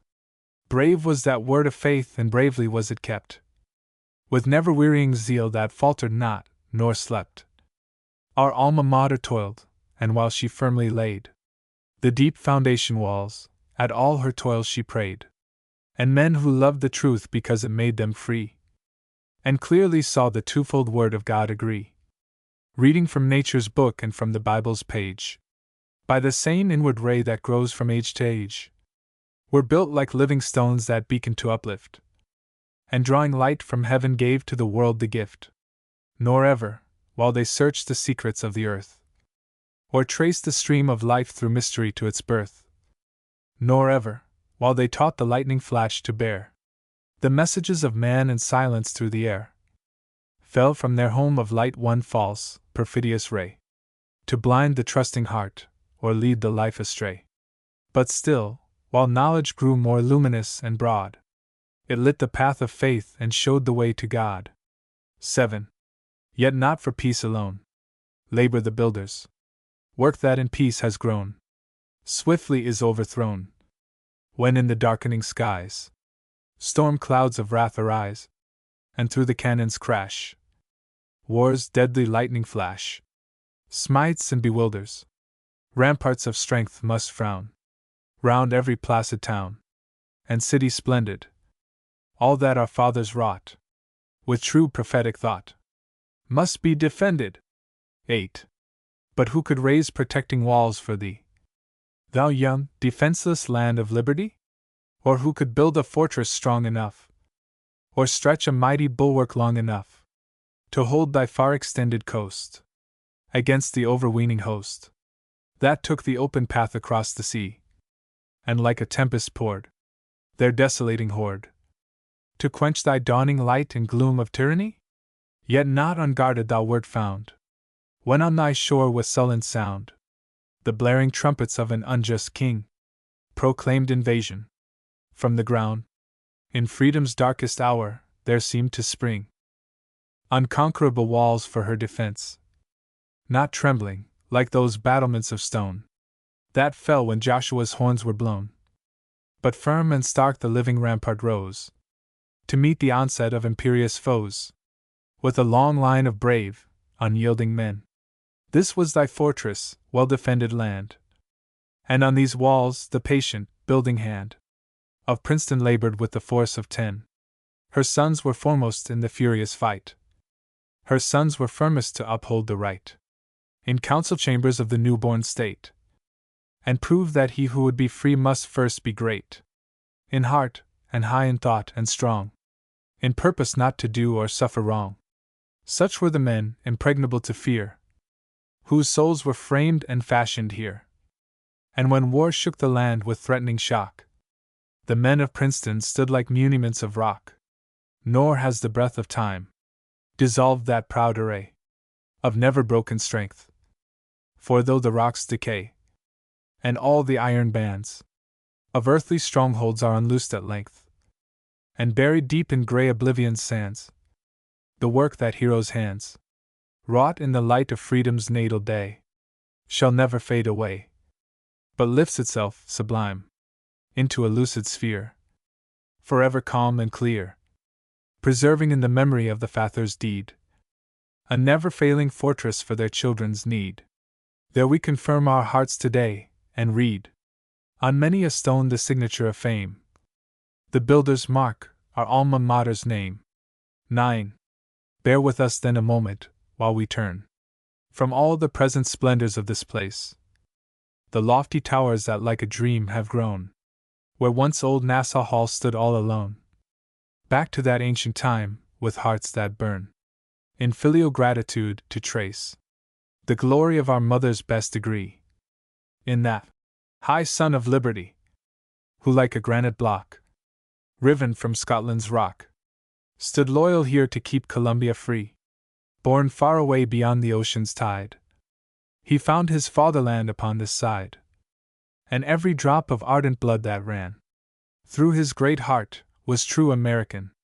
He held no fealty to a distant throne, but made his new-found country's cause his own, in peril and distress, in toil and weariness, when darkness overcast her with shadows of disaster, and voices of confusion proclaimed her hope delusion.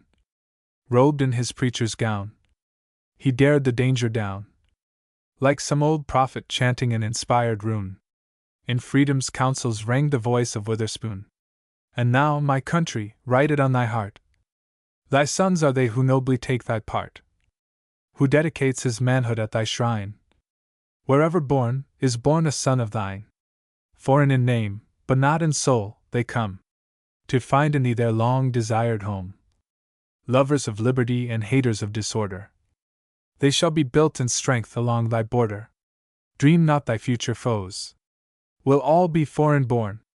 Turn thy clear look of scorn upon thy children who oppose their passions wild and policies of shame, to wreck the righteous splendor of thy name. Untaught and overconfident they rise, with folly on their lips and envy in their eyes. Strong to destroy, but powerless to create, and ignorant of all that made our fathers great.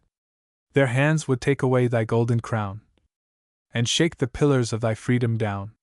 In anarchy's ocean, dark and desolate, oh, should that storm descend, what fortress shall defend the land our fathers wrought for, the liberties they fought for? What bulwark shall secure her shrines of law, and keep her founts of justice pure? Then, ah then, as in the olden days, the builders must upraise a rampart of indomitable men. And once again, dear mother, if thy heart and hand be true, there will be building work for thee to do. Yea, more than once again, thou shalt win lasting praise, and never dying honor shall be thine, for setting many stones in that illustrious line, to stand unshaken in the swirling strife, and guard their country's honor as her life. X. Softly, my harp, and let me lay the touch of silence on these rudely clanging strings. For he who sings, even of noble conflicts overmuch, loses the inward sense of better things. And he who makes a boast of knowledge darkens that which counts the most. The insight of a wise humility that reverently adores what none can see, the glory of our life below, comes not from what we do or what we know, but dwells forevermore in what we are. There is an architecture grander far than all the fortresses of war, more inextinguishably bright than learning's lonely towers of light, framing its walls of faith and hope and love. In souls of men, it lifts above the frailty of our earthly home, an everlasting dome, the sanctuary of the human host, the living temple of the Holy Ghost. 11.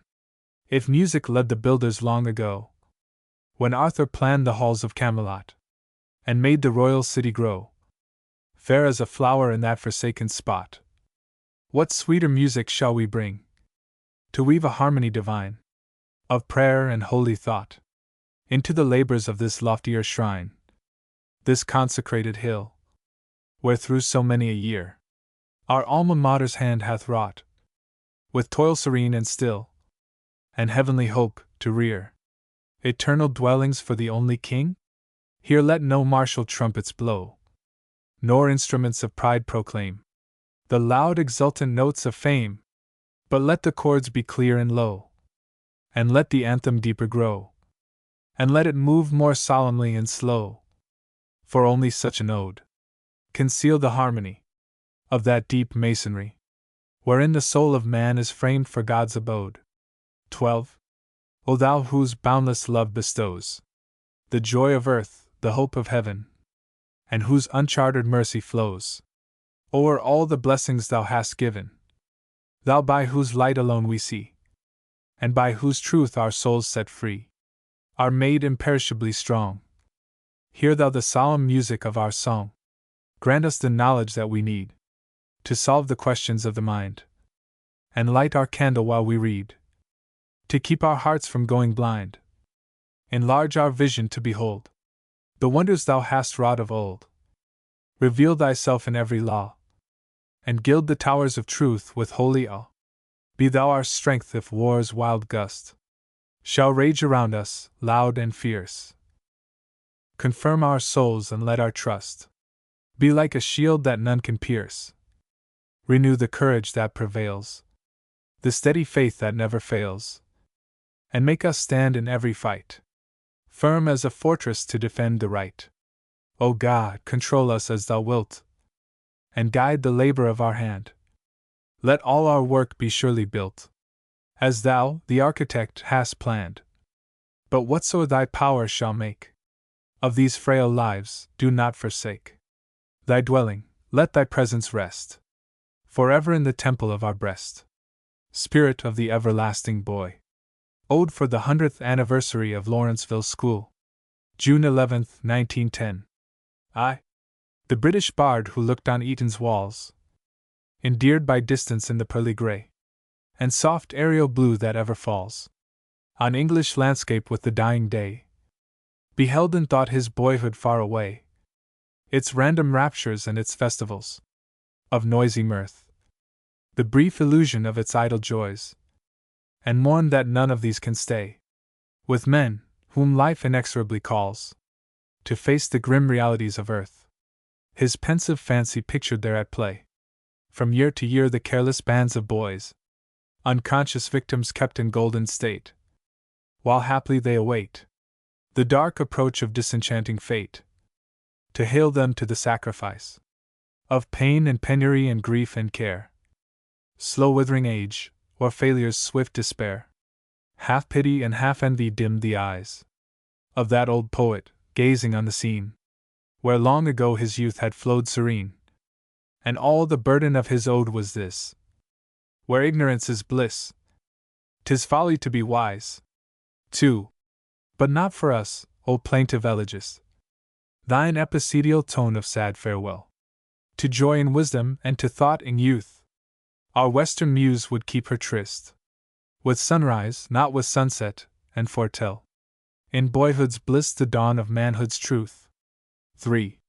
O spirit of the everlasting boy, alert, elate, and confident that life is good, thou knockest boldly at the gate, in hopeful hardihood, eager to enter and enjoy thy new estate. Through the old house thou runnest everywhere, bringing a breath of folly and fresh air, ready to make a treasure of each toy, or break them all in discontented mood. fearless of fate, yet strangely fearful of a comrade's laugh. Reckless and timid, hard and sensitive. In talk a rebel, full of mocking chaff. At heart devout conservative. In love with love, yet hating to be kissed. Inveterate optimist. And judge severe. In reason cloudy but in feeling clear. Keen critic, ardent hero worshipper. Impatient of restraint in little ways, yet ever ready to confer on chosen leaders boundless power and praise. Adventurous spirit burning to explore untrodden paths where hidden danger lies, and homesick heart looking with wistful eyes through every twilight to a mother's door. Thou daring, darling, inconsistent boy, how dull the world would be without thy presence, dear barbarian, and happy lord of high futurity. Be what thou art, our trouble and our joy, our hardest problem and our brightest hope, and while thine elders lead thee up the slope of knowledge, let them learn from teaching thee. That vital joy is part of nature's plan, and he who keeps the spirit of the boy shall gladly grow to be a happy man. 4. What constitutes a school? Not ancient halls and ivy-mantled towers, where dull traditions rule, with heavy hand use slightly springing powers. Not spacious pleasure courts, and lofty temples of athletic fame, where devotees of sports mistake a pastime for life's highest aim. Not fashion, nor renown, of wealthy patronage and rich estate. No, none of these can crown a school with light and make it truly great. But masters strong and wise, who teach because they love the teacher's task, and find their richest prize in eyes that open and in minds that ask, and boys, with heart aglow, to try their youthful vigor on their work, eager to learn and grow, and quick to hate a coward or a shirk. These constitute a school, a vital forge of weapons keen and bright, where living sword and tool are tempered for true toil or noble fight. But let not wisdom scorn the hours of pleasure in the playing fields.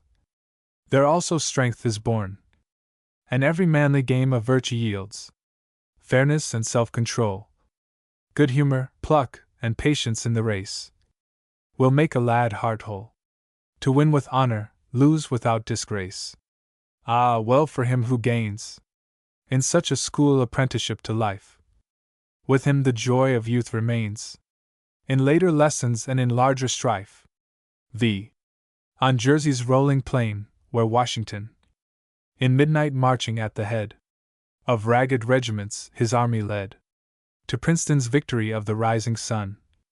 Here in this liberal land by battle won for freedom and the rule of equal rights for every child of man, arose a democratic school to train a virile race of sons to bear with thoughtful joy the name American, and serve the God who heard their father's prayer. No cloister, dreaming in a world remote from that real world wherein alone we live. No mimic court, where titled names denote a dignity that only worth can give.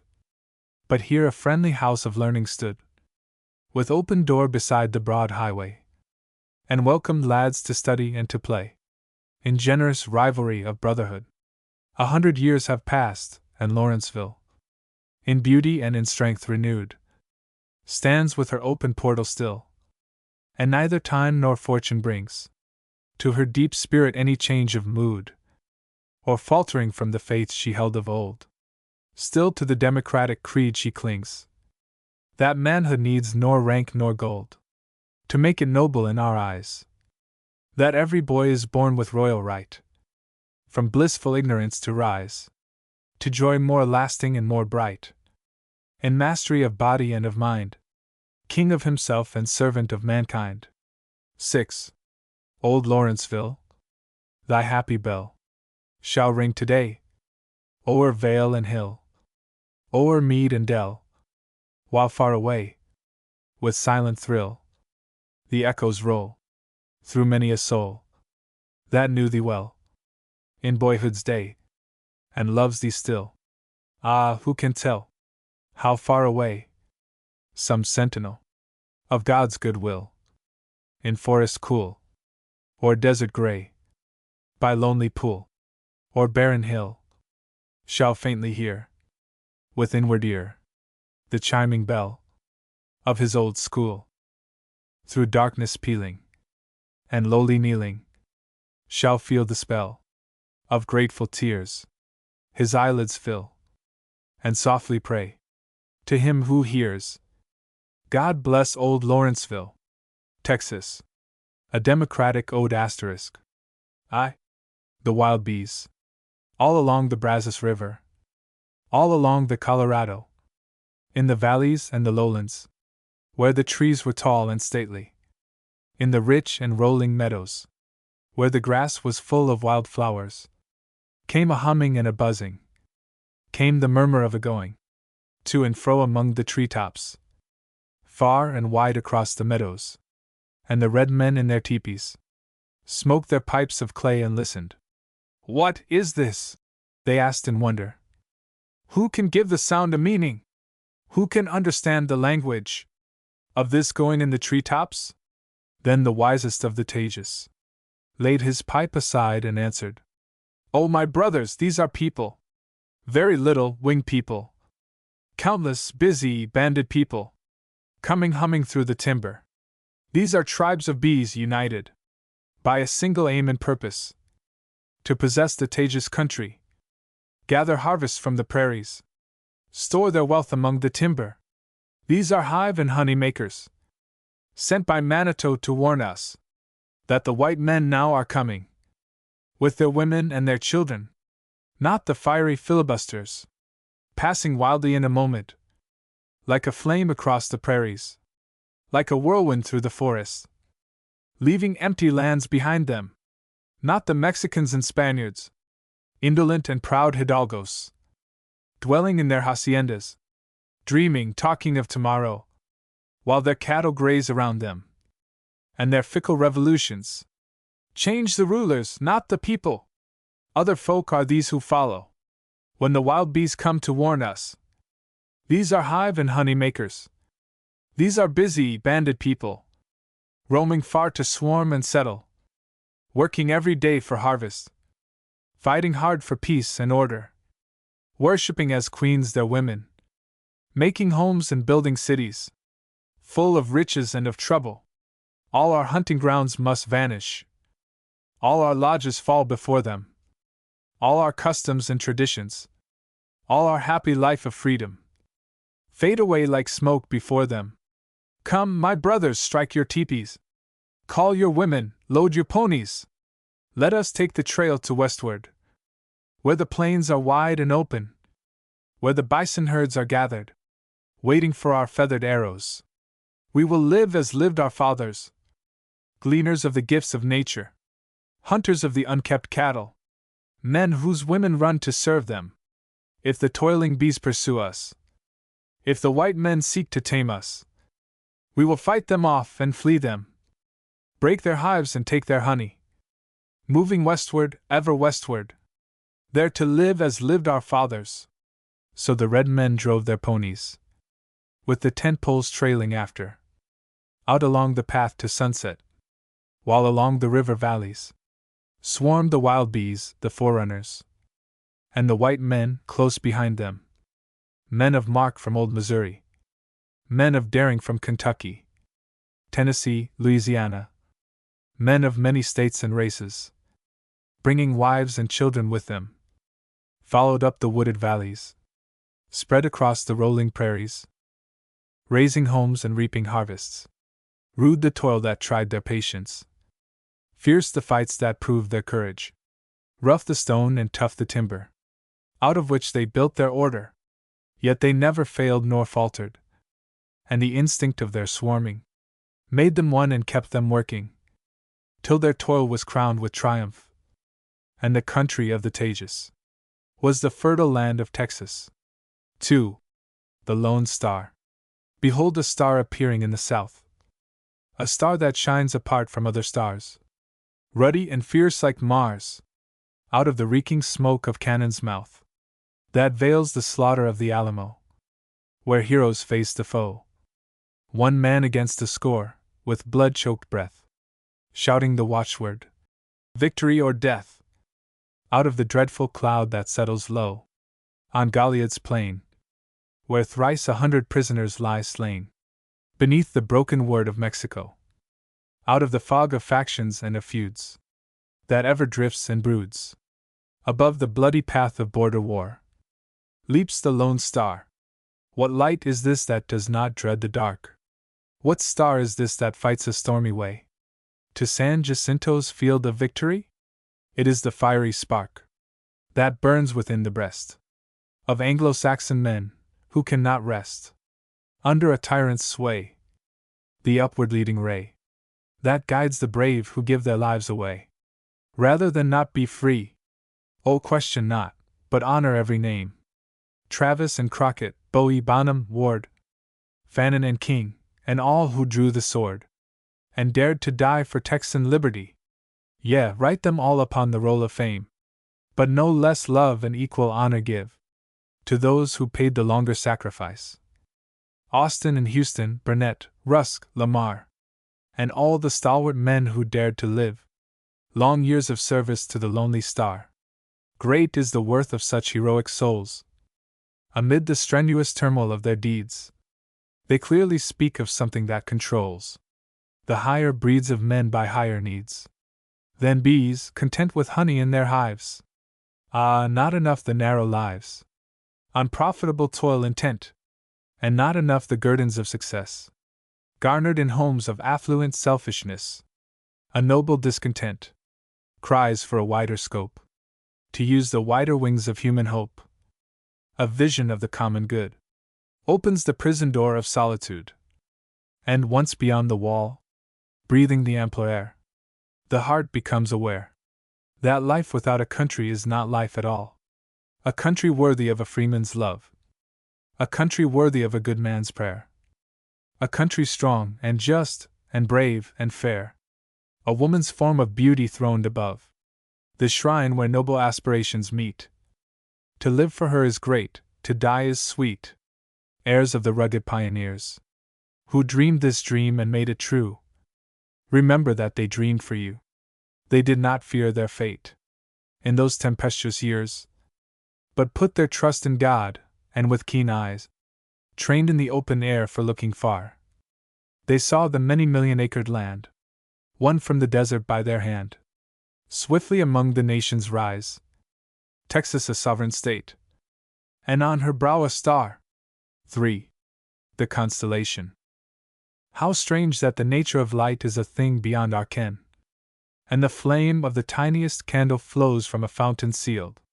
How strange that the meaning of life, in the little lives of men, so often baffles our search with a mystery unrevealed. But the larger life of man, as it moves in its secular sweep, is the working out of a sovereign will whose ways appear, and the course of the journeying stars on the dark blue boundless deep is the place where our science rests in the reign of law most clear. I would read the story of Texas as if it were written on high. I would look from afar to follow her path through the calms and storms, with a faith in the worldwide sway of the reason that rules in the sky, and gathers and guides the starry host in clusters and swarms. When she rose in the pride of her youth, she seemed to be moving apart, as a single star in the south, self-limited, self-possessed. But the law of the constellation was written deep in her heart, and she heard when her sisters called, from the north and the east and the west. They were drawn together and moved by a common hope and aim, the dream of a sign that should rule a third of the heavenly arch. The soul of a people spoke in their call, and Texas came to enter the splendid circle of states in their onward march.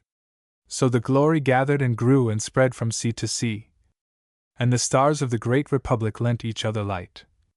For all were bound together in strength, and each was free. Suddenly broke the tempest out of the ancient night. It came as a clash of the force that drives and the force that draws. And the stars were riven asunder, the heavens were desolate, while brother fought with brother, each for his country's cause. But the country of one was the nation, the country of other the state. Oh, who shall measure the praise or blame in a strife so vast? And who shall speak of traitors or tyrants when all were true? We lift our eyes to the sky, and rejoice that the storm is past. And we thank the God of all that the Union shines in the blue. Yeah, it glows with the glory of peace and the hope of a mighty race. High over the grave of broken chains and buried hates. And the great, big star of Texas is shining clear in its place, in the constellate symbol and sign of the free United States. 4. After the pioneers. After the pioneers. Big-hearted, big-handed lords of the axe and the plow and the rifle. Tan-faced tamers of horses and lands, themselves remaining tameless. Full of fighting, labor and romance, lovers of rude adventure. After the pioneers have cleared the way to their homes and graves on the prairies. After the state builders. Zealous and jealous men, dreamers, debaters, often at odds with each other. All of them sure it is well to toil and to die, if need be, just for the sake of founding a country to leave to their children. After the builders have done their work and written their names upon it. After the Civil War. Wildest of all storms, cruel and dark and seemingly wasteful. Tearing up by the root the vines that were splitting the old foundations. Washing away with a rain of blood and tears the dust of slavery. After the cyclone has passed and the sky is fair to the far horizon. After the era of plenty and peace has come with full hands to Texas. Then, what then? Is it to be the life of an indolent heir, fat-witted and self-contented, dwelling at ease in the house that others have builded, boasting about the country for which he has done nothing? Is it to be an age of corpulent, deadly dull prosperity, richer and richer crops to nourish a race of Philistines, bigger and bigger cities full of the same confusion and sorrow, the people increasing mightily but no increase of the joy? Is this what the forerunners wished and toiled to win for you? This the reward of war and the fruitage of high endeavor? This the goal of your hopes and the vision that satisfies you? Nay, stand up and answer. I can read what is in your hearts. You, the children of those who followed the wild bees. You, the children of those who served the lone star. Now that the hives are full and the star is fixed in the constellation, I know that the best of you still are lovers of sweetness and light. You hunger for honey that comes from invisible gardens. Pure, translucent, golden thoughts and feelings and inspirations. Sweetness of all the best that has bloomed in the mind of man. You rejoice in the light that is breaking along the borders of science.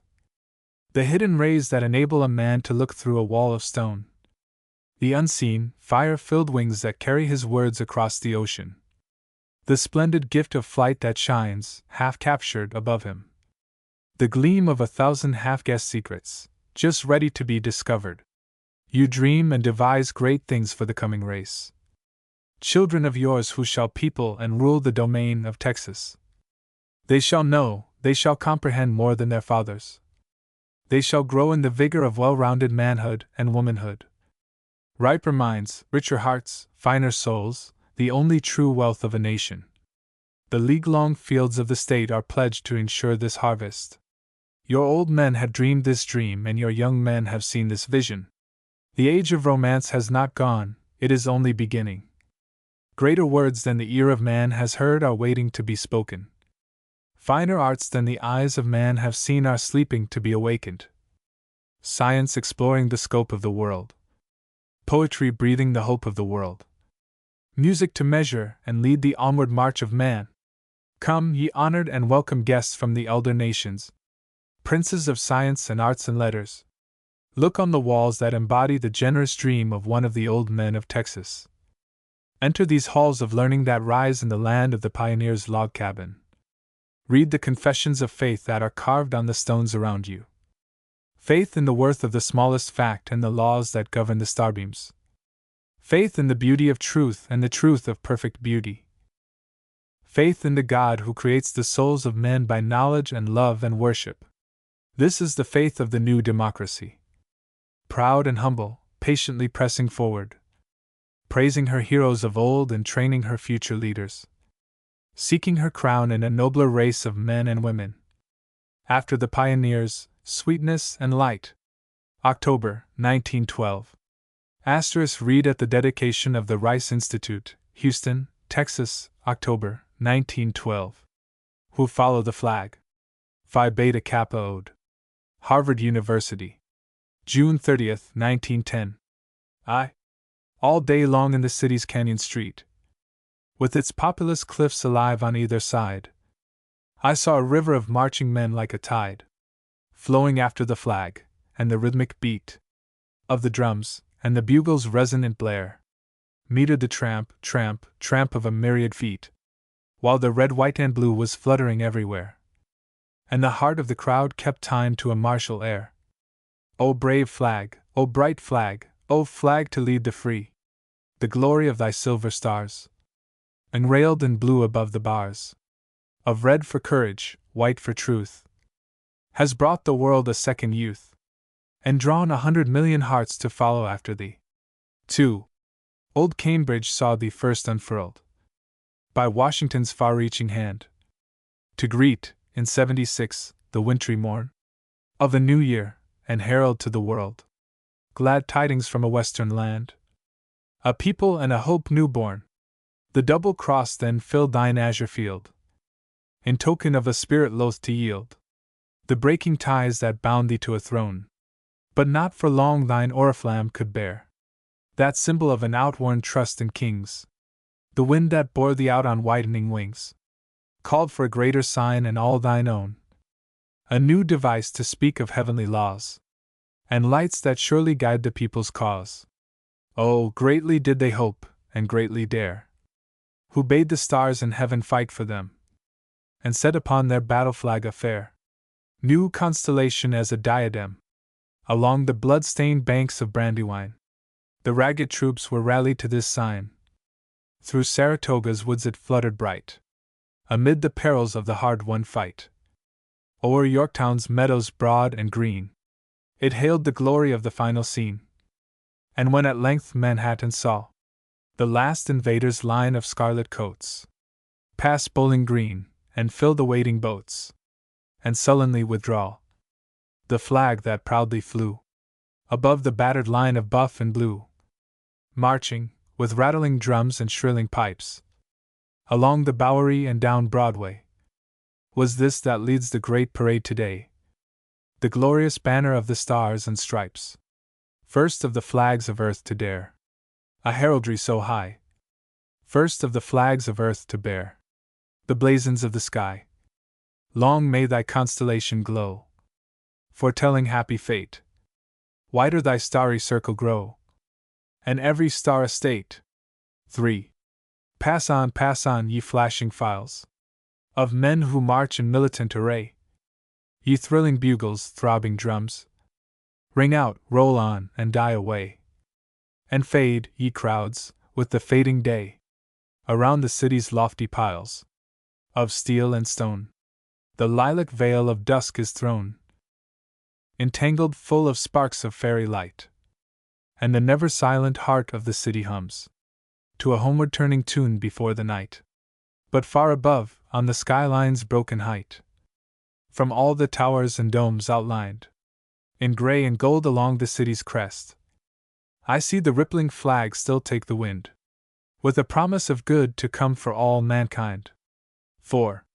O banner of the West, no proud and brief parade that glorifies a nation's holiday, with show of troops for warfare dressed, can rightly measure or display the mighty army thou hast made, loyal to guard thy more than royal sway.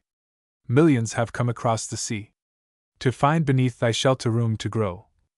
Millions were born beneath thy folds and know no other flag but thee. And other darker millions bore the yoke of bondage in thy borders till the voice of Lincoln spoke, and sent thee forth to set the bondman free. Rejoice, dear flag, rejoice, since thou hast proved and passed that bitter strife. Richer thy red with blood of heroes wet, purer thy white through sacrificial life, brighter thy blue wherein new stars are set. Thou art become a sign, revealed in heaven to speak of things divine, of truth that dares to slay the lie it sheltered unawares, of courage fearless in the fight, yet ever quick its foemen to forgive, of conscience earnest to maintain its right, and gladly grant the same to all who live. Thy staff is deeply planted in the fact that nothing can ennoble man, save his own act, and naught can make him worthy to be free, but practice in the school of liberty. The cords are two that lift thee to the sky, firm faith in God, the King who rules on high, and never failing trust in human nature, full of faults and flaws, yet ever answering to the inward call that bids it set the ought above the must, in all its errors wiser than it seems, in all its failures full of generous dreams, through endless conflict rising without pause, to self-dominion, charactered in laws that pledge fair play alike to great and small, and equal rights for each beneath the rule of all. These are thy halyards, banner bold, and while these hold, thy brightness from the sky shall never fall, thy broadening empire never know decrease. Thy strength is union, and thy glory peace. Look forth across thy widespread lands, O flag, and let thy stars tonight be eyes, to see the visionary hosts of men and women grateful to be thine, that joyfully arise from all thy borders and thy coasts, and follow after thee in endless line. They lift to thee a forest of saluting hands. They hail thee with a rolling ocean roar of cheers, and as the echo dies, there comes a sweet and moving song of treble voices from the childish throng, who run to thee from every schoolhouse door. Behold thine army, here thy power lies, the men whom freedom has made strong, and bound to follow thee by willing vows, the women greatened by the joys of motherhood to rule a happy house, the vigorous girls and boys, whose eager faces and unclouded brows foretell the future of a noble race, rich in the wealth of wisdom and true worth. While millions such as these to thee belong, what foe can do thee wrong?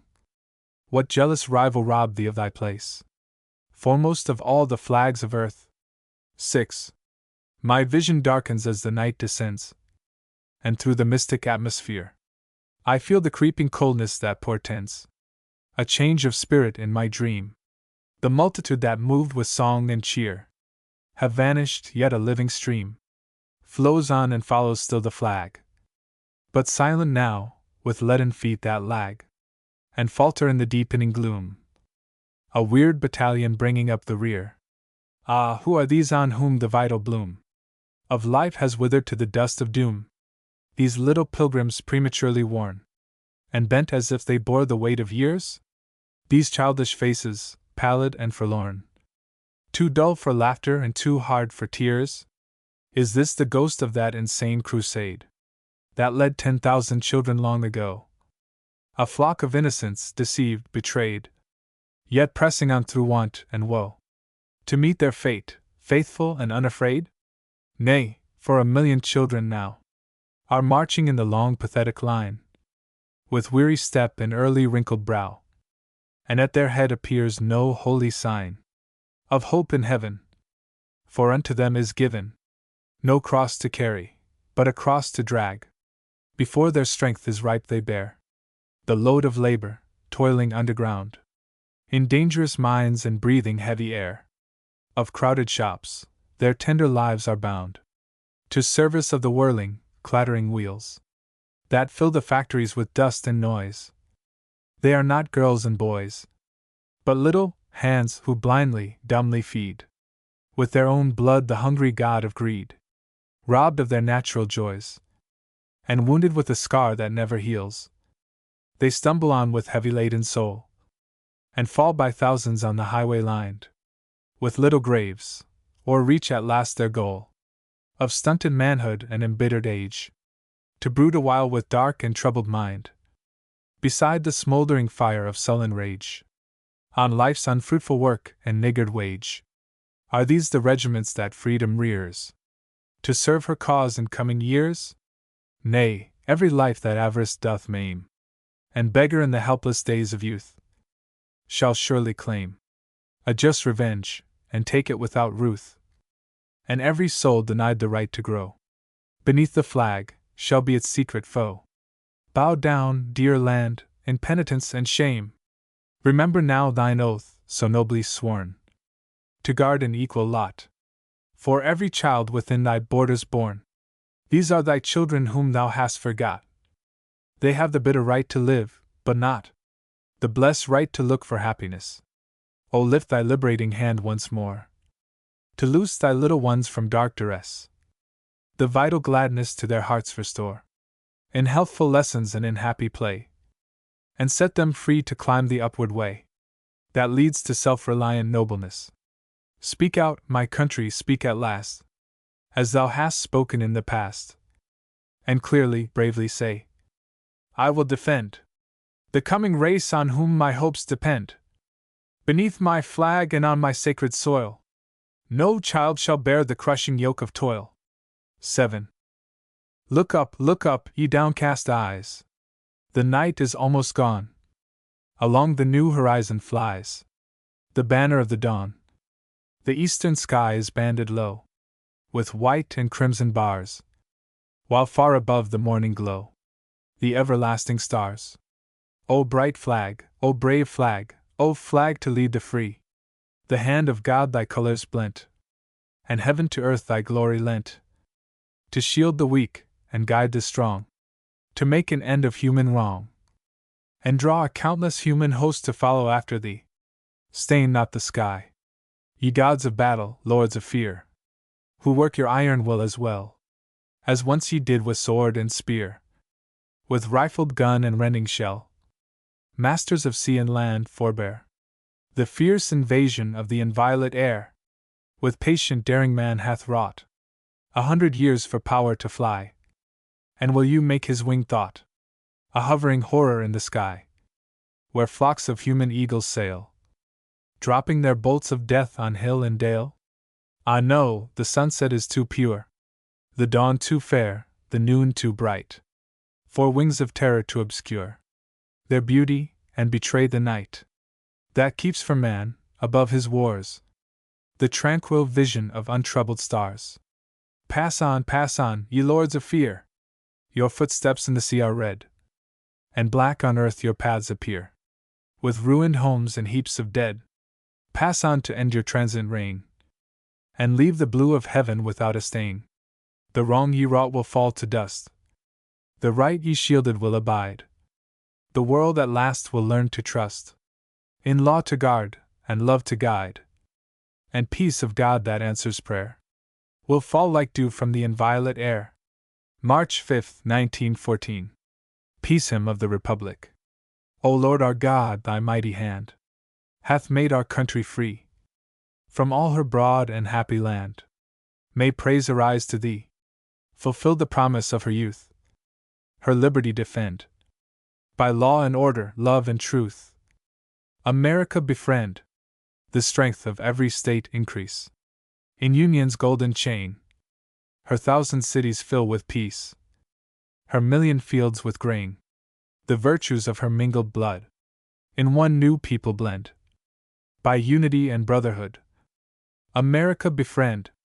O suffer not her feet to stray, but guide her untaught might, that she may walk in peaceful day, and lead the world in light. Bring down the proud, lift up the poor, unequal ways amend.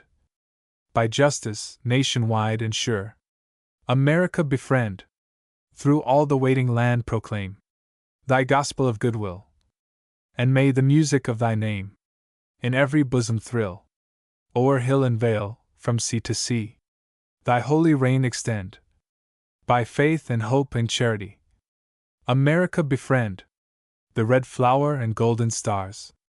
These verses were written during the terrible World War, and immediately after. The earlier ones had to be unsigned because America was still neutral, and I held a diplomatic post. The rest of them were printed after I had resigned, and was free to speak out and to take active service in the Navy, when America entered the great conflict for liberty and peace on earth. Avalon, February 22, 1920. The Red Flower. June 1914. In the pleasant time of Pentecost, by the little river Kewilel, I followed the angler's winding path, or waded the stream at will, and the friendly fertile German land lay round me green and still. But all day long on the eastern bank of the river cool and clear, where the curving track of the double rails was hardly seen though near. The endless trains of German troops went rolling down to Trier. They packed the windows with bullet heads and caps of hodden gray. They laughed and sang and shouted loud. When the trains were brought to a stay, they waved their hands and sang again, as they went on their iron way. No shadow fell on the smiling land. No cloud arose in the sky. I could hear the river's quiet tune when the trains had rattled by. But my heart sank low with a heavy sense of trouble, I knew not why. Then came I into a certain field, where the devil's paintbrush spread, mid the gray and green of the rolling hills, a flaring splotch of red, an evil omen, a bloody sign, and a token of many dead. I saw in a vision the field gray horde break forth at the devil's hour, and trample the earth into crimson mud, in the rage of the will to power. All this I dreamed in the valley of Kewilel, at the sign of the blood-red flower. A scrap of paper. Will you go to war just for a scrap of paper? Question of the German Chancellor to the British Ambassador, August 5, 1914. A mocking question. Britain's answer came, swift as the light and searching as the flame. Yes, for a scrap of paper we will fight, till our last breath, and God defend the right. A scrap of paper where a name is set is strong as duty's pledge and honor's debt. A scrap of paper holds for man and wife the sacrament of love, the bond of life. A scrap of paper may be holy writ, with God's eternal word to hallow it. A scrap of paper binds us both to stand, defenders of a neutral neighbor land. By God, by faith, by honor, yes, we fight to keep our name upon that paper white. September 1914. Stand fast. Stand fast, Great Britain! Together England, Scotland, Ireland stand, one in the faith that makes a mighty land. True to the bond you gave and will not break, and fearless in the fight for conscience' sake, against the giant robber clad in steel, with blood of trampled Belgium on his heel, striding through France to strike you down at last. Britain, stand fast! Stand fast, brave land! The Huns are thundering toward the citadel. They prate of culture, but their path is hell. Their light is darkness, and the bloody sword they wield and worship is their only Lord. O land where reason stands secure on right! O land where freedom is the source of light, against the mailed barbarian's deadly blast. Britain, stand fast! Stand fast, dear land! Thou island mother of a worldwide race, whose children speak thy tongue and love thy face. Their hearts and hopes are with thee in the strife. Their hands will break the sword that seeks thy life. Fight on until the Teuton madness cease. Fight bravely on until the word of peace is spoken in the English tongue at last. Britain, stand fast! September 1914. Lights out. 1915. Lights out. Along the land. Lights out, upon the sea. The night must put her hiding hand o'er peaceful towns where children sleep, and peaceful ships that darkly creep across the waves as if they were not free. The dragons of the air, the hellhounds of the deep, lurking and prowling everywhere, go forth to seek their helpless prey, not knowing whom they maim or slay. Mad harvesters, who care not what they reap. Out with the tranquil lights. Out with the lights that burn for love and law and human rights. Set back the clock 1,000 years. All they have gained now disappears, and the dark ages suddenly return. Kaiser, who loosed wild death and terror in the night, God grant you draw no quiet breath, until the madness you began is ended, and long-suffering man, set free from warlords' cries, let there be light. October 1915. Read at the meeting of the American Academy, Boston, November 1915. Remarks about kings. God said, I am tired of kings. Emerson. God said, I am tired of kings. But that was a long while ago. And meantime man said, No. I like their looks in their robes and rings. So he crowned a few more. And they went on playing the game as before. Fighting and spoiling things. Man said, I am tired of kings, sons of the robber chiefs of yore. They make me pay for their lust and their war. I am the puppet, they pull the strings. The blood of my heart is the wine they drink. I will govern myself for a while, I think, and see what that brings. Then God, who made the first remark, smiled in the dark. October, 1915. Read at the meeting of the American Academy, Boston, November, 1915. Might and right. If might made right, life were a wild beast's cage. If right made might, this were the golden age. But now, until we win the long campaign, right must gain might to conquer and to reign. July 1st, 1915. The price of peace. Peace without justice is a low estate, a coward cringing to an iron fate. But peace through justice is the great ideal. We'll pay the price of war to make it real.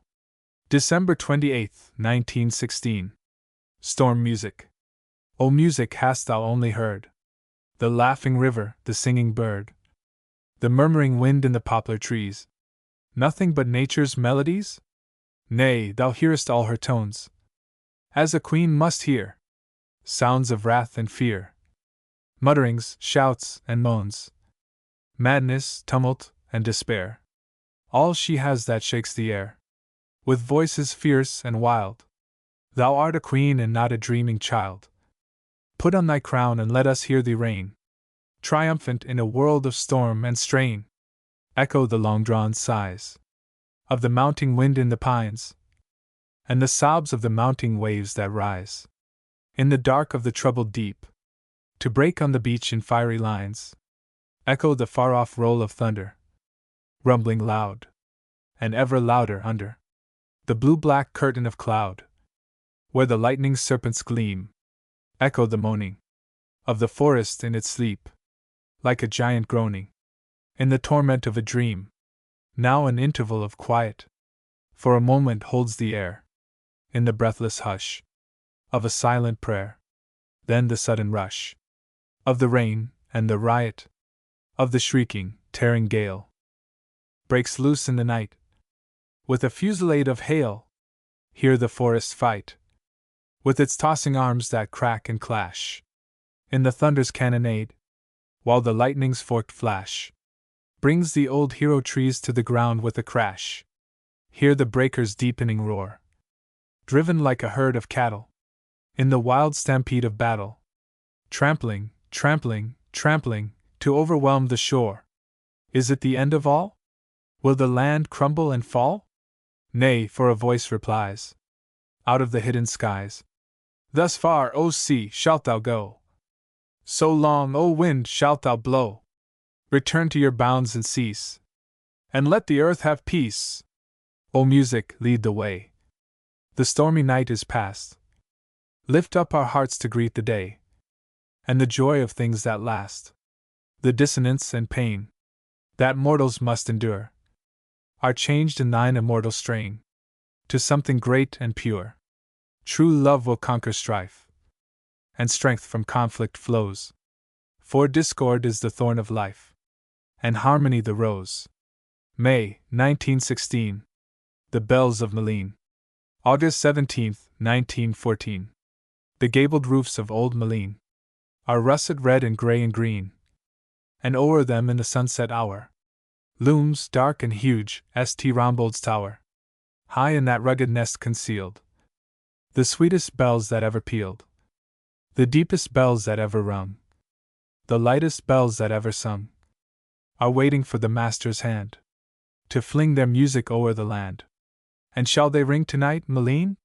In 1914, the frightful year, the year of woe, when fire and blood and rapine flow across the land from lost liege, storm driven by the German rage, the other carillons have ceased. Fallen is Hasselt, fallen Diest. From Ghent and Bruges no voices come. Antwerp is silent, Brussels dumb. But in thy belfry, O Malines, the master of the bells unseen, has climbed to where the keyboard stands. Tonight his heart is in his hands. Once more, before invasion's hell breaks round the tower he loves so well.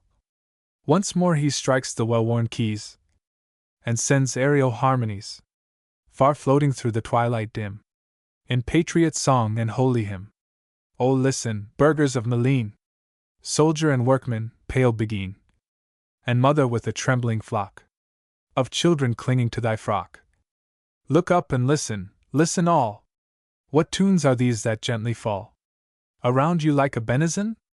The Flemish lion Brabantken, O brave liege, and all the airs that Belgium in her bosom bears. Ring up, ye silvery octaves high, whose notes like circling swallows fly, and ring, each old sonorous bell. Jesu, Maria, Michael! Weave in and out, and high and low, the magic music that you know, and let it float and flutter down, to cheer the heart of the troubled town. Ring out, Solvitor, Lord of all. Roland, in Ghent may hear thee call.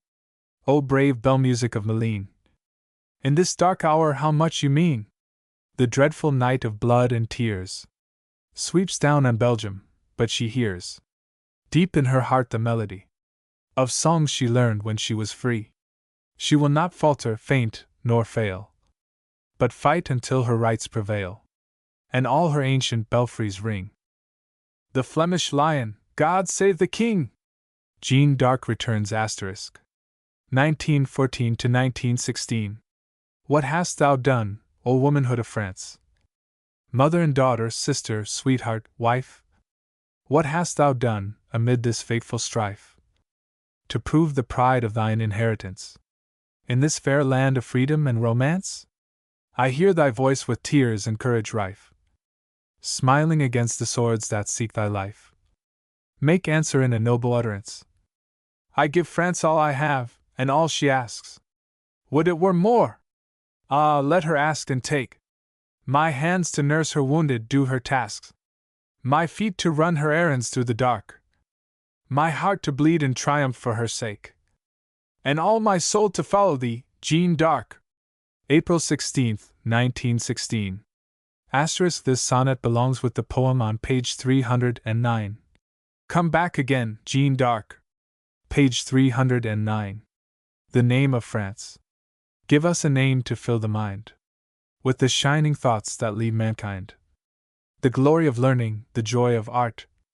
A name that tells of a splendid part in the long, long toil and the strenuous fight of the human race to win its way from the feudal darkness into the day of freedom, brotherhood, equal right.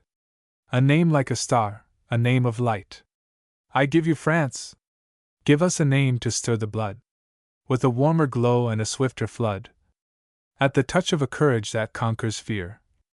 A name like the sound of a trumpet, clear and silver sweet and iron strong, that calls 3,000,000 men to their feet, ready to march and steady to meet the foes who threaten that name with wrong. A name that rings like a battle song. I give you France. Give us a name to move the heart with the strength that noble griefs impart. A name that speaks of the blood outpoured to save mankind from the sway of the sword. A name that calls on the world to share in the burden of sacrificial strife, when the cause at stake is the world's free life and the rule of the people everywhere. A name like a vow, a name like a prayer. I give you France. The Hague, September, 1916. America's prosperity. They tell me thou art rich, my country, gold in glittering flood has poured into thy chest. Thy flocks and herds increase, thy barns are pressed with harvest, and thy stores can hardly hold their merchandise. Unending trains are rolled along thy network rails of east and west. Thy factories and forges never rest.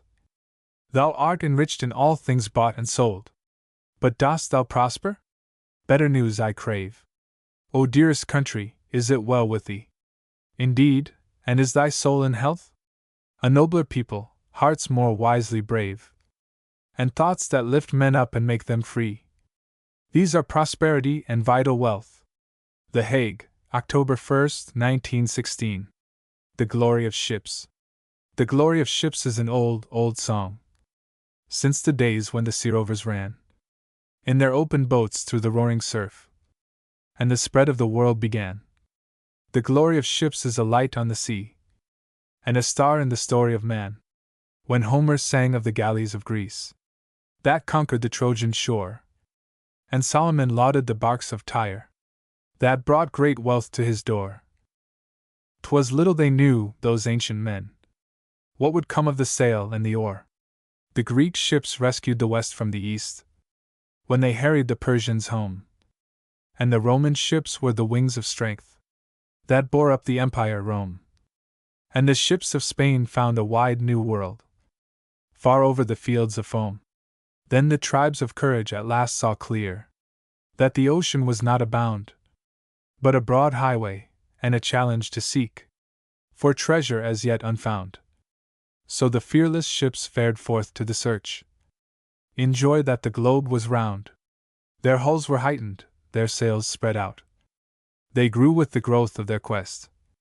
They opened the secret doors of the East, and the golden gates of the West.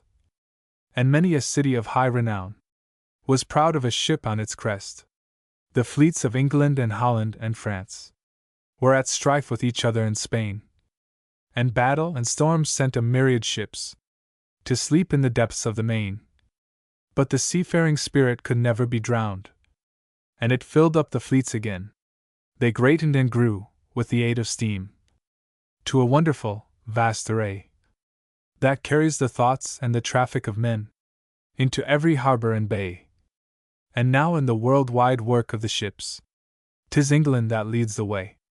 Oh well for the leading that follows the law of a common right on the sea, but ill for the leader who tries to hold what belongs to mankind in fee. The way of the ships is an open way, and the ocean must ever be free. Remember, O first of the maritime folk, how the rise of your greatness began. It will live if you safeguard the round-the-world road from the shame of a selfish ban. For the glory of ships is a light on the sea, and a star in the story of man. September 12, 1916. Mare liberum. I. You dare to say with perjured lips, we fight to make the ocean free.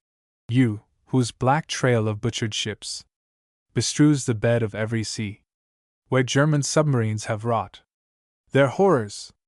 Have you never thought? What you call freedom, men call piracy. 2.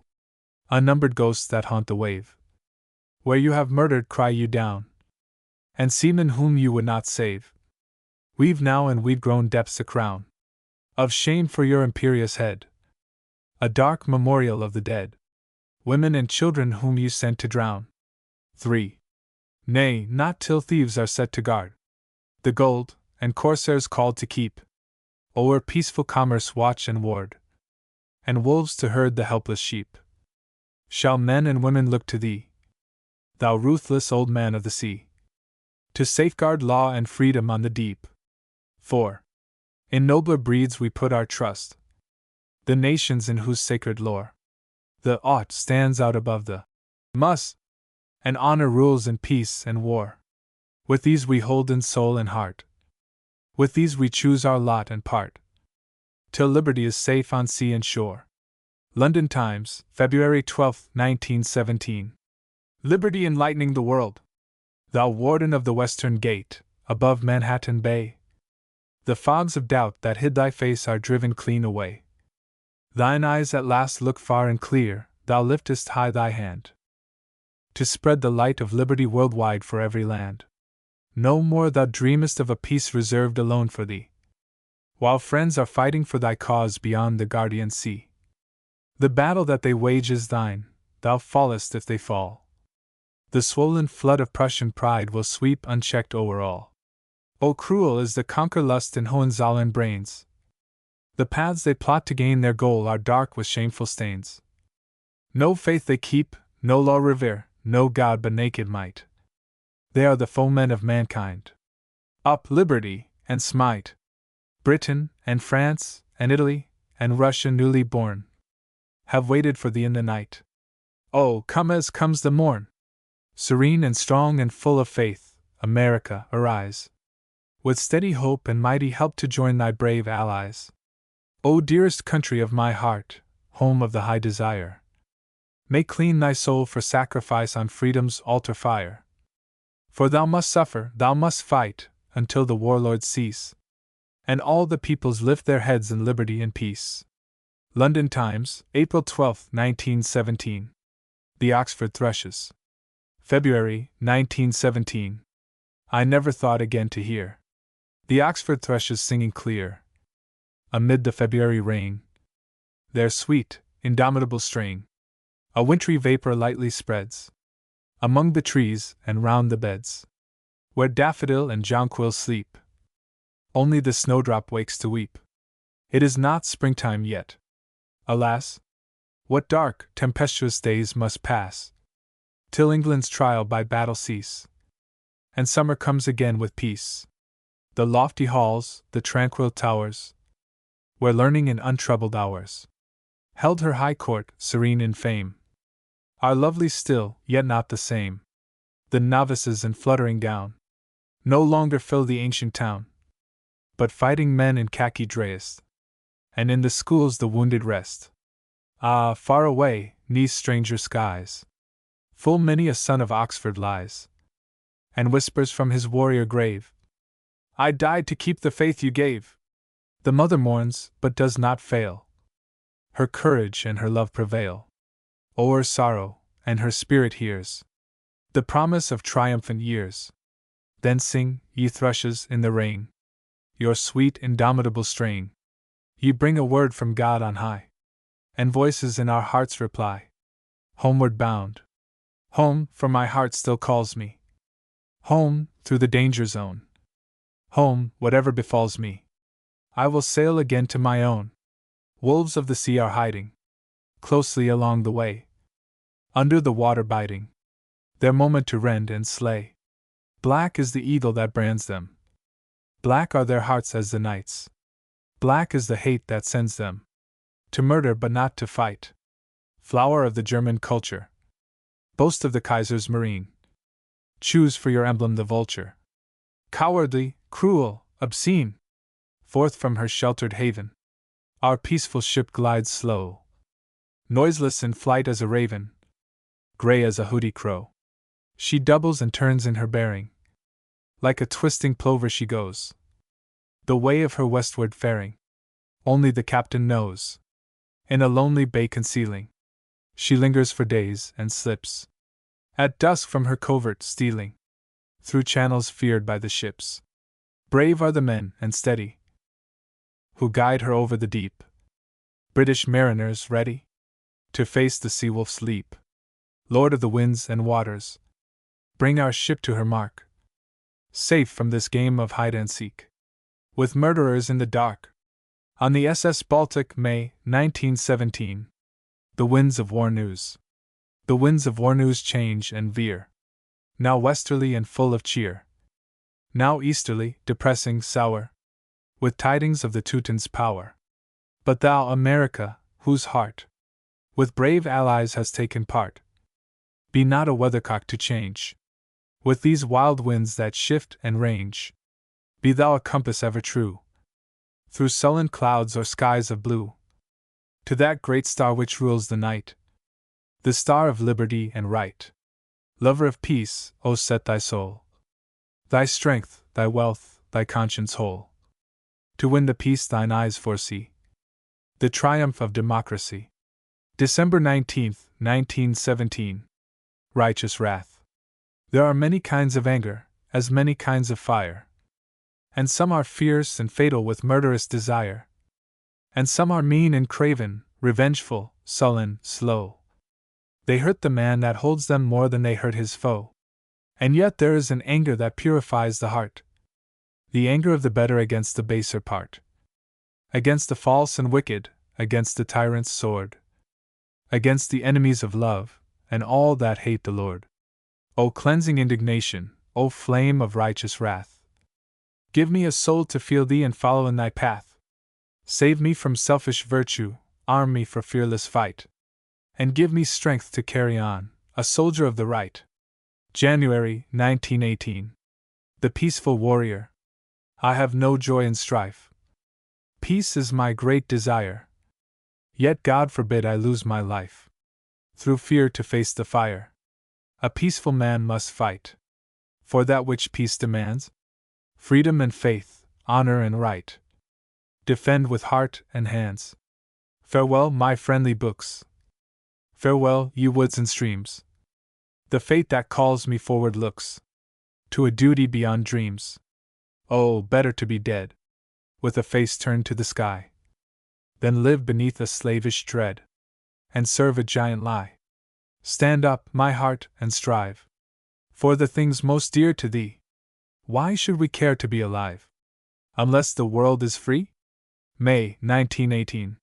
From Glory unto Glory. American Flag Song. 1776. O dark the night and dim the day, when first our flag arose.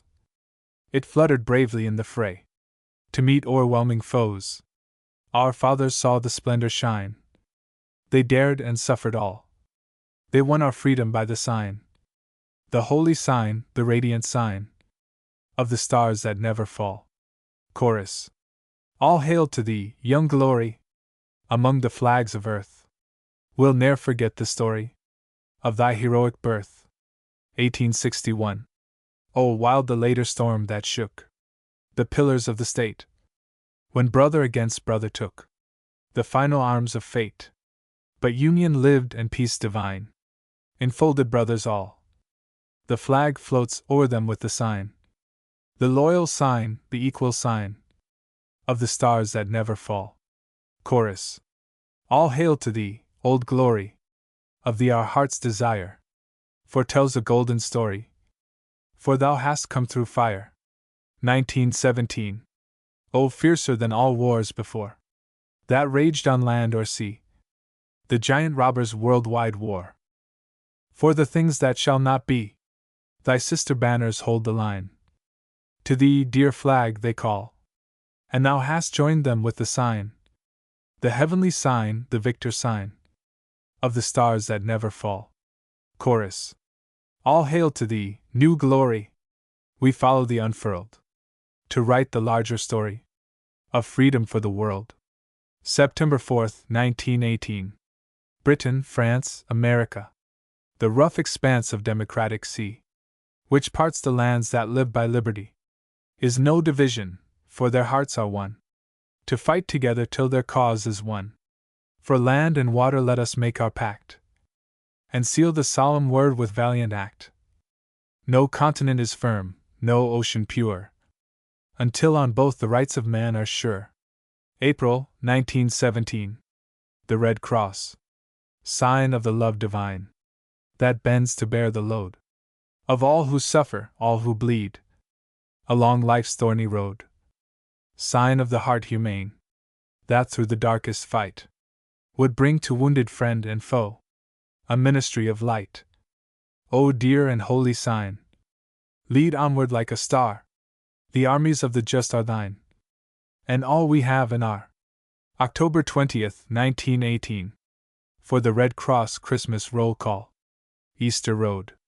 1918. Under the cloud of worldwide war, while earth is drenched with sorrow, I have no heart for idle merrymaking, or for the fashioning of glad raiment.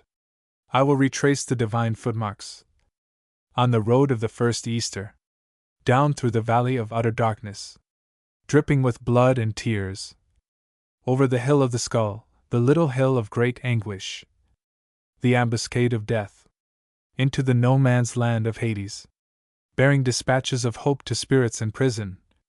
Mortally stricken and triumphant went the faithful captain of salvation. Then upward, swiftly upward. Victory, liberty, glory. The feet that were wounded walked in the tranquil garden, bathed in dew and the light of deathless dawn. O my soul, my comrades, soldiers of freedom, follow the pathway of Easter, for there is no other. Follow it through to peace, yeah, follow it fighting. This Armageddon is not darker than Calvary. The day will break when the dragon is vanquished. He that exalteth himself as God shall be cast down, and the lords of war shall fall, and the long, long terror be ended. Victory, justice, peace enduring. They that die in this cause shall live forever, and they that live shall never die. They shall rejoice together in the Easter of a new world. March 31st, 1918. America's welcome home. Oh, gallantly they fared forth in khaki and in blue. America's crusading host of warriors bold and true. They battled for the rights of man beside our brave allies. And now they're coming home to us with glory in their eyes. Oh, it's home again, America for me. Our hearts are turning home again, and there we long to be. In our beautiful big country beyond the ocean bars, where the air is full of sunlight and the flag is full of stars. Our boys have seen the old world as none have seen before. They know the grisly horror of the German gods of war, the noble faith of Britain and the hero heart of France, the soul of Belgium's fortitude and Italy's romance. They bore our country's great word across the rolling sea. America swears brotherhood with all the just and free. They wrote that word victorious on fields of mortal strife, and many a valiant lad was proud to seal it with his life. Oh, welcome home in heaven's peace, dear spirits of the dead, and welcome home, ye living sons America hath bred. The lords of war are beaten down, your glorious task is done. You fought to make the whole world free, and the victory is won. Now it's home again, and home again, our hearts are turning west. Of all the lands beneath the sun, America is best. We're going home to our own folks, beyond the ocean bars, where the air is full of sunlight and the flag is full of stars. November 11th, 1918. A sequel to America for Me, written in 1909. Page 314. Page 314. The surrender of the German fleet. Ship after ship, and every one with a high resounding name. From the robber nest of Heligoland the German war fleet came. Not victory or death they sought, but a rendezvous of shame. Sing out, a joyful shout. Ye lovers of the sea, the Kaiser and the Kaiserin, the König and the Prinz, the potentates of piracy, are coming to surrender, and the ocean shall be free. They never dared the final fate of battle on the blue. Their sea-wolves murdered merchantmen and mocked the drowning crew. They stained the wave with martyr blood, but we send our transports through. What flags are these that dumbly droop from the gaff o' the mainmast tall? The black of the Kaiser's iron cross, the red of the Empire's fall. Come down, ye pirate flags. Yeah, strike your colors all. The Union Jack and the tricolor, and the starry flag o' the West, shall guard the fruit of freedom's war and the victory confiest. The flags of the brave and just and free shall rule on the ocean's breast. Sing out, a mighty shout. Ye lovers of the sea, the Kaiser and the Kaiserin, the König and the Prinz, the robber lords of death and sin, have come to their surrender, and the ocean shall be free. November 20th, 1918. Golden stars. It was my lot of late to travel far, through all America's domain, a willing, gray-haired servitor, bearing the fiery cross of righteous war. And everywhere, on mountain, vale and plain, in crowded street and lonely cottage door, I saw the symbol of the bright blue star. Millions of stars! Rejoice, dear land, rejoice, that God hath made thee great enough to give, beneath thy starry flag unfurled, a gift to all the world, thy living sons that liberty might live. 2. It seems but yesterday they sallied forth, boys of the East, the West, the South, the North, high-hearted, keen, with laughter and with song, fearless of lurking danger on the sea, eager to fight in Flanders or in France, against the monstrous German wrong, and sure of victory, brothers in soul with British and with French. They held their ground in many a bloody trench. And when the swift word came, advance, over the top they went through waves of flame, confident, reckless, irresistible. real Americans. Their rush was never stayed, until the foe fell back, defeated and dismayed. O land that bore them, right upon thy roll of battles won, to liberate the human soul. Chateau Thierry and Saint Mihiel, and the fierce agony of the Argonne. Yea, count among thy little rivers, dear, because of friends whose feet have trodden there, the Marne, the Meuse, and the Moselle. 3. Now the vile sword, in Potsdam forged and bathed in hell, is beaten down, the victory given to the sword forged in faith and bathed in heaven. Now home again our heroes come. Oh, welcome them with bugle and with drum. Ring bells, blow whistles, make a joyful noise unto the Lord. And welcome home our Blue Star boys, whose manhood has made known to all the world America. Unselfish, brave, and free, the great Republic, who lives not to herself alone. 4. But many a lad we hold dear in our heart of hearts is missing from the home returning host. Ah, say not they are lost, for they have found and given their life in sacrificial strife. Their service stars have changed from blue to gold. That sudden rapture took them far away. Yet are they here with us today, even as the heavenly stars we cannot see. Through the bright veil of sunlight, shed their influence still on our vexed life, and promise peace from God to all men of good will. What wreaths shall we entwine for our dear boys to deck their holy shrine? Mountain laurel, morning glory, goldenrod and asters blue, purple loosestrife, prince pine, wild azalea, meadow rue, nodding lilies, columbine, all the native blooms that grew in these fresh woods and pastures new, wherein they loved to ramble and to play. Bring no exotic flowers. America was in their hearts, and they are ours, forever and a day. 6.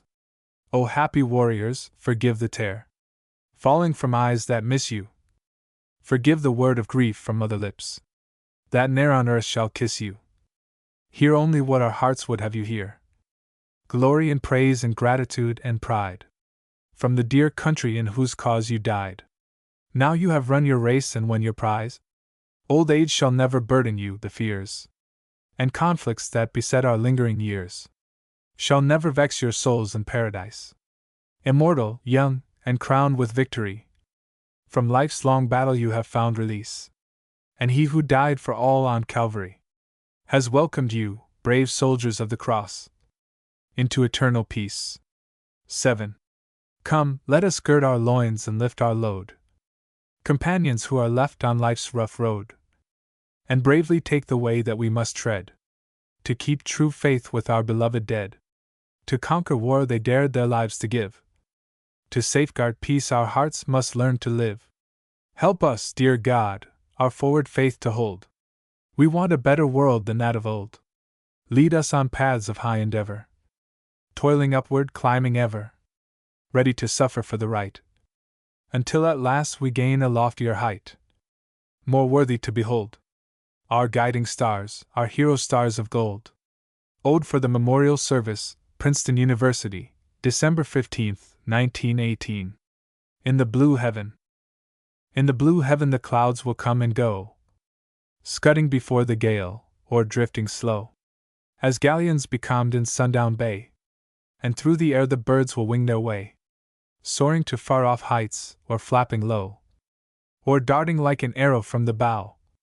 And when the twilight comes the stars will show, one after one, their tranquil bright array, in the blue heaven. But ye who fearless flew to meet the foe, eagles of freedom, nevermore we know, shall we behold you floating far away. Yet clouds and birds and every starry ray will draw our heart to where your spirits glow, in the blue heaven, for the American aviators who died in the war. March, 1919. A shrine in the Pantheon, for the unnamed soldiers who died in France. Universal approval has been accorded the proposal made in the French chamber that the ashes of an unnamed French soldier, fallen for his country, shall be removed with solemn ceremony to the Pantheon. In this way it is intended to honor by a symbolic ceremony the memory of all who lie in unmarked graves. Here the great heart of France, victor in noble strife, doth consecrate a Poilus tomb to those who saved her life. Brave son without a name, your country calls you home, to rest among her heirs of fame, beneath the Pantheon's dome. Now from the height of heaven, the souls of heroes look. Their names, engraven on this stone, are written in God's book. Women of France who mourn your dead in unmarked ground, come hither! Here the man you loved in the heart of France is found. In praise of poets, Mother Earth, mother of all the high-strung poets and singers departed, mother of all the grass that weaves over their graves the glory of the field, mother of all the manifold forms of life, deep-bosomed, patient, and passive, silent brooder and nurse of lyrical joys and sorrows, out of thee, surely out of the fertile depth below thy breast, issued in some strange way, thou lying motionless, voiceless. All these songs of nature, rhythmical, passionate, yearning, coming in music from earth, but not unto earth returning. Dust are the blood-red hearts that beat in time to these measures. Thou hast taken them back to thyself, secretly, irresistibly, drawing the crimson currents of life down, down, down, deep into thy bosom again, as a river is lost in the sand. But the souls of the singers have entered into the songs that revealed them. Passionate songs, immortal songs of joy and grief and love and longing. Floating from heart to heart of thy children, they echo above thee. Do they not utter thy heart, the voices of those that love thee? Long hadst thou lain like a queen transformed by some old enchantment, into an alien shape, mysterious, beautiful, speechless, knowing not who thou wert, till the touch of thy lord and lover wakened the man-child within thee to tell thy secret. All of thy flowers and birds and forests and flowing waters are but the rhythmical forms to reveal the life of the spirit. Thou thyself, Earth Mother, in mountain and meadow and ocean, holdest the poem of God, eternal thought and emotion. December, 1905. Milton. I, lover of beauty, walking on the height of pure philosophy and tranquil song, born to behold the visions that belong to those who dwell in melody and light. Milton, thou spirit delicate and bright, what drew thee down to join the Roundhead throng of iron-sided warriors, rude and strong, fighting for freedom in a world half night? Lover of liberty at heart wast thou, above all beauty bright, all music clear. To thee she bared her bosom and her brow, breathing her virgin promise in thine ear, and bound thee to her with a double vow. Exquisite Puritan, grave Cavalier! 2. The cause for which thy soul resigned her singing robes to battle on the plain, was won, O poet, and was lost again, and lost the labor of thy lonely mind. On weary tasks of prose, what wilt thou find to comfort thee for all the toil and pain? What solace, now thy sacrifice is vain, and thou art left forsaken, poor and blind? Like organ music comes the deep reply. The cause of truth looks lost, but shall be won. For God hath given to mine inward eye vision of England soaring to the sun, and granted me great peace before I die, in thoughts of lowly duty bravely done. 3. O bend again above thine organ board, thou blind old poet longing for repose. Thy master claims thy service not with those who only stand and wait for his reward. He pours the heavenly gift of song restored into thy breast, and bids thee nobly close a noble life, with poetry that flows in mighty music of the major chord. Where hast thou learned this deep, majestic strain, surpassing all thy youthful lyric grace? To sing of paradise? Ah, not in vain. The griefs that won at Dante's side thy place, and made thee, Milton, by thy years of pain, the loftiest poet of the English race. 1908. Wordsworth. Wordsworth, thy music like a river rolls among the mountains, and thy song is fed by living springs far up the watershed. No whirling flood nor parching drought controls the crystal current, even on the shoals. It murmurs clear and sweet, and when its bed deepens below mysterious cliffs of dread, thy voice of peace grows deeper in our souls. But thou in youth hast known the breaking stress of passion, and hast trod despair's dry ground, beneath black thoughts that wither and destroy. Ah, wanderer, led by human tenderness, home to the heart of nature thou hast found, the hidden fountain of recovered joy. October, 1906. Keats. The melancholy gift Aurora gained from Jove, that her sad lover should not see the face of death, no goddess asked for thee, my Keats. But when the scarlet blood drop stained thy pillow, thou didst read the fate ordained. Brief life, wild love, a flight of poesy, and then a shadow fell on Italy. Thy star went down before its brightness waned.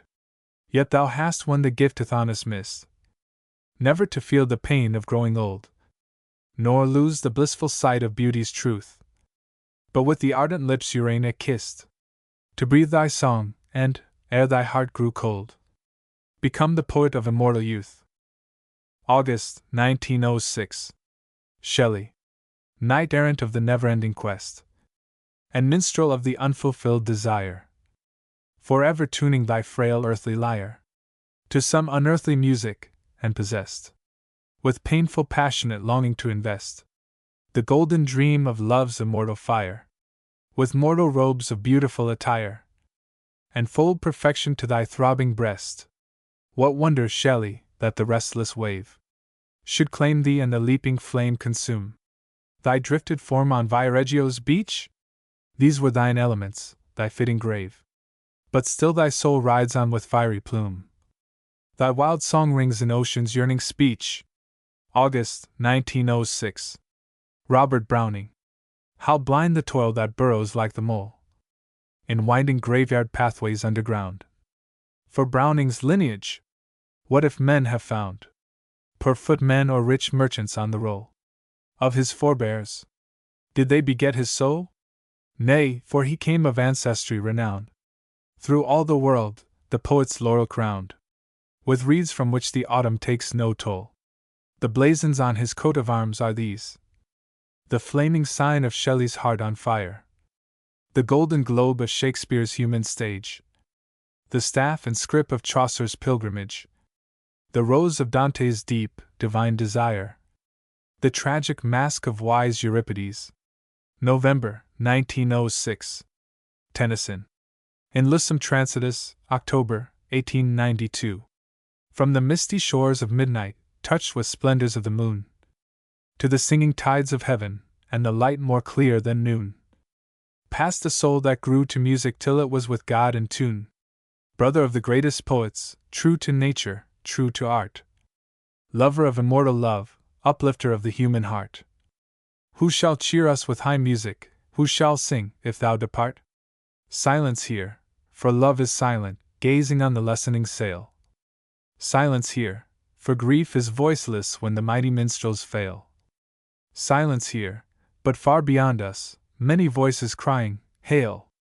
In memoriam, the record of a faith sublime, and hope, through clouds far off discerned, the incense of a love that burned, through pain and doubt defying time, the story of a soul at strife, that learned at last to kiss the rod, and passed through sorrow up to God, from living to a higher life, a light that gleams across the wave of darkness down the rolling years, piercing the heavy mist of tears, a rainbow shining o'er a grave.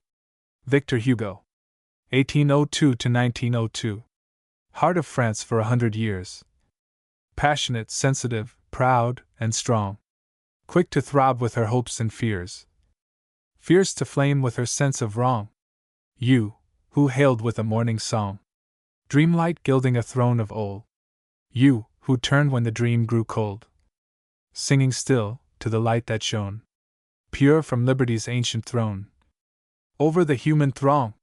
You, who dared in the dark eclipse, when the pygmy air of a giant name dimmed the face of the land with shame, speak the truth with indignant lips, Call him little whom men called great.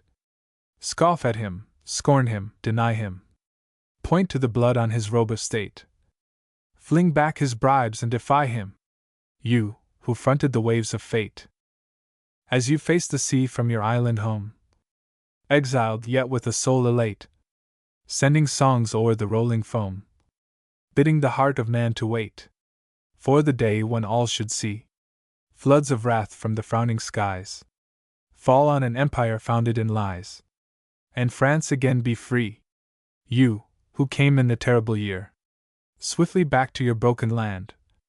Now to your heart 1,000 times more dear.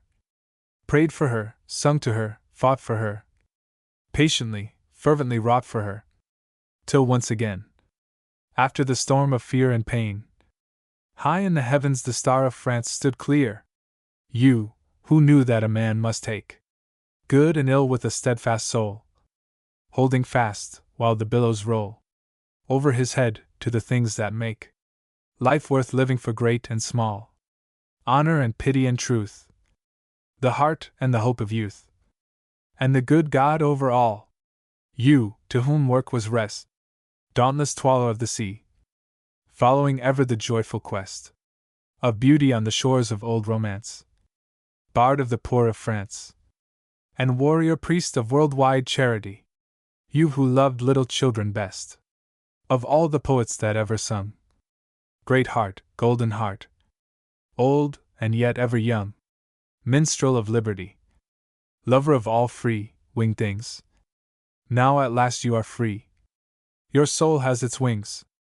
Heart of France for 100 years, floating far in the light that never fails you, over the turmoil of mortal hopes and fears. Victor, forever victor, the whole world hails you. March, 1902. Longfellow. In a great land, a new land, a land full of labor and riches and confusion, where there were many running to and fro, and shouting, and striving together. In the midst of the hurry and the troubled noise, I heard the voice of one singing. What are you doing there, O man, singing quietly amid all this tumult? This is the time for new inventions, mighty shoutings, and blowings of the trumpet. But he answered, I am only shepherding my sheep with music. So he went along his chosen way, keeping his little flock around him. And he paused to listen, now and then, beside the antique fountains, where the faces of forgotten gods were refreshed with musically falling waters. Or he sat for a while at the blacksmith's door, and heard the clink-clang of the anvils. Or he rested beneath old steeples full of bells, that showered their chimes upon him. Or he walked along the border of the sea, drinking in the long roar of the billows. Or he sunned himself in the pine-scented shipyard, amid the tattoo of the mallets. Or he leaned on the rail of the bridge, letting his thoughts flow with the whispering river. He hearkened also to ancient tales, and made them young again with his singing. Then a flaming arrow of death fell on his flock, and pierced the heart of his dearest. Silent the music now, as the shepherd entered the mystical temple of sorrow. Long he tarried in darkness there, but when he came out he was singing. And I saw the faces of men and women and children silently turning toward him. The youth setting out on the journey of life, and the old man waiting beside the last milestone. The twaller sweating beneath his load, and the happy mother rocking her cradle. The lonely sailor on far-off seas, and the gray-minded scholar in his bookroom. The mill hand bound to a clacking machine, and the hunter in the forest. And the solitary soul hiding friendless in the wilderness of the city. Many human faces, full of care and longing, were drawn irresistibly toward him. By the charm of something known to every heart, yet very strange and lovely. And at the sound of his singing wonderfully all their faces were lightened. Why do you listen, O you people, to this old and world-worn music? This is not for you, in the splendor of a new age, in the democratic triumph. Listen to the clashing cymbals, the big drums, the brazen trumpets of your poets. But the people made no answer, following in their hearts the simpler music. For it seemed to them, noise-weary, nothing could be better worth the hearing than the melodies which brought sweet order into life's confusion. So the shepherd sang his way along, until he came unto a mountain. And I know not surely whether the mountain was called Parnassus. But he climbed it out of sight, and still I heard the voice of one singing. January 1907. Thomas Bailey Aldrich. I. Birthday verses, 1906. Dear Aldrich, now November's mellow days have brought another festa round to you. You can't refuse a loving cup of praise from friends the fleeting years have bound to you. Here come your Marjorie Daw, your dear bad boy, Prudence, and Judith the Bethulian, and many more, to wish you birthday joy, and sunny hours, and sky cerulean. Your children all, they hurry to your den. With wreaths of honor they have won for you, to merry make your 80 years and 10. You old? Why, life has just begun for you. There's many a reader whom your silver songs and crystal stories cheer in loneliness. What though the newer writers come in throngs? You're sure to keep your charm of onlyness. You do your work with careful, loving touch, an artist to the very core of you. You know the magic spell of not too much. We read, and wish that there was more of you. And more there is, for while we love your books, because their subtle skill is part of you, we love you better, for our friendship looks behind them to the human heart of you. 2. Memorial Sonnet, 1908. This is the house where little Aldrich read the early pages of life's wonder book. With boyish pleasure, in this ingle nook, he watched the driftwood fire of fancy shed bright color on the pictures blue and red. Boy-like he skipped the longer words, and took his happy way, with searching, dreamful look, among the deeper things more simply said. Then came his turn to write, and still the flame of fancy played through all the tales he told. And still he won the laureled poet's fame, with simple words wrought into rhymes of gold. Look, here's the face to which this house is frame, a man too wise to let his heart grow old.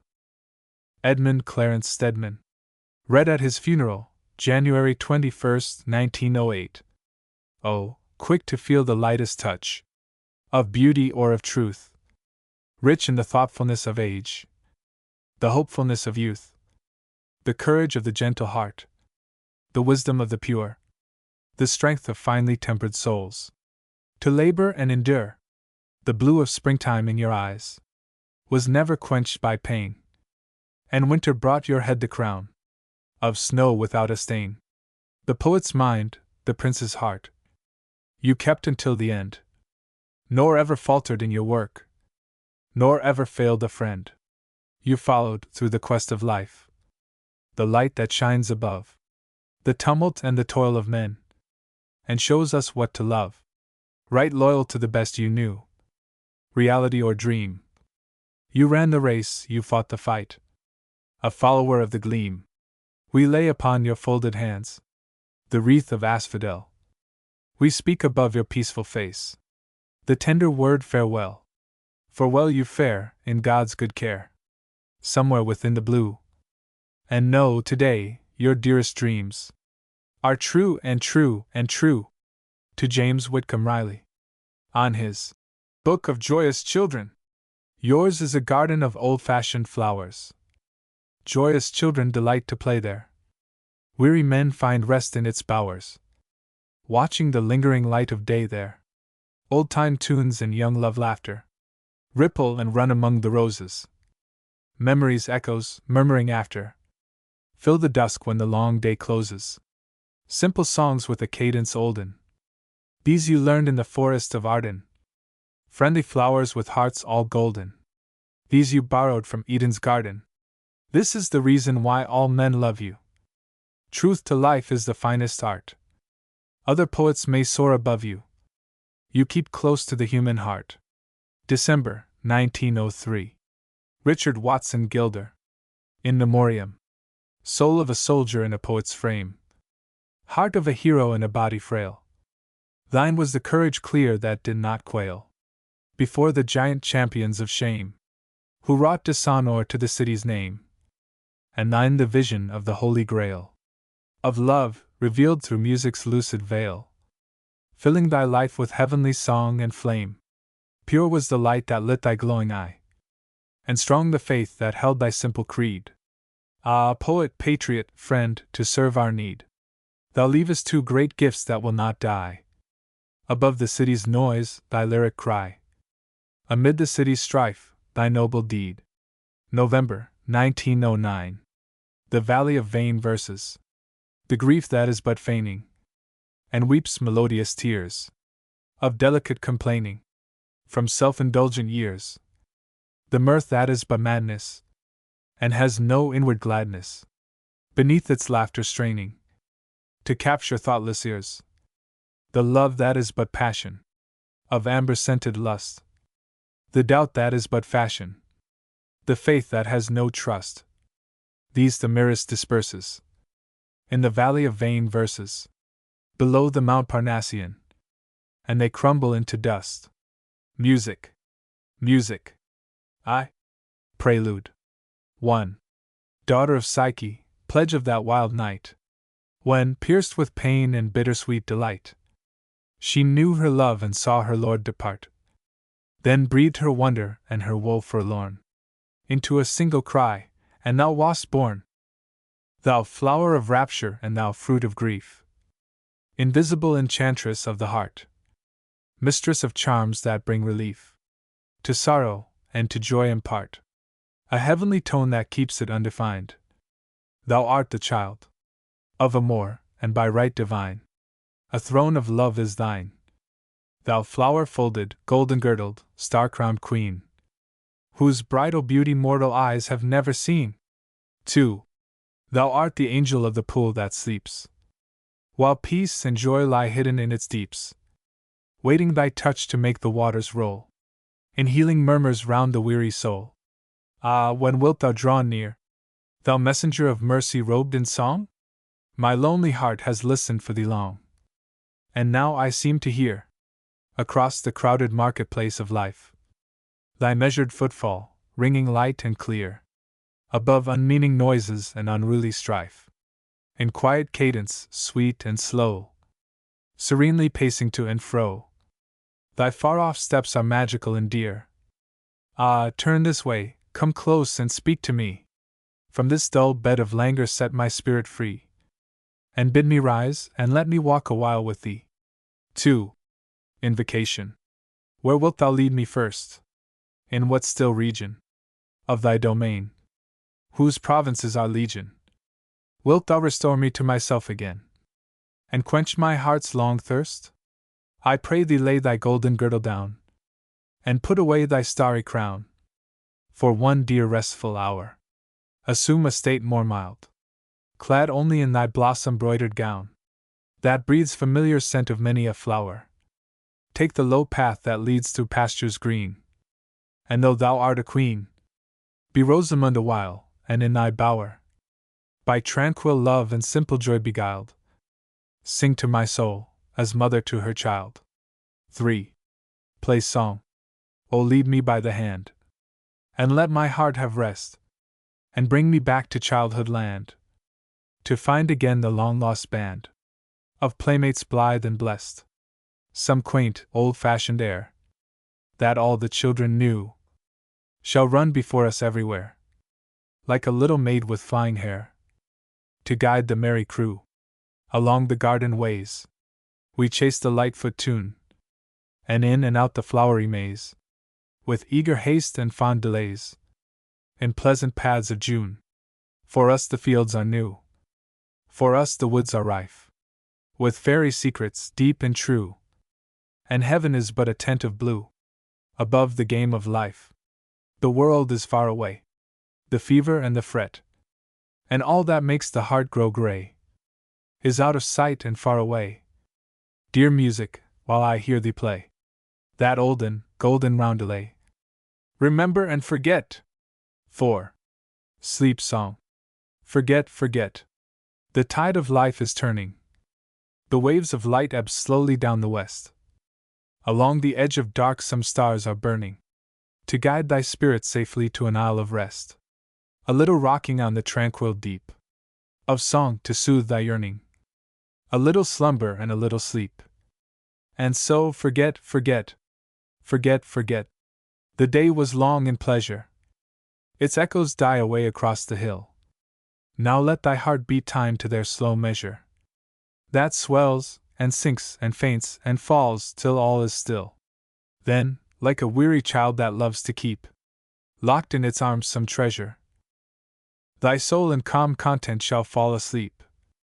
And so forget, forget. Forget, forget. And if thou hast been weeping, let go the thoughts that bind thee to thy grief. Lie still, and watch the singing angels, reaping the golden harvest of thy sorrow, sheaf by sheaf. Or count thy joys like flocks of snow-white sheep, that one by one come creeping into the quiet fold until thou sleep. And so forget, forget. Forget, forget. Thou art a child and knowest so little of thy life. But music tells the secret of the world through which thou goest. To work with morning song, to rest with evening bells.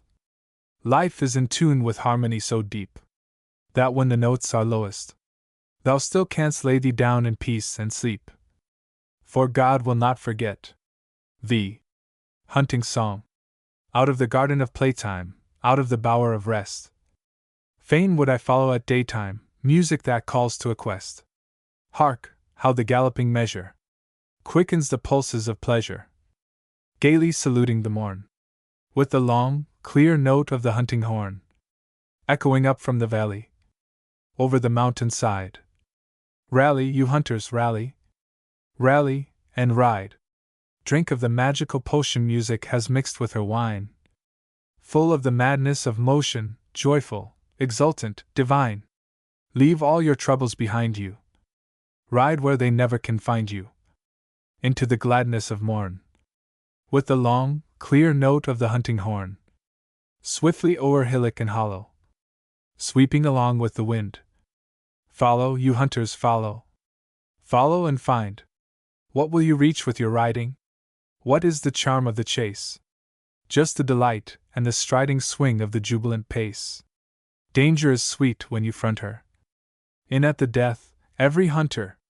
Now on the breeze the mort is born, in the long, clear note of the hunting horn, winding merrily, over and over. Come, come, come! Home again, ranger! Home again, rover! Turn again, home! 6. Dance music. 1. Now let the sleep tune blend with the play tune, weaving the mystical spell of the dance. Lighten the deep tune, soften the gay tune. Mingle a tempo that turns in a trance. Half of it sighing, half of it smiling. Smoothly it swings, with a triplicate beat. Calling, replying, yearning, beguiling. Wooing the heart and bewitching the feet. Every drop of blood rises with the flood, rocking on the waves of the strain. Youth and beauty glide, turning with the tide. Music making one out of twain, bearing them away, and away, and away, like a tone in its terse, till the chord dissolves and the dancers stay. And reverse. Violins leading take up the measure. Turn with the tune again, clarinets clear. Answer their pleading, harps full of pleasure. Sprinkle their silver like light on the mere. Semi-quaver notes. Merry little motes. Tangled in the haze of the lamp's golden rays. Quiver everywhere. In the air. Like a spray. Till the fuller stream of the might of the tune, gliding like a dream in the light of the moon, bears them all away, and away, and away, floating in the trance of the dance. 2. Then begins a measure stately, languid, slow, serene. All the dancers move sedately, stepping leisurely and straightly, with a courtly mien, crossing hands and changing places, bowing low between, while the minuet enlaces, waving arms and woven paces. Glittering damascene, where is she whose form is folden in its royal sheen? From our longing eyes withholden, by her mystic girdle golden. Beauty sought but never seen. Music walks the maze, a queen. 7. War music. Break off. Dance no more. Danger is at the door. Music is in arms, to signal war's alarms. Hark, a sudden trumpet calling. Over the hill. Why are you calling, trumpet calling? What is your will? Men, men, men! Men who are ready to fight for their country's life and the right of a liberty-loving land to be free, free, free, free from a tyrant's chain, free from dishonor's stain, free to guard and maintain all that her fathers fought for, all that her sons have wrought for. Resolute, brave, and free. Call again, trumpet, call again. Call up the men. Do you hear the storm of cheers, mingled with the women's tears, and the tramp, tramp, tramp of marching feet? Do you hear the throbbing drum, as the hosts of battle come, keeping time, time, time to its beat? O music, give a song, to make their spirit strong. For the fury of the tempest they must meet, the hoarse roar of the monster guns, and the sharp bark of the lesser guns, the whine of the shells, the rifles' clatter, where the bullets patter, the rattle, rattle, rattle of the mitrailleuse in battle, and the yells of the men who charge through hells, where the poison gas descends, and the bursting shrapnel rends, limb from limb, in the dim chaos and clamor of the strife, where no man thinks of his life, but only of fighting through, blindly fighting through, 'Tis done. At last, the victory won, the dissonance of warfare past. O music, mourn the dead, whose loyal blood was shed, and sound the taps for every hero slain. Then lead into the song that made their spirit strong, and tell the world they did not die in vain. Thank God we can see, in the glory of morn, the invincible flag that our fathers defended, and our hearts can repeat what the heroes have sworn, that war shall not end till the war-lust is ended. Then the bloodthirsty sword shall no longer be lord of the nations oppressed by the conqueror's horde, but the banners of liberty proudly shall wave o'er the world of the free and the lands of the brave. May, 1916. 8. The Symphony. Music, they do thee wrong who say thine art is only to enchant the sense, for every timid motion of the heart, and every passion too intense, to bear the chain of the imperfect word, and every tremulous longing stirred by spirit winds that come we know not whence, and go we know not where, and every inarticulate prayer, beating about the depths of pain or bliss, like some bewildered bird that seeks its nest but knows not where it is, and every dream that haunts, with dim delight, the drowsy hour between the day and night, the wakeful hour between the night and day, imprisoned, waits for thee, impatient, yearns for thee, the queen who comes to set the captive free. Thou lendest wings to grief to fly away, and wings to joy to reach a heavenly height, and every dumb desire that storms within the breast, thou leadest forth to sob or sing itself to rest. All these are thine, and therefore love is thine. For love is joy and grief, and trembling doubt, and certain sure belief, and fear, and hope, and longing unexpressed, in pain most human, and in rapture brief, almost divine. Love would possess, yet deepens when denied, and love would give, yet hungers to receive. Love like a prince his triumph would achieve, and like a miser in the dark his joys would hide. Love is most bold. He leads his dreams like armed men in line. Yet when the siege is set, and he must speak, calling the fortress to resign its treasure, valiant love grows weak, and hardly dares his purpose to unfold, less with his faltering lips than with his eyes. He claims the longed-for prize. Love fain would tell it all, yet leaves the best untold. But thou shalt speak for love. Yea, thou shalt teach the mystery of measured tone, the Pentecostal speech, that every listener heareth as his own. For on thy head the cloven tongues of fire, diminished chords that quiver with desire, and major chords that glow with perfect peace, have fallen from above, and thou canst give release in music to the burdened heart of love. Sound with the cello's pleading, passionate strain the yearning theme, and let the flute reply in placid melody, while violins complain, and sob and sigh, with muted string. Then let the oboe half reluctant sing, of bliss that trembles on the verge of pain, while cellos plead and plead again, with throbbing notes delayed, that would impart to every urgent tone the beating of the heart. So runs the andante, making plain the hopes and fears of love without a word.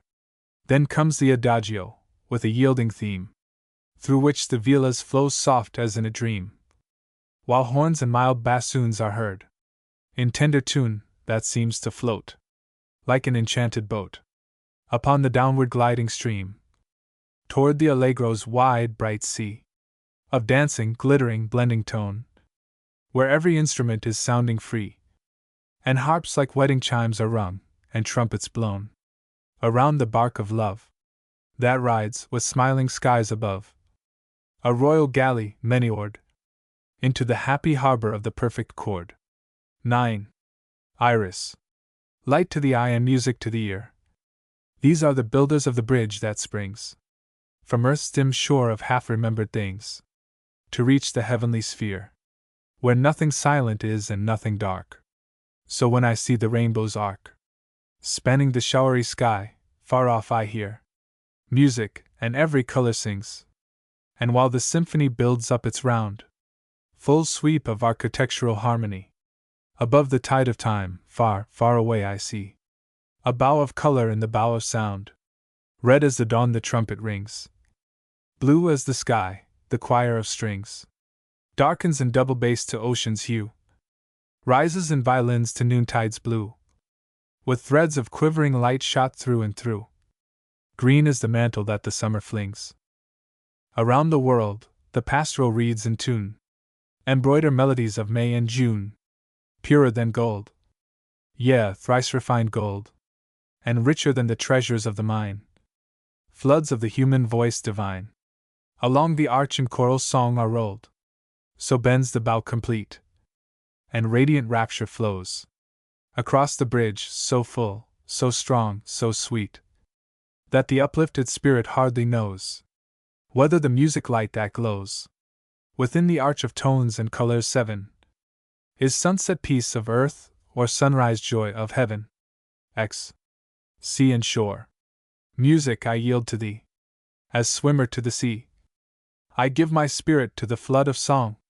Bear me upon thy breast, in rapture and at rest. Bathe me in pure delight and make me strong. From strife and struggle bring release, and draw the waves of passion into tides of peace. Remembered songs most dear, in living songs I hear, while blending voices gently swing and sway, in melodies of love, whose mighty currents move, with singing near and singing far away, sweet in the glow of morning light, and sweeter still across the starlit gulf of night. Music, in thee we float, and lose the lonely note of self in thy celestial ordered strain, until at last we find the life to love resigned, in harmony of joy restored again, and songs that cheered our mortal days break on the shore of light in endless hymns of praise. December 1901, May 1903, May 1916. Master of Music.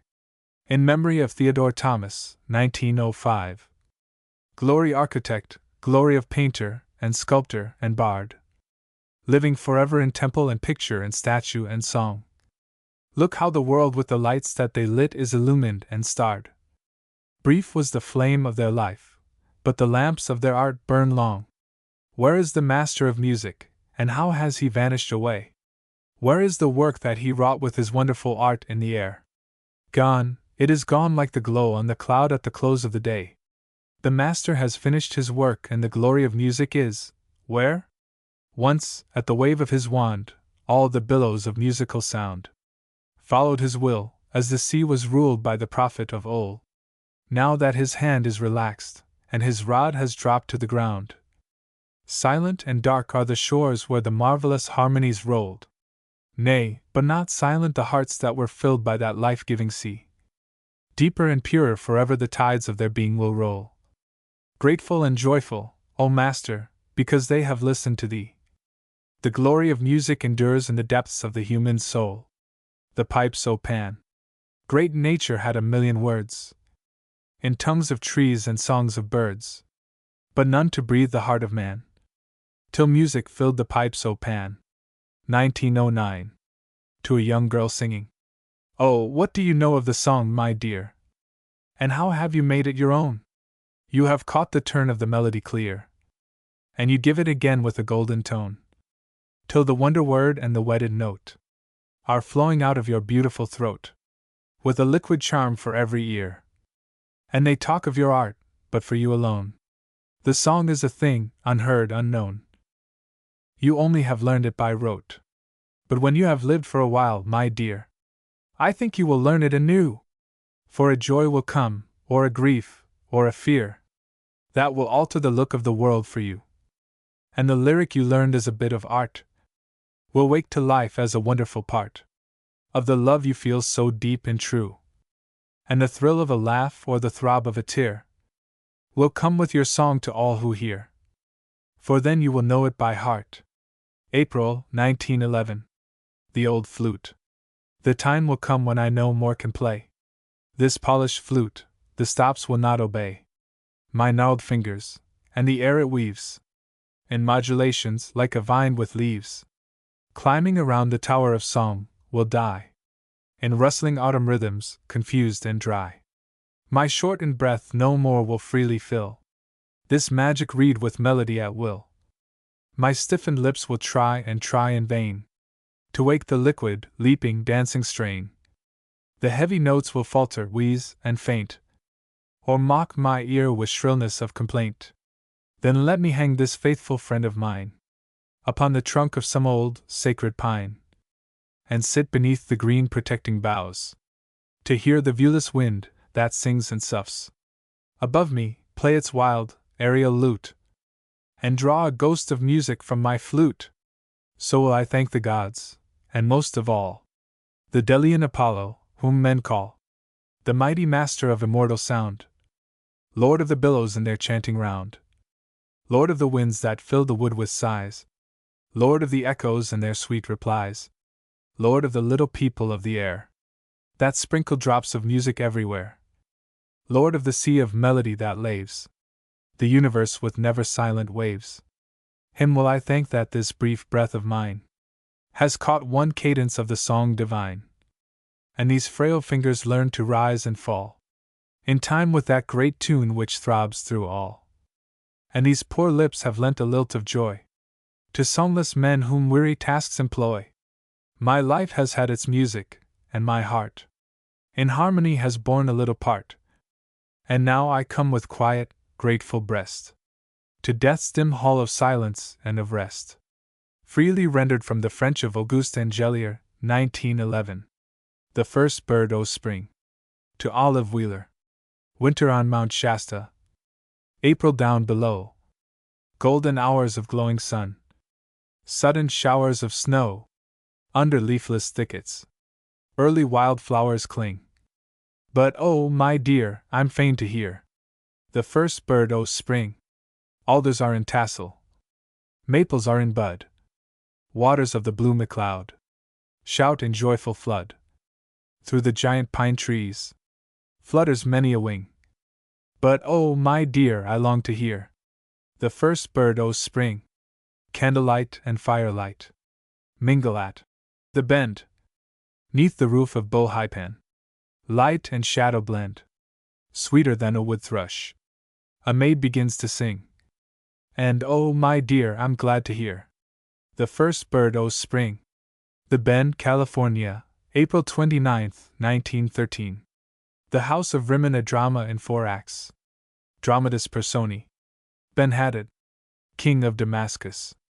Reason, High Priest of the House of Rimmon. Sabaladin, a noble. Hazael, courtiers. Isdabhar, Rakas. Shemakim, the king's fool. Elisha, prophet of Israel. Naaman, captain of the armies of Damascus. Ruama, a captive maid of Israel. Tsarpi, wife to Naaman. Kama, attendants of Tsarpi. Nubta, soldiers, servants, citizens, etc., etc. Scene, Damascus and the mountains of Samaria.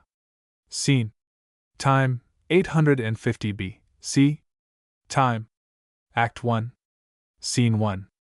Night, in the garden of Naaman at Damascus.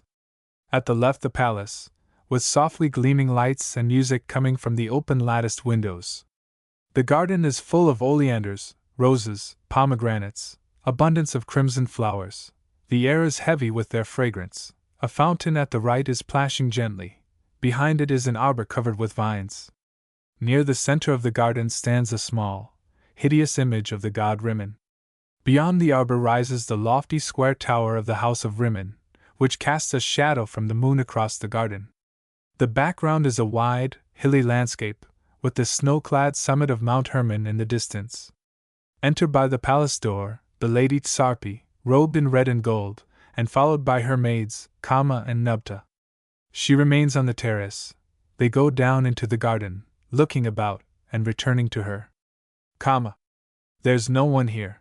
The garden is asleep. Nubta. The flowers are nodding, all the birds abed. Nothing awake except the watchful stars. Kama. The stars are sentinels discreet and mute. How many things they know and never tell. Tsarpi, impatiently. Unlike the stars, how many things you tell. And do not know. When comes your master home? Nubta. Lady, his armor-bearer brought us word. At moonset, not before. Tsarpi. He haunts the camp. And leaves me much alone, yet I can pass the time of absence not unhappily. If I but know the time of his return. An hour of moonlight yet. Kama, my mirror. These curls are ill-arranged, this veil too low. So, that is better, careless maids. Withdraw. But bring me word if Naaman appears. Kama. Mistress, have no concern, for when we hear the clatter of his horse along the street, we'll run this way and lead your dancers down. With song and laughter, you shall know in time. Exeunt Kama and Nubta laughing, Tsarpi descends the steps. Tsarpi. My guest is late, but he will surely come. The man who burns to drain the cup of love. The priest whose greed of glory never fails. Both have need of me, and he will come. And I, what do I need? Why, everything that helps my beauty to a higher throne. All that a priest can promise, all a man can give, and all a god bestow I need. This may a woman win, and this will I. Enter Reason quietly from the shadow of the trees. He stands behind Tsarpi and listens, smiling, to her last words. Then he drops his mantle of leopard skin, and lifts his high priest's rod of bronze, shaped at one end like a star. Reason. Tsarpi. Tsarpi, bowing low before him. The mistress of the house of Naaman salutes the master of the house of Rimmon. Reason. Rimmon receives you with his star of peace, for you were once a handmaid of his altar. He lowers the star point of the rod, which glows for a moment with rosy light above her head. And now the keeper of his temple asks the welcome of the woman for the man. Tsarpi, giving him her hand, but holding off his embrace. No more, till I have heard what brings you here. By night, within the garden of the one who scorns you most and fears you least in all. Damascus. Reason. Trust me, I repay his scorn. With double hatred, Naaman, the man who stands against the nobles and the priests. This powerful fool, this impious devotee of liberty, who loves the people more than he reveres the city's ancient god. This frigid husband who sets you below his dream of duty to a horde of slaves. This man I hate, and I will humble him. Tsarpi. I think I hate him too. He stands apart from me, even while he holds me in his arms, by something that I cannot understand. He swears he loves his wife next to his honor. Next? That's too low. I will be first or nothing. Reason. With me you are the first, the absolute. When you and I have triumphed you shall reign. And you and I will bring this hero down. Tsarpi. But how? For he is strong. Reason. By this, the hand of Tsarpi, and by this, the rod of Rimmon. Tsarpi. Your plan? Reason. You know the host of Nineveh is marching now against us. Enva is come to bid us yield before a hopeless war. Our king is weak, the nobles, being rich, would purchase peace to make them richer still. Only the people and the soldiers, led by Naaman, would fight for liberty. Blind fools! Today the envoys came to me and talked with me in secret. Promises? Great promises! For every noble house that urges peace, a noble recompense. The king, submissive, kept in royal state and splendor, most of all, honor and wealth, shall crown the house of Rimmon and his priest. Yea, and his priestess. For we too will rise upon the city's fall. The common folk shall suffer, Naaman shall sink with them in wreck, but I shall rise, and you shall rise above me. You shall climb through incense smoke, and days of pomp, and nights of revelry, unto the topmost room in Rimmon's tower, the secret, lofty room, the couch of bliss, and the divine embraces of the god. Sarpi, throwing out her arms in exultation. All I wish. What must I do for this? Reason. Turn Naaman away from thoughts of war. Sarpi. But if I fail? His will is proof against the lure of kisses and the wile of tears. Reason. Where woman fails, woman and priest succeed. Before the king decides, he must consult the oracle of Rimmon. This my hands prepare, and you shall read the signs prepared, in words of fear to melt the brazen heart of Naaman. Sarpi. But if it flame instead? Reason. I know a way to quench that flame. The cup. The parting cup your hand shall give to him. What if the curse of Rimmon should infect that sacred wine with poison, secretly, to work within his veins week after week, corrupting all the currents of his blood, dimming his eyes, wasting his flesh? What then? Would he prevail in war? Would he come back to glory or to shame? What think you? Sarpi. I do not think, I only do my part. But can the gods bless this? Reason.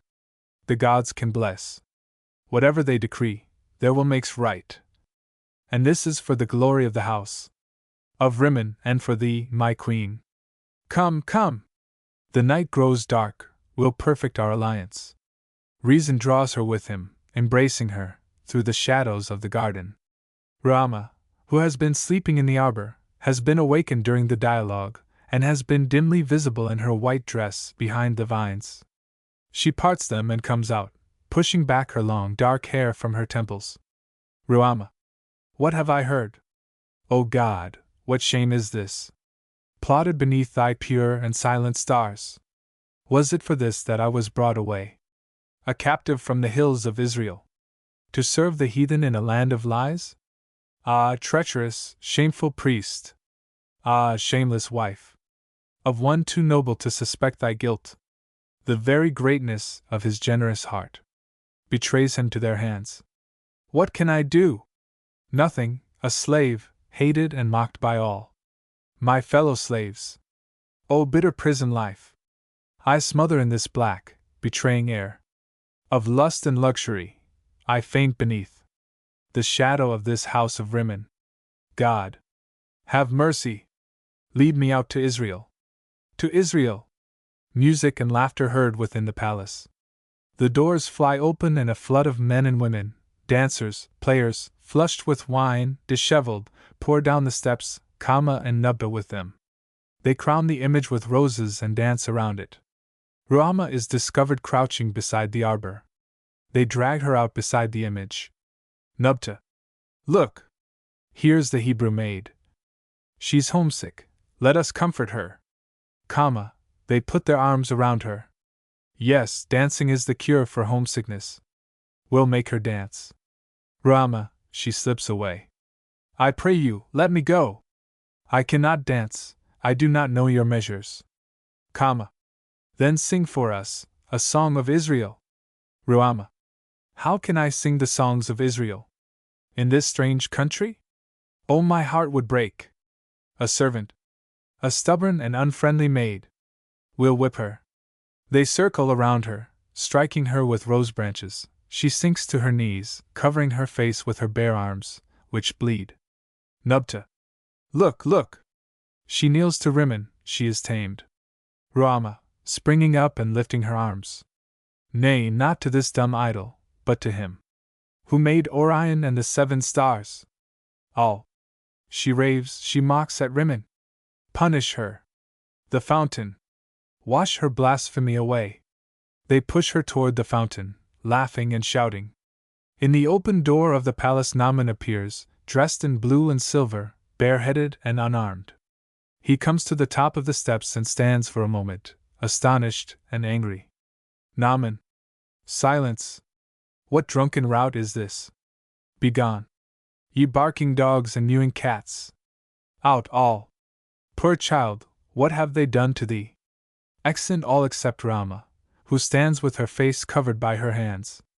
Naaman comes to her, laying his hand on her shoulder. Rama, looking up in his face. Nothing. My lord and master. They have harmed me not. Naaman, touching her arm. Dost call this nothing? Ruama. Since my lord is come. Naaman. I do not know thy face. Who art thou, child? Ruama. The handmaid of thy wife. Naaman. Whence comest thou? Thy voice is like thy mistress, but thy looks have something foreign. Tell thy name, thy land? Ruama.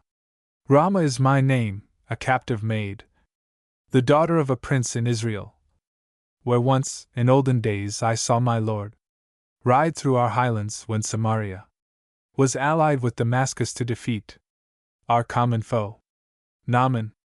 And thou rememberest this? Ruama. As clear as yesterday.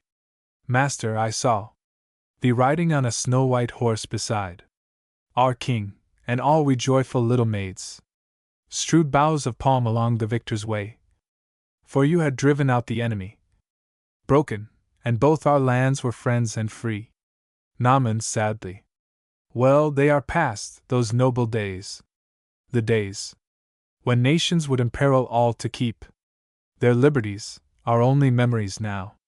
The common cause is lost, and thou art brought, the captive of some mercenary raid, some skirmish of a gold-begotten war, to serve within my house. Dost thou fare well? Ruama. Master, thou sayest. Naaman. Yes, I see. My child. Why do they hate thee so? Ruama. I do not know. Unless because I will not bow to Rimmon. Naaman. Thou needest not. I fear he is a god, who pities not his people, will not save. My heart is sick with doubt of him. But thou shalt hold thy faith, I care not what it is. Worship thy God, but keep thy spirit free. He takes the amulet from his neck and gives it to her. Here, take this chain and wear it with my seal. None shall molest the maid who carries this. Thou hast found favor in thy master's eyes. Hast thou no other gift to ask of me? Ruama, earnestly. My lord, I do entreat thee not to go tomorrow to the council. Seek the king, and speak with him in secret, but avoid the audience hall. Naaman. Why, what is this? Thy wits are wandering. My honor is engaged to speak for war, to lead in war against the Assyrian bull and save Damascus. Ruama, with confused earnestness. Then, Lord, if thou must go, I pray thee speak. I know not how, but so that all must hear. With magic of unanswerable words, persuade thy foes. Yet watch, beware. Naaman. Of what? Ruama, turning aside. I am entangled in my speech, no light. How shall I tell him? He will not believe. O my dear lord, thine enemies are they of thine own house. I pray thee to beware. Beware of Rimmon. Naaman. Child, thy words are wild. Thy troubles have bewildered all thy brain. Go now, and fret no more, but sleep and dream. of Israel, for thou shalt see thy home among the hills again. Ruama. Master, good night. And may thy slumber be as sweet and deep as if thou camped at snowy Hermon's foot, amid the music of his waterfalls. Their friendly oak trees bend their boughs above the weary head, pillowed on earth's kind breast, and unpolluted breezes lightly breathe a song of sleep among the murmuring leaves. There the big stars draw nearer, and the sun looks forth serene, undimmed by city's murk, or smoke of idol temples, to behold the waking wonder of the widespread world. Their life renews itself with every morn, in purest joy of living. May the Lord deliver thee, dear master, from the nets laid for thy feet, and lead thee out along the open path, beneath the open sky. Exit Rama. Naaman stands looking after her. Scene 2. Time, the following morning. Time, the audience hall in Ben-Hadad's palace. The sides of the hall are lined with lofty columns. The back opens toward the city, with descending steps. The house of Rimmon with its high tower is seen in the background. The throne is at the right in front. Opposite is the royal door of entrance, guarded by 4 tall sentinels. Enter at the rear between the columns, Rakas, Sabaladin, Hazael, Izdabhar. Izdabhar, an excited old man. The city is all in a turmoil. It boils like a pot of lentils. The people are foaming and bubbling round and round like beans in the pottage. Hazael, a lean, crafty man. Fear is a hot fire. Rakas, a fat, pompous man. Well may they fear, for the Assyrians are not 3 days distant. They are blazing along like a waterspout to chop Damascus down like a pitcher of spilt milk. Sabaladin, young and frank. Cannot Naaman drive them back? Rakas, puffing and blowing. Ho! Naaman? Where have you been living? Naaman is a broken reed whose claws have been cut. Build no hopes on that foundation, for it will run away and leave you all adrift in the conflagration. Sabaladin. He clatters like a windmill. What would he say, Hazael? Hazael. Naaman can do nothing without the command of the king, and the king fears to order the army to march without the approval of the gods. The high priest is against it. The house of Rimmon is for peace with Ashur. Rakas. Yes, and all the nobles are for peace. We are the men whose wisdom lights the rudder that upholds the chariot of state. Would we be rich if we were not wise? Do we not know better than the rabble what medicine will silence this fire that threatens to drown us? Izdabhar. But if the Assyrians come, we shall all perish, they will despoil us all. Hazael. Not us, my lord, only the common people. The envoys have offered favorable terms to the priests, and the nobles, and the king. No palace, no temple, shall be plundered. Only the shops, and the markets, and the houses of the multitude shall be given up to the bull. He will eat his supper from the pot of lentils, not from our golden plate. Rakas. Yes, and all who speak for peace in the council shall be enriched. Our heads shall be crowned with seats of honor in the procession of the Assyrian king. He needs wise counselors to help him guide the ship of empire onto the solid rock of prosperity. You must be with us, my lords Izdabhar and Sabaladin, and let the stars of your wisdom roar loudly for peace. Izdabhar. He talks like a tablet read upside down, a wild ass braying in the wilderness. Yet there is policy in his words. Sabaladin. I know not. Can a kingdom live without a people or an army? If we let the bull in to sup on the lentils, will he not make his breakfast in our vineyards? Enter other courtiers following Shumakim, a humpbacked jester, in blue, green, and red, a wreath of poppies around his neck and a flagon in his hand. He walks unsteadily, and stutters in his speech. Hazael. Here is Shumakim, the king's fool, with his legs full of last night's wine. Shumakim, balancing himself in front of them, and chuckling. Wrong, my lords, very wrong. This is not last night's wine, but a draught the king's physician gave me this morning for a cure. It sobers me amazingly. I know you all, my lords, any fool would know you. You, master, are a statesman, and you are a politician, and you are a patriot. Rakas. Am I a statesman? I felt something of the kind about me. But what is a statesman? Shemakim. A politician that is stuffed with big words, a fat man in a mask, one that plays a solemn tune on a sackbut full o' wind. Hazael. And what is a politician? Shemakim. A statesman that has dropped his mask and cracked his sackbut. Men trust him for what he is, and he never deceives them, because he always lies. Isdapar. Why do you call me a patriot? Shemakim. Because you know what is good for you. You love your country, as you love your pelf. You feel for the common people, as the wolf feels for the sheep. Sabaladin. And what am I? Shemakim. A fool, master, just a plain fool, and there is hope of thee for that reason. Embrace me, brother, and taste this, but not too much, it will intoxicate thee with sobriety. The hall has been slowly filling with courtiers and soldiers. A crowd of people begin to come up the steps at the rear, where they are halted by a chain guarded by servants of the palace. A bell tolls, the royal door is thrown open, the aged king totters across the hall and takes his seat on the throne with the 4 tall sentinels standing behind him. All bow down, shading their eyes with their hands. Ben-Hadad.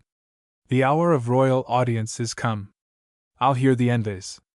Are my counselors at hand? Where are the priests of Rimmon's house? Gongs sound.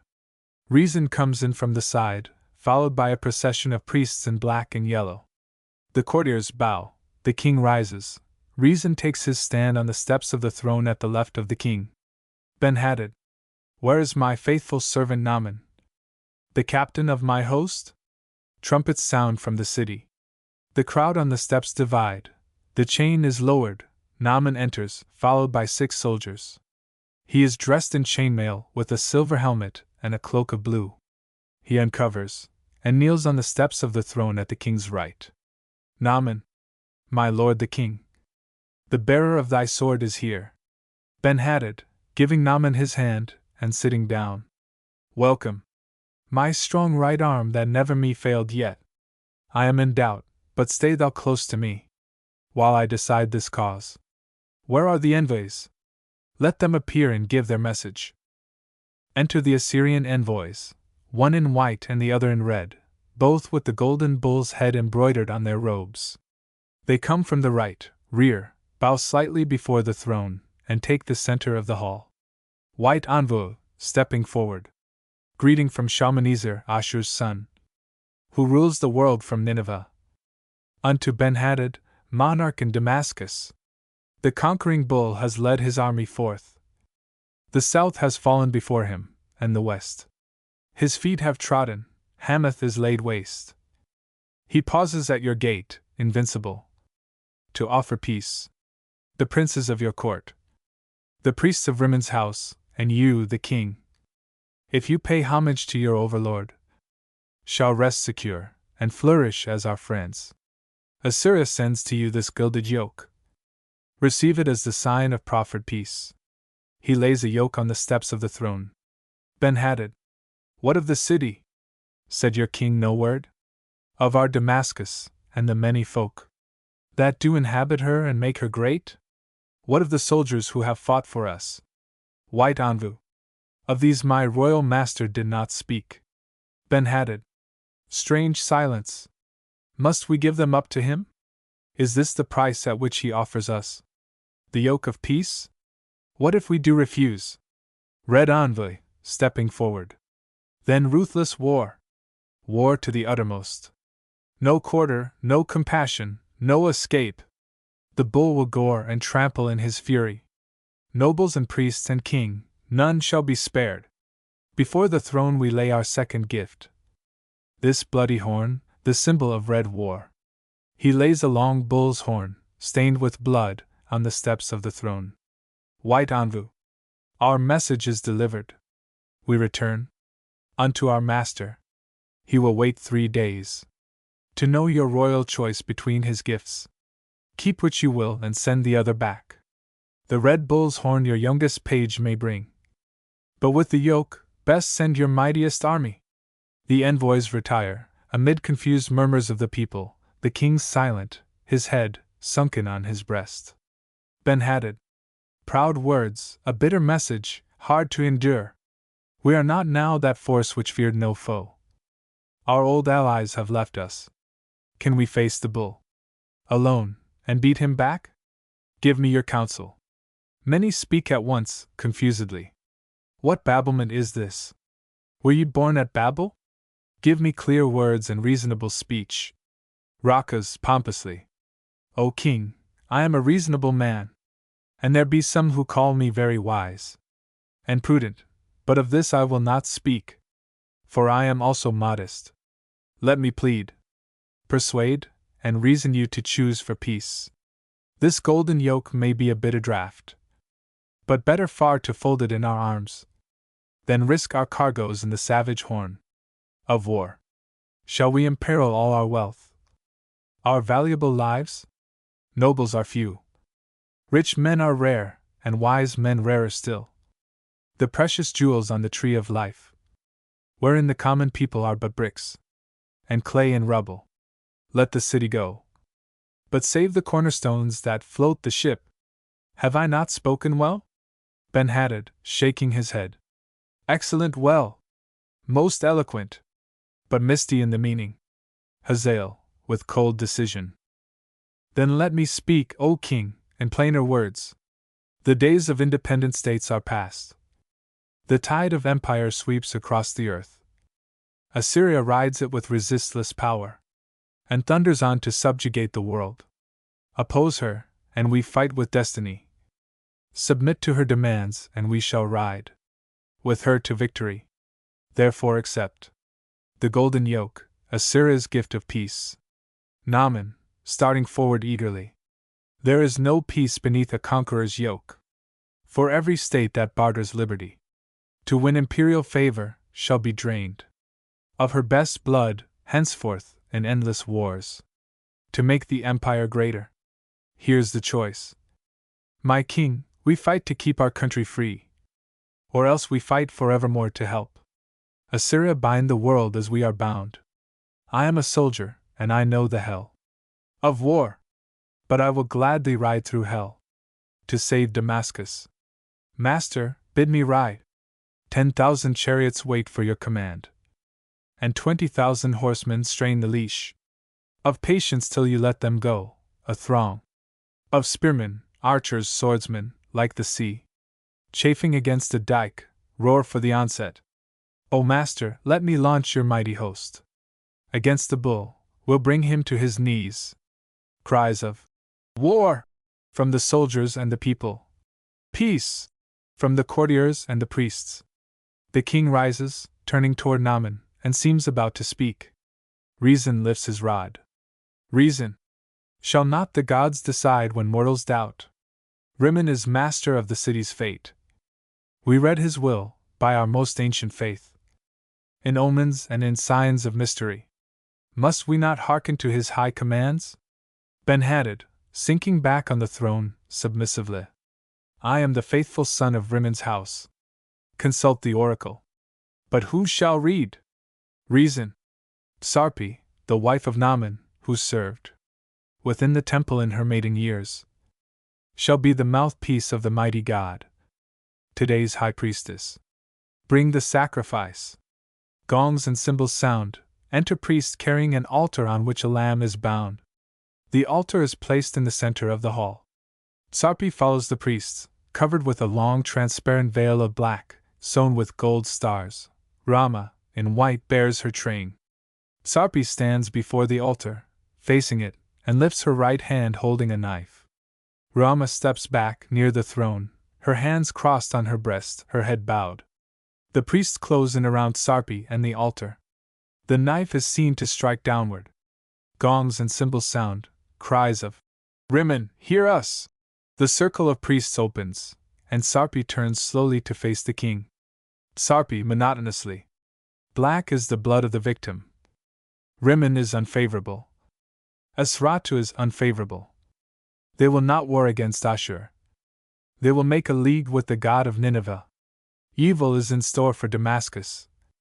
A strong enemy will lay waste the land. Therefore make peace with the bull. Hearken to the voice of Rimmon. She turns again to the altar, and the priests close in around her. Reason lifts his rod toward the tower of the temple. A flash of lightning followed by thunder. Smoke rises from the altar. All except Naaman and Rama cover their faces. The circle of priests opens again, and Sarpi comes forward slowly, chanting. Chant! Chant! Hear the words of Rimmon. Thus your Maker speaketh. I, the God of thunder, riding on the whirlwind. I, the God of lightning leaping from the storm cloud. I will smite with vengeance him who dares defy me. He who leads Damascus into war with Ashur. Conquering or conquered bears my curse upon him. Surely shall my arrows strike his heart in secret. Burn his flesh with fever, turn his blood to poison. Brand him with corruption, drive him into darkness. He shall surely perish by the doom of Rimmon. All are terrified and look toward Naaman, shuddering. Rama alone seems not to heed the curse, but stands with her eyes fixed on Naaman. Rama, be not afraid. There is a greater God. Shall cover thee with his almighty wings. Beneath his shield and buckler shalt thou trust. Ben-Hadad, repent, my son, thou must not brave this curse. Naaman, my king, there is no curse as terrible as that which lights a bosom fire for him who gives away his honor to prolong a craven life whose every breath is shame. If I betray the men who follow me, the city that has put her trust in me, what king can shield me from my own deep scorn? What God release me from that self-made hell? The tender mercies of Assyria I know, and they are cruel as creeping tigers. Give up Damascus, and her streets will run rivers of innocent blood, the city's heart. That mighty, laboring heart, wounded and crushed beneath the brutal hooves of the wild bull, will cry against her captain, sitting safe among the nobles in some pleasant place. I shall be safe, safe from the threatened wrath of unknown gods, but damned forever by the men I know. That is the curse I fear. Ben-Hadad, speak not so high, my son. Must we not bow our heads before the sovereignties of heaven? The unseen rulers are divine. Naaman, O king, I am unlearned in the lore of priests. Yet well I know that there are hidden powers about us, working mortal weal and woe, beyond the force of mortals to control. And if these powers appear in love and truth, I think they must be gods, and worship them.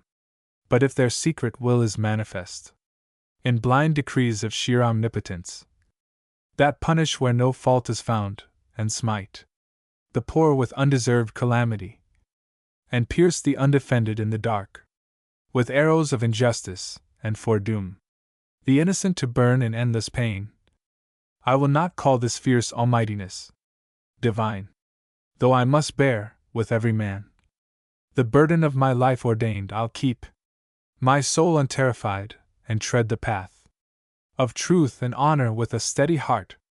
Have ye not heard, my lords? The oracle proclaims to me alone, the doom of vengeance if I lead the army out. Conquered or conquering, I grip that chance. Damascus free, her foes all beaten back. The people saved from slavery, the king upheld in honor on his ancient throne. Oh, what's the cost of this? I'll gladly pay whatever gods there be, whatever price they ask for this one victory. Give me this gilded sign of shame to carry back. I'll shake it in the face of Ashur's king, and break it on his teeth. Ben-Hadad, rising. Then go, my never-beaten captain, go, and may the powers that hear thy solemn vow forgive thy rashness for Damascus' sake. Prosper thy fighting, and remit thy pledge. Reason, standing beside the altar. The pledge, O king, this man must seal his pledge. At Rimmon's altar, he must take the cup of soldier sacrament, and bind himself by thrice performed libation to abide the fate he has invoked. Naaman, slowly. And so I will. He comes down the steps, toward the altar, where reason is filling the cup which Sarpi holds. Ruama throws herself before Naaman, clasping his knees. Ruama, passionately and wildly. My lord, I do beseech you, stay. There's death within that cup. It is an offering to devils. See, the wine blazes like fire. It flows like blood, it is a cursed cup, fulfilled of treachery and hate. Dear master, noble master, touch it not. Naaman, poor maid, thy brain is still distraught. Fear not. But let me go. Here, treat her tenderly. Gives her into the hands of Sabaladin. Can harm befall me from the wife who bears my name? I take the cup of fate from her. I greet the unknown powers, pours libation. I will perform my vow, again. I will abide my fate, again. I pledge my life to keep Damascus free. He drains the cup, and lets it fall. Curtain. Act 2. Time, a week later. Time. The forecourt of the house of Rimmon. At the back the broad steps and double doors of the shrine, above them the tower of the god, its summit invisible. Enter various groups of citizens, talking, laughing, shouting, Rakas, Hazael, Shemakim and others. First citizen. Great news, glorious news, the Assyrians are beaten. Second citizen. Naaman is returning, crowned with victory. Glory to our noble captain. Third citizen. No, he is killed. I had it from one of the camp followers who saw him fall at the head of the battle. They are bringing his body to bury it with honor. O sorrowful victory! Rakas. Peace, my good fellows, you are ignorant, you have not been rightly informed, I will misinform you. The accounts of Naaman's death are overdrawn. He was killed, but his life has been preserved. One of his wounds was mortal, but the other 3 were curable, and by these the physicians have saved him. Shemakim, balancing himself before Rakas in pretended admiration. O wonderful! Most admirable logic! 1 mortal, and 3 curable, therefore he must recover as it were, by 3 to 1. Rakas, do you know that you are a marvelous man? Rakas. Yes, I know it, but I make no boast of my knowledge. Shemakim. Too modest, for in knowing this you know more than any other in Damascus. Enter, from the right, Sabaladin in armor, from the left, Sarpi with her attendants, among whom is Rama. Hazael. Here is Sabaladin, we'll question him. He was enflamed by Naaman's wild words, and rode with him to battle. Give us news of your great captain. Is he safe and well? When will he come?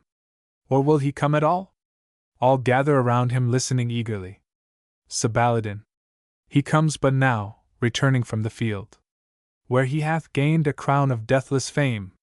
3 times he led the charge, 3 times he fell wounded, and the Assyrians beat us back.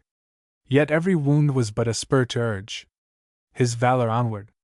In the last attack, he rode before us as the crested wave that leads the flood, and lo, our enemies were broken like a dam of river reeds.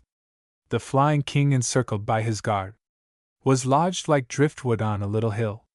Then Naaman, who led our foremost band of whirlwind riders, hammered through the hedge of spearmen, brandishing the golden yoke. Take back this gift, he cried, and shattered it on Shalmaneser's helmet.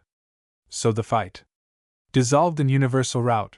The king, his chariots and his horsemen fled away. Our captain stood the master of the field and savior of Damascus. Now he brings first to the king report of this great triumph. Shouts of joy and applause. Ruama, coming close to Sabaladin. But what of him who won it? Fares he well? My mistress would receive some word of him. Sabaladin. Has she not heard? Ruama. But one brief message came. A letter saying, we have fought and conquered. No word of his own person. Fares he well? Sabaladin. Alas, most ill.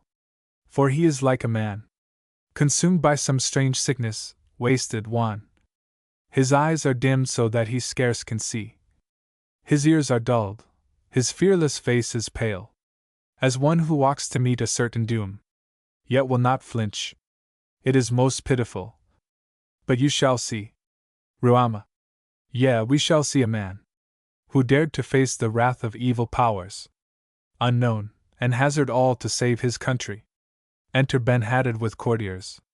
Ben-Hadad, where is my faithful servant Naaman, the captain of my host? Sabaladin, my lord, he comes. Trumpet sounds. Enter company of soldiers in armor. Then 4 soldiers bearing captured standards of Ashur. Naaman follows, very pale, armor-dinted and stained. He is blind, and guides himself by cords from the standards on each side, but walks firmly. The doors of the temple open slightly, and Reason appears at the top of the steps. Naaman lets the cords fall, and gropes his way for a few paces. Naaman, kneeling. Where is my king? Master, the bearer of thy sword returns. The golden yoke thou gavest me I broke. On him who sent it. Ashur's bull hath fled. Dehorned. The standards of his host are thine.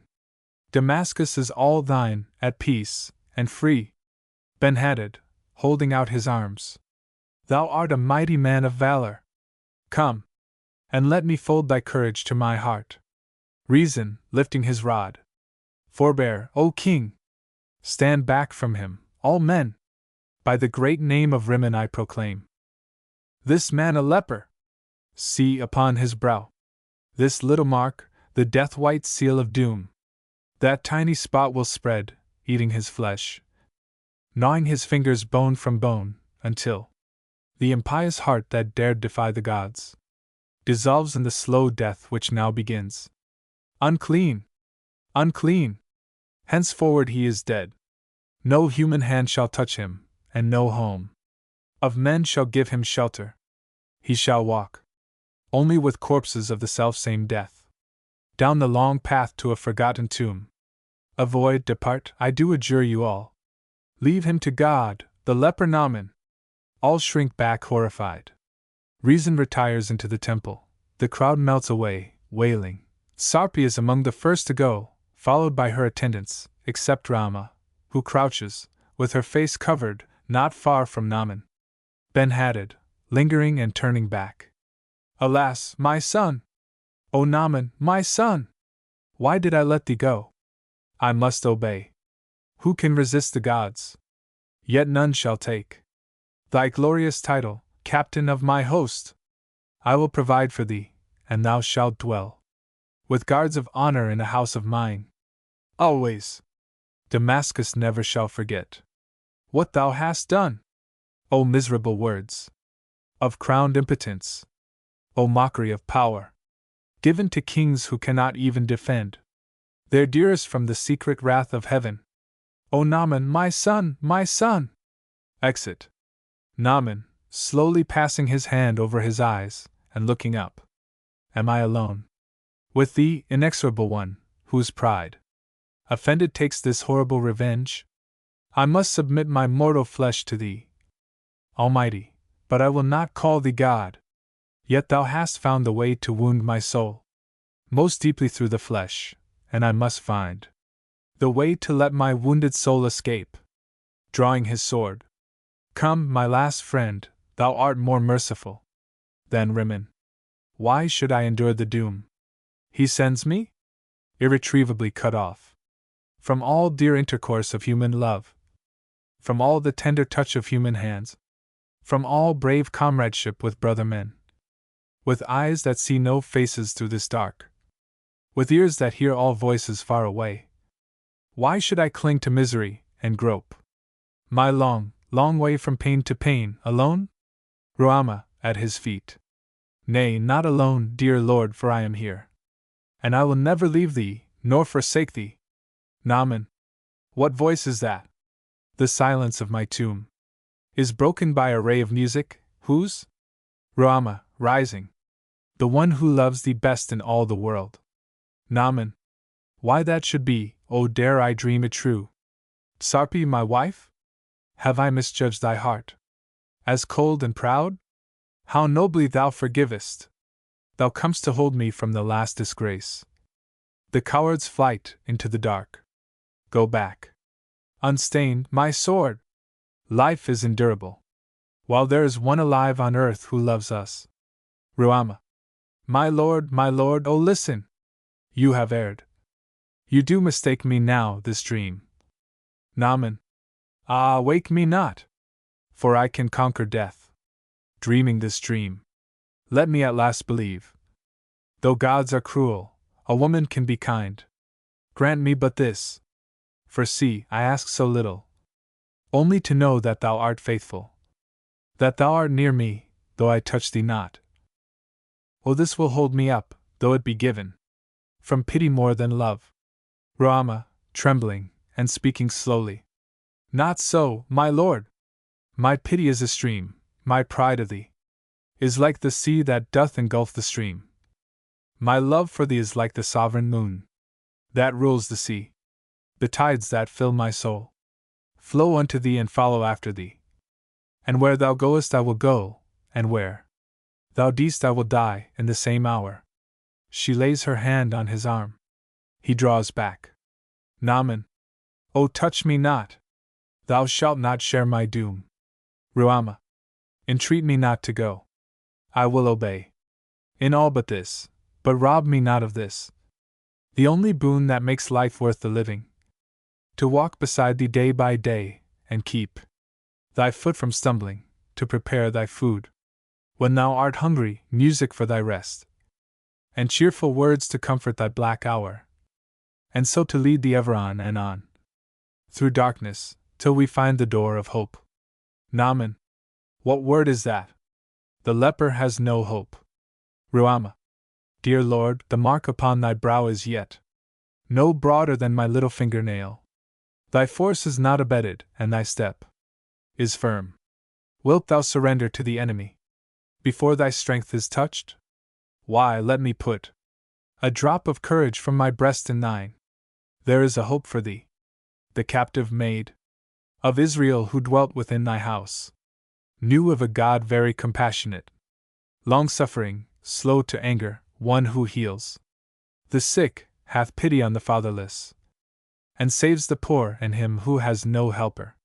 His prophet dwells nigh to Samaria, and I have heard that he hath brought the dead to life again. Will go to him. The king, if I beseech him, will appoint a guard of thine own soldiers and Sabaladin, thy friend, to convoy us upon our journey. He'll give us royal letters to the king of Israel to make our welcome sure. And we will take the open road beneath the open sky tomorrow and go on together till we find the door of hope. Come, come with me. She grasps his hand. Naman, drawing back. Thou must not touch me. Rama, unclasping her girdle and putting the end in his hand. Take my girdle, then. Naman, kissing the clasp of the girdle. I do begin to think there is a God, since love on earth can work such miracles. Curtain. Act 3. Time, a month later dawn. Time. Scene 1. Naaman's tent on high ground among the mountains near Samaria, the city below. In the distance, a wide and splendid landscape. Sabaladin and soldiers on guard below the tent. Enter Rama in hunter's dress, with a lute slung from her shoulder. Rama. Peace and good health to you, Sabaladin. Good morrow to you all. How fares my lord? Sabaladin. The curtains of his tent are folded still. They have not moved since we returned last night, and told him what befell us in the city. Ruama. Told him. Why did you make report to him, and not to me? Am I not captain here, entrusted by the king's command with care of Naaman until he is restored? 'Tis mine to know the first of good or ill in this adventure, mine to shield his heart from every arrow of adversity. What have you told him? Speak. Sabaladin. Lady, we feared to bring our news to you, for when the king of Israel had read our monarch's letter, he rent his clothes and cried, Am I a god, to kill and make alive, that I should heal a leper? Ye have come with false pretense. Damascus seeks a quarrel with me. Go! But when we told our lord, he closed his tent, and there remains enfolded in his grief. I trust he sleeps. 'Twere kind to let him sleep, for now he doth forget his misery, and all the burden of his hopeless woe is lifted from him by the gentle hand of slumber. Oh, to those bereft of hope! Sleep is the only blessing left, the last asylum of the weary, the one sign of pity from impenetrable heaven. Waking is strife, sleep is the truce of God. Ah, lady, wake him not. The day will be full long for him to suffer, and for us to turn our disappointed faces home, on the long road by which we must return. Ruama. Return. Who gave you that command? Not I. The king made me the leader of this quest, and bound you all to follow me, because he knew I never would return without the thing for which he sent us. I'll go on, day after day, unto the uttermost parts of earth, if need be, and beyond the gates of morning, till I find that which I seek. New life for Naaman. Are ye ashamed to have a woman lead you?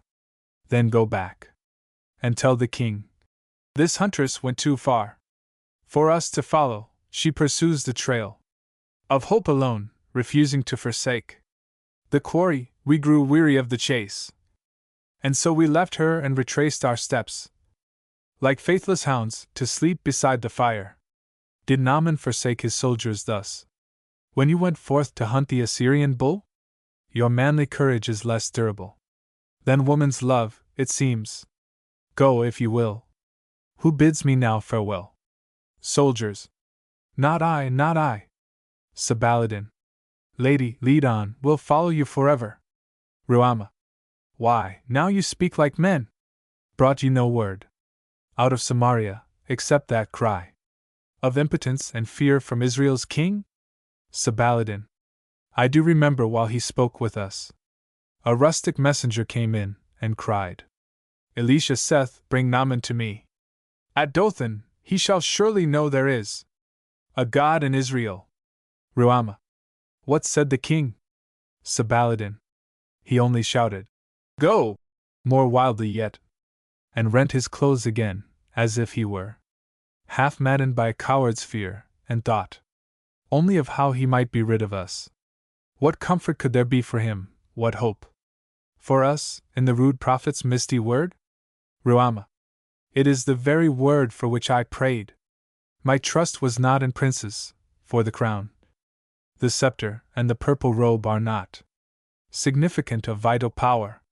The man who saves his brother man is he who lives his life with nature, takes deep hold on truth, and trusts in God. A prophet's word is more than all the kings on earth can speak. How far is Dothan? Soldier. Lady, 'tis but 3 hours' ride along the valley southward. Ruama. Near. So near? I had not thought to end my task so soon. Prepare yourselves with speed to take the road. I will awake my lord. Exeunt all but Sabaladin and Ruama. She goes toward the tent. Sabaladin. Ruama, stay. She turns back. I've been your servant in this doubtful quest. Obedient, faithful, loyal to your will. What have I earned by this? Ruama. The gratitude of him we both desire to serve, your friend, my master and my lord. Sabaladin. No more than this? Ruama. Yes, if you will, take all the thanks my hands can hold, my lips can speak. Sabaladin. I would have more. Ruama. My friend, there's nothing more to give to you. My service to my lord is absolute. There's not a drop of blood within my veins, but quickens at the very thought of him. And not a dream of mine but he doth stand within its heart and make it bright. No man to me is other than his friend or foe. You are his friend, and I believe you true. Sabaladin. I have been true to him, now I am true to you. Ruama. Why, then, be doubly true to him. Oh, let us match our loyalties, and strive between us who shall win the higher crown. Men boast them of a friendship stronger far than love of woman. Prove it. I'll not boast, but I'll contend with you on equal terms in this brave race, and if you win the prize, I'll hold you next to him, and if I win, he'll hold you next to me, and either way, will not be far apart. Do you accept my challenge? Sabaladin. Yes. For you enforce my heart, by honor to resign its great desire, and love itself to offer sacrifice of all disloyal dreams on its own altar. Yet love remains, therefore I pray you think how surely you must lose in our contention. For I am known to Naaman, but you. He blindly takes for Tsarpi. 'Tis to her he gives his gratitude, the praise you win endears her name. Ruama. Her name? Why, what is that? A name is but an empty shell, a mask. That does not change the features of the face beneath it. Can a name rejoice, or weep, or hope? Can it be moved by tenderness to daily services of love, or feel the warmth of dear companionship? How many things we call by names that have no meaning!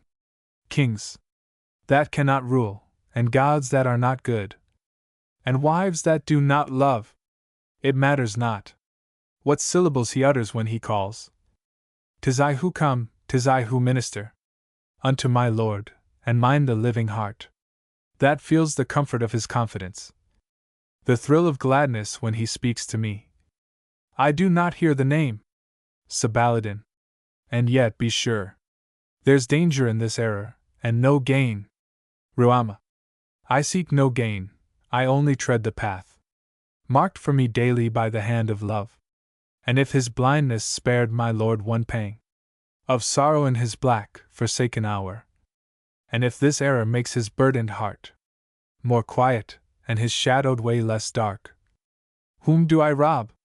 Not her who chose to stay at ease in Rimmond's house. Surely not him.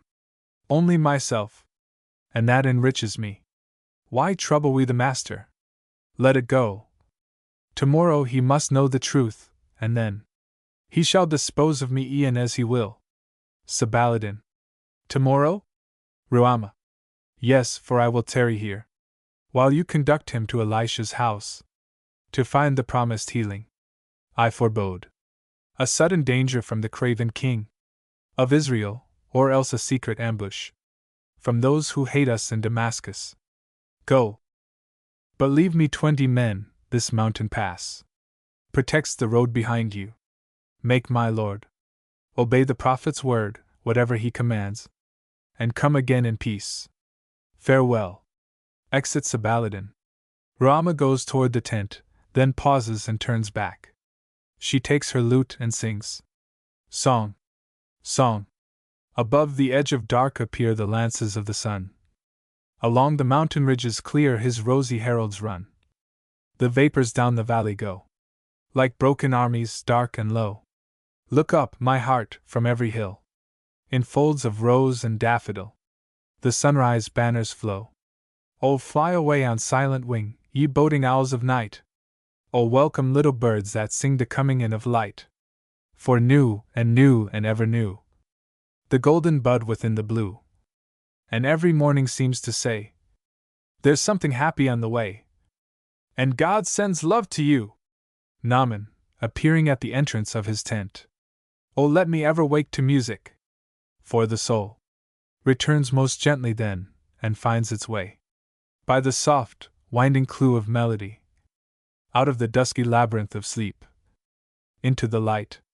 My body feels the sun, though I behold not that his rays reveal. Come, thou who art my day dawn and my sight. Sweet eyes, come close, and make the sunrise mine.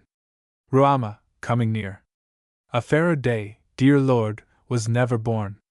In paradise, the sapphire cup of heaven is filled with golden wine, the earth, adorned with jewel drops of dew, unveils her face, a joyful bride, in welcome to her king.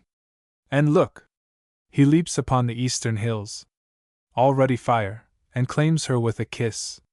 Yonder the snowy peaks of Hermon float, unmoving as a wind-dropped cloud. The gulf of Jordan, filled with violet haze, conceals the river's winding trail with wreaths of mist. Below us, marble-crowned Samaria thrones upon her emerald hill amid the vale of barley, while the plains to northward change their color like the shimmering necks of doves. The lark springs up, with morning on her wings, to climb her singing stairway in the blue. And all the fields are sprinkled with her joy. Naaman, thy voice is magical, thy words are visions. I must content myself with them, for now. My only hope is lost, Samaria's king. Rejects our monarch's message, hast thou heard? Am I a god that I should cure a leper? He sends me home unhealed, with angry words. Back to Damascus and the lingering death. Ruama. What matter where he sends? No god is he, to slay or make alive. Elisha bids you come to him at Dothan, there to learn. There is a God in Israel. Naaman. I fear that I am grown mistrustful of all gods. Their secret counsels are implacable. Ruama. Fear not. There's one who rules in righteousness, high over all. Naaman. What knowest thou of him? Ruama. Oh, I have heard, the maid of Israel. Rememberest thou? She often said her God was merciful and kind, and slow to wrath, and plenteous in forgiveness, pitying us, like as a father pitieth his children. Naaman. If there were such a God, I'd worship him forever. Ruama. Then make haste to hear the word. His prophet promises to speak to thee. Obey it, my dear Lord, and thou shalt find healing and peace. The light shall fill thine eyes. Thou wilt not need my leading any more. Nor me, for thou wilt see me, all unveiled. I tremble at the thought. Naaman. Why, what is this? Why shouldst thou tremble? Art thou not mine own? Ruama, turning to him and speaking in broken words. I am thy handmaid, all and only thine. The very pulses of my heart are thine. Feel how they throb to comfort thee today. Today! Because it is thy time of trouble. She takes his hand and puts it to her forehead and her lips, but before she can lay it upon her heart, he draws away from her. Naaman. Thou art too dear to injure with a kiss. How should I take a gift may bankrupt thee, or drain the fragrant chalice of thy love? With lips that may be fatal? Tempt me not to sweet dishonor, strengthen me to wait until thy prophecy is all fulfilled, and I can claim thee with a joyful heart. Ruama, turning away. Thou wilt not need me then, and I shall be no more than the faint echo of a song, heard half asleep. We shall go back to where we stood before this journey. Naaman. Never again. For thou art changed by some deep miracle. The flower of womanhood hath bloomed in thee. Art thou not changed? Ruama. Yea, I am changed and changed. Again bewildered, till there's nothing clear to me but this: I am the instrument in an almighty hand to rescue thee from death. This will I do, and afterward. A trumpet is blown without. Hearken, the trumpet sounds, the chariot waits. Away, dear Lord, follow the road to light. Scene 2 *. The house of Elisha, upon a terraced hillside. A low stone cottage with vine trellises and flowers, a flight of steps, at the foot of which is Naaman's chariot. He is standing in it, Sabaladin beside it. 2 soldiers come down the steps. First soldier. We have delivered my lord's greeting and his message. Second soldier. Yes, and near lost our noses in the doing of it.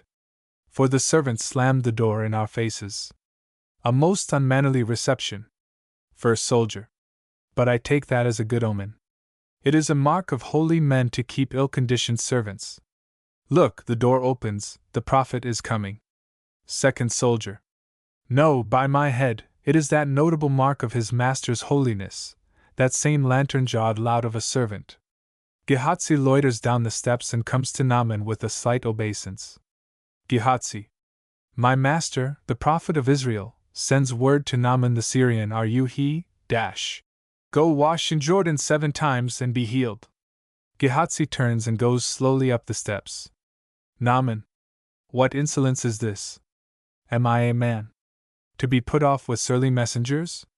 Has not Damascus rivers more renowned than this rude muddy Jordan? Crystal streams, Abana! Pharpar! Flowing smoothly through a paradise of roses? Might I not have bathed in them and been restored at ease? Come up, Sabaladin, and guide me home. Sabaladin. Bethink thee, master, shall we lose our quest? Because a servant is uncouth? The road that seeks the mountain leads us through the vale. The prophet's word is friendly after all. For had it been some mighty task he set, thou wouldst perform it. How much rather then this easy one? Hast thou not promised her, who waits for thy return? Wilt thou go back to her unhealed? Naaman. No! Not for all my pride. I'll make myself most humble for her sake, and stoop to anything that gives me hope of having her. Make haste, Sabaladin. Bring me to Jordan. I will cast myself into that river's turbulent embrace 100 times until I save my life, or lose it. Exeunt. The light fades, musical interlude. The light increases again with ruddy sunset shining on the door of Elisha's house. The prophet appears and looks off, shading his eyes with his hand as he descends the steps. Trumpet blows, Naaman's call, sound of horses galloping and men shouting. Naaman enters joyously, followed by Sabaladin and soldiers, with gifts. Naaman. Behold a man delivered from the grave. By thee I rose from Jordan's waves restored to youth and vigor, as the eagle mounts upon the sunbeam and renews his strength. O mighty prophet, deign to take from me these gifts too poor to speak my gratitude. Silver and gold and jewels, damask robes. Elisha, interrupting. As thy soul liveth, I will not receive a gift from thee, my son. Give all to him whose mercy hath redeemed thee from thy plague. Naaman. He is the only God. I worship him. Grant me a portion of the blessed soil of this most favored land where I have found his mercy. In Damascus will I build an altar to his name, and praise him there, morning and night. There is no other God in all the world. Elisha. Thou needst not this load of earth to build a shrine for him. Yet take it if thou wilt. But be assured, God's altar is in every loyal heart, and every flame of love that kindles there ascends to him and brightens with his praise. There is no other God, but evil powers make war against him in the darkened world, and many temples have been built to them. Naaman. I know them well. Yet when my master goes to worship in the house of Rimmon, I must enter with him, for he trusts me, leans upon my hand, and when he bows himself, I cannot help but make obeisance too. But not to Rimmon, to my country's king. I'll bow in love and honor. Will the Lord pardon thy servant in this thing? Elisha. My son. Peace has been granted thee. 'Tis thine to find the only way to keep it. Go in peace. Naaman. Thou hast not answered me. May I bow down? Elisha. The answer must be thine. The heart that knows the perfect peace of gratitude and love walks in the light and needs no other rule. When next thou comest into Rimmon's house, thy heart will tell thee how to go in peace. Curtain. Note that this scene is not intended to be put upon the stage, the effect of the action upon the drama being given at the beginning of Act 4. Act 4. Scene 1.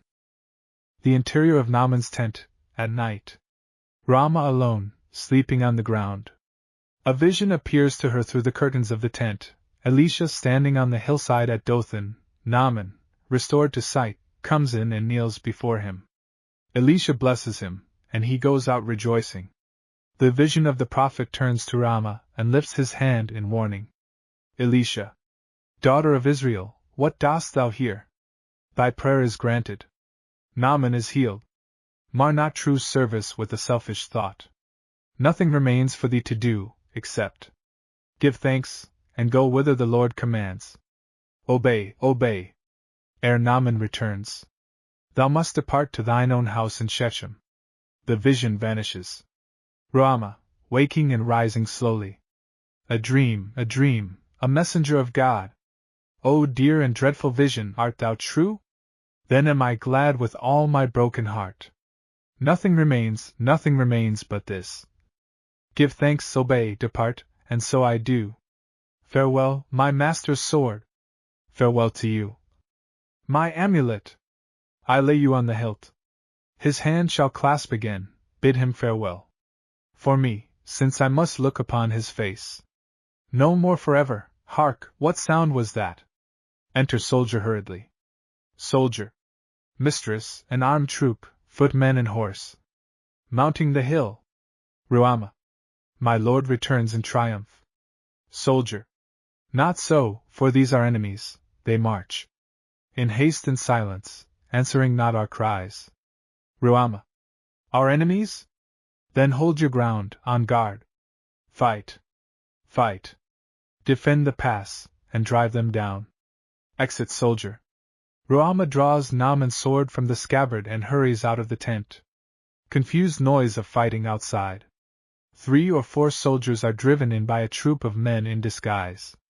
Ruama follows, she is beaten to her knees, and her sword is broken. Reason, throwing aside the cloth which covers his face. Hold her. So, tiger maid, we've found your lair. And trapped you. Where is Naaman? Your master? Ruama, rising, her arms held by 2 of Reason's followers. He is far beyond your reach. Reason. Brave captain. He has saved himself, the leper. And left you here? Ruama. The leper is no more. Reason. What mean you? Ruama. He has gone to meet his God. Reason. Dead? Dead? Behold how Rinan's wrath is swift. Damascus shall be mine, I'll terrify the king with this, and make my terms. But no! False maid, you sweet-faced harlot, you have lied. To save him, speak. Ruama. I am not what you say. Nor have I lied, nor will I ever speak a word to you, vile servant of a traitor god. Reason. Break off this little flute of blasphemy. This ivory neck, twist it, I say. Give her a swift dispatch after her leper. But stay, if he still lives he'll follow her. And so we may ensnare him. Harm her not. Bind her. Away with her to Rimon's house. Is all this carrion dead? There's one that moves. A spear, fasten him down. All quiet now? Then back to our Damascus. Rimon's face shall be made bright with sacrifice. Exeunt, forcing Rama with them. Musical interlude. A wounded soldier crawls from a dark corner of the tent and finds the chain with Naaman's seal, which has fallen to the ground in the struggle. Wounded soldier. The signet of my lord, her amulet. Lost, lost. Ah, noble lady, let me die with this upon my breast. The tent is dark. Enter Naaman and his company in haste, with torches. Naaman. What bloody work is here? God, let me live to punish him. Who wrought this horror? Treacherously slain. At night by unknown hands, my brave companions. Sarpi, my best beloved, light of my soul. Put out in darkness. O my broken lamp of life, where art thou? Nay, I cannot find her. Wounded soldier, raising himself on his arm. Master! Naaman kneels beside him. One living? Quick, a torch this way. Lift up his head, so, carefully. Courage, my friend, your captain is beside you. Call back your soul and make report to him. Wounded soldier. Hail, captain! O my captain, here! Naaman. Be patient, rest in peace, the fight is done. Nothing remains but render your account. Wounded soldier. They fell upon us suddenly, we fought. Our fiercest, every man, our lady fought. Fiercer than all. They beat us down, she's gone. Reason has carried her away a captive. See! Her amulet, I'd die for you, my captain. Naaman, he gently lays the dead soldier on the ground, and rises. Farewell. This last report was brave, but strange. Beyond my thought. How came the high priest here? And what is this? My chain, my seal. But this has never been in Sarpi's hand. I gave this signet to a captive maid one night. A maid of Israel. How long ago? Ruama was her name, almost forgotten. So long ago, how comes this token here? What is this mystery, Sabaladin? Sabaladin. Ruama is her name who brought you hither. Naaman. Where then is Sarpi? Sabaladin. In Damascus. She left you when the curse of Rimmon fell. Took refuge in his house, and there she waits. Her lord's return, reason's return. Naaman. 'Tis false. Sabaladin. The falsehood is in her.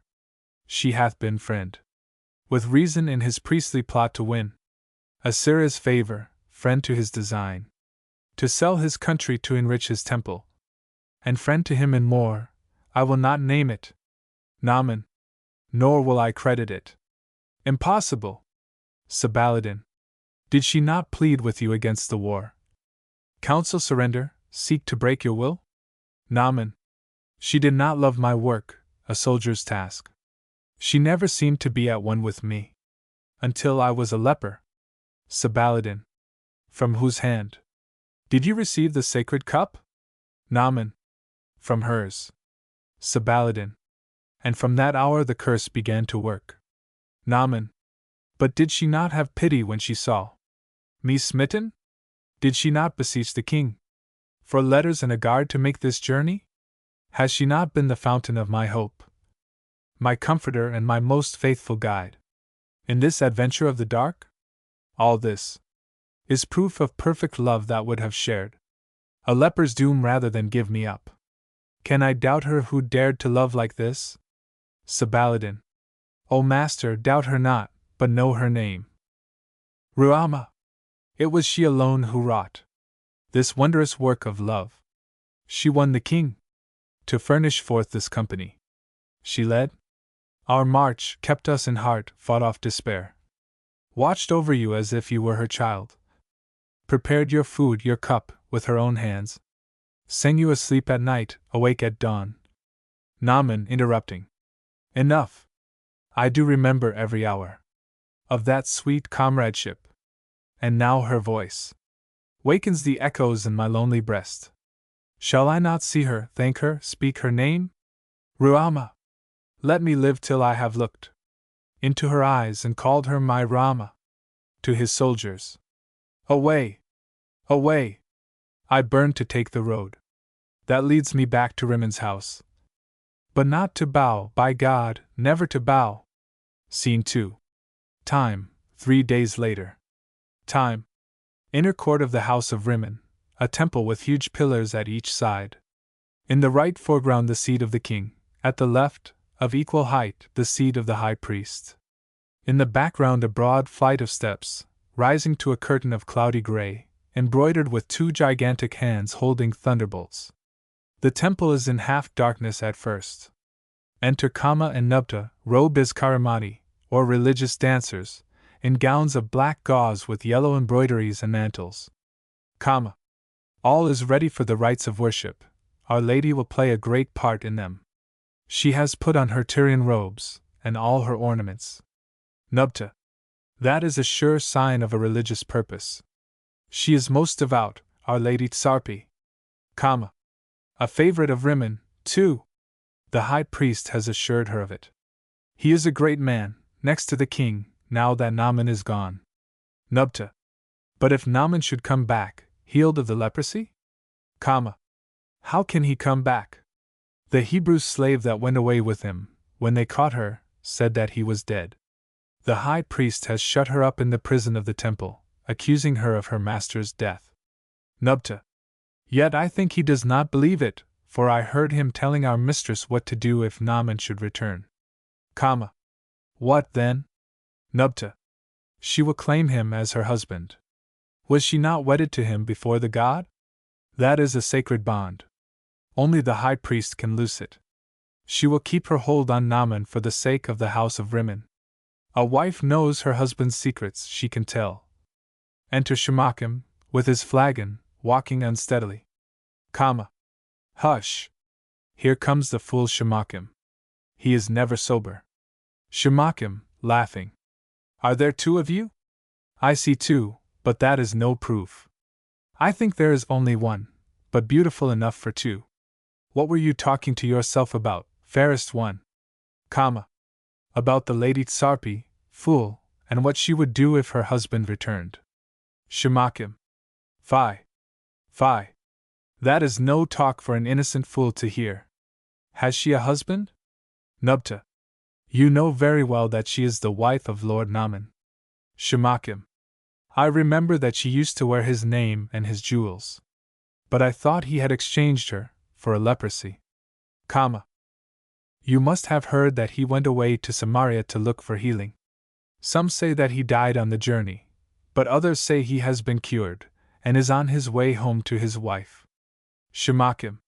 It may be, for this is a mad world, and men never know when they are well off, except us fools. But he must come soon if he would find his wife as he parted from her, or the city where he left it. The Assyrians have returned with a greater army, and this time they will make an end of us. There is no Naaman now, and the bull will devour Damascus like a bunch of leeks, flowers and all, my double-butted fair one. Are you not afraid? Nubta. We belong to the house of Rimmon. He will protect us. Shamakim. What? The mighty one who hides behind the curtain there, and tells his secrets to reason. No doubt he will take care of you, and of himself. Whatever game is played, the gods never lose. But for the protection of the common people and the rest of us fools, I would rather have Naaman at the head of an army than all the sacred images between here and Babylon. You are a wicked old man. You mock the god. He will punish you. Shamakim, bitterly. How can he punish me? Has he not already made me a fool? Hark, here comes my brother the high priest, and my brother the king. Rimmon made us all, but nobody knows who made Rimmon, except the high priest, and he will never tell. Gongs and cymbals sound. Enter reason with priests, and the king with courtiers. They take their seats.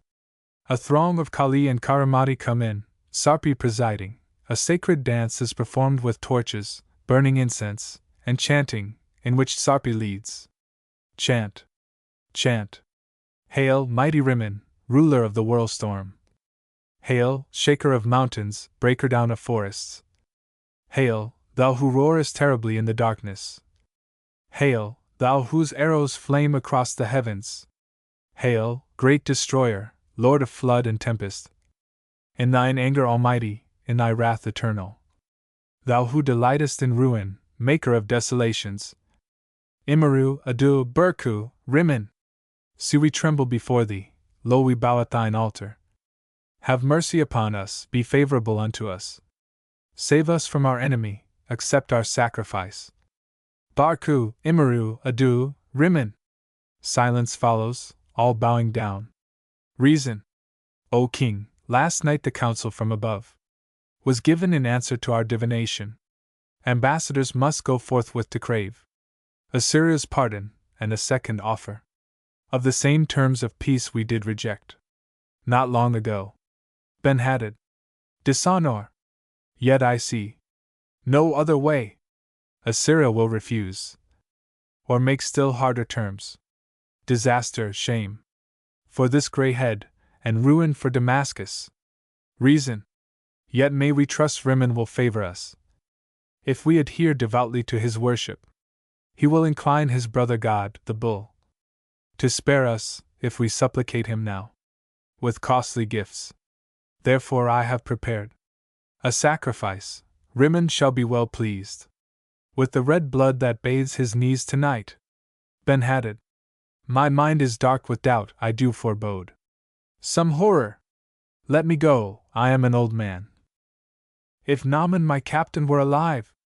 But he is dead, the glory is departed. He rises, trembling, to leave the throne.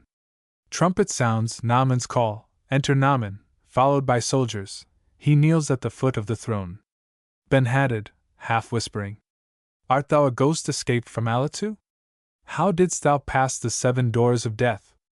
O noble ghost, I am afraid of thee. And yet I love thee, let me hear thy voice. Naaman.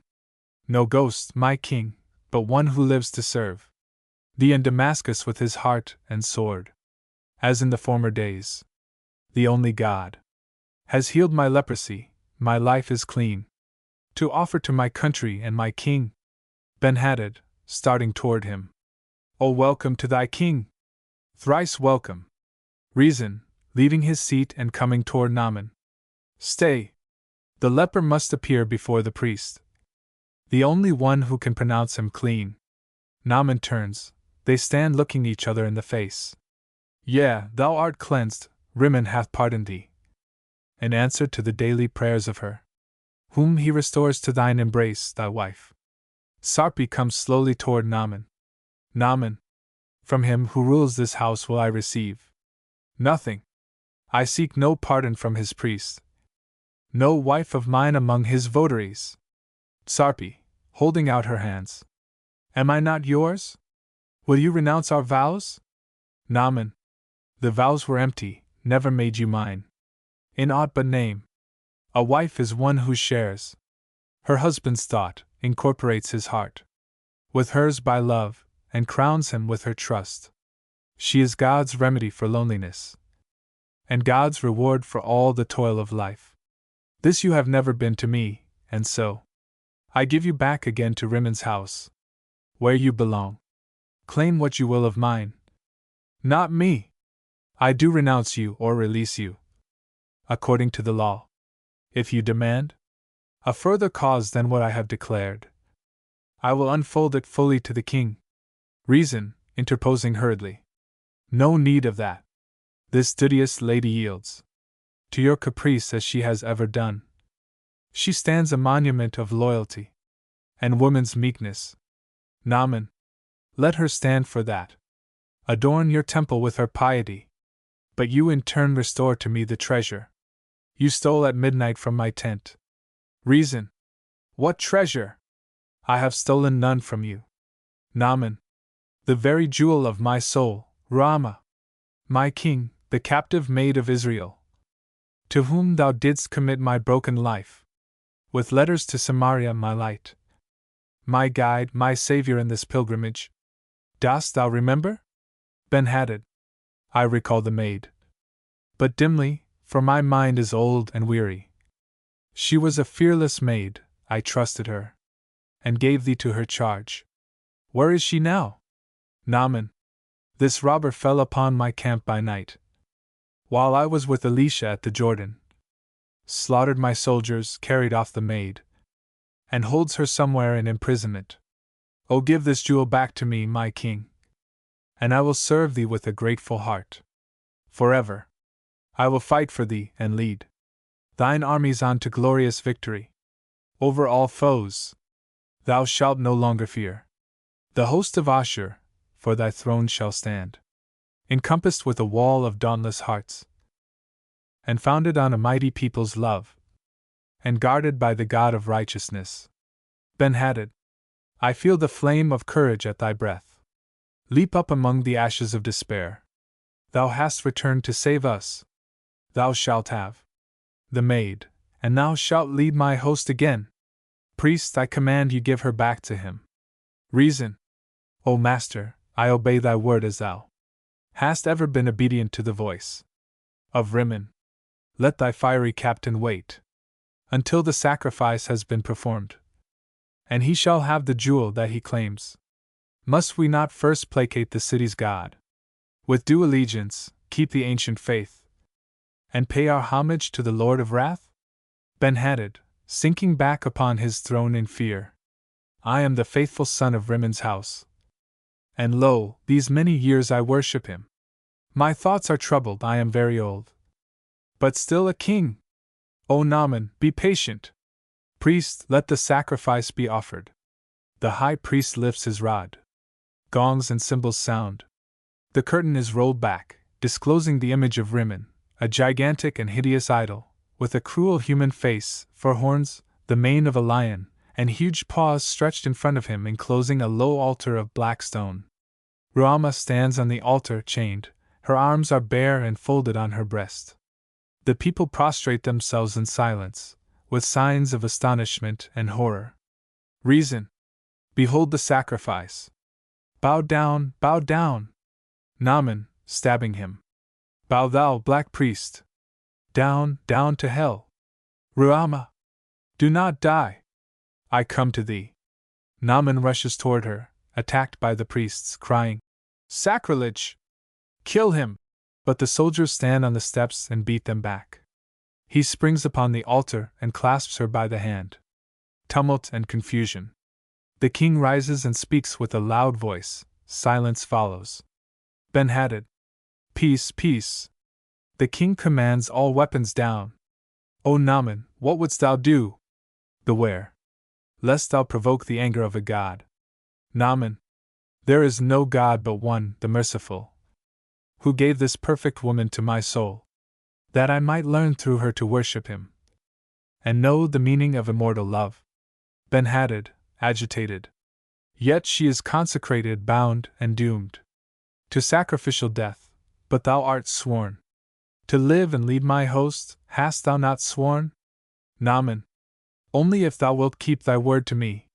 Break with this idol of iniquity, whose shadow makes a darkness in the land. Give her to me who gave me back to thee, and I will lead thine army to renown, and plant thy banners on the hill of triumph. But if she dies, I die with her, defying Rimmon. Cries of, Spare them! Release her! Give us back our captain! And, Sacrilege! Let them die! Then silence, all turning toward the king. Ben-Hadad. Is this the choice?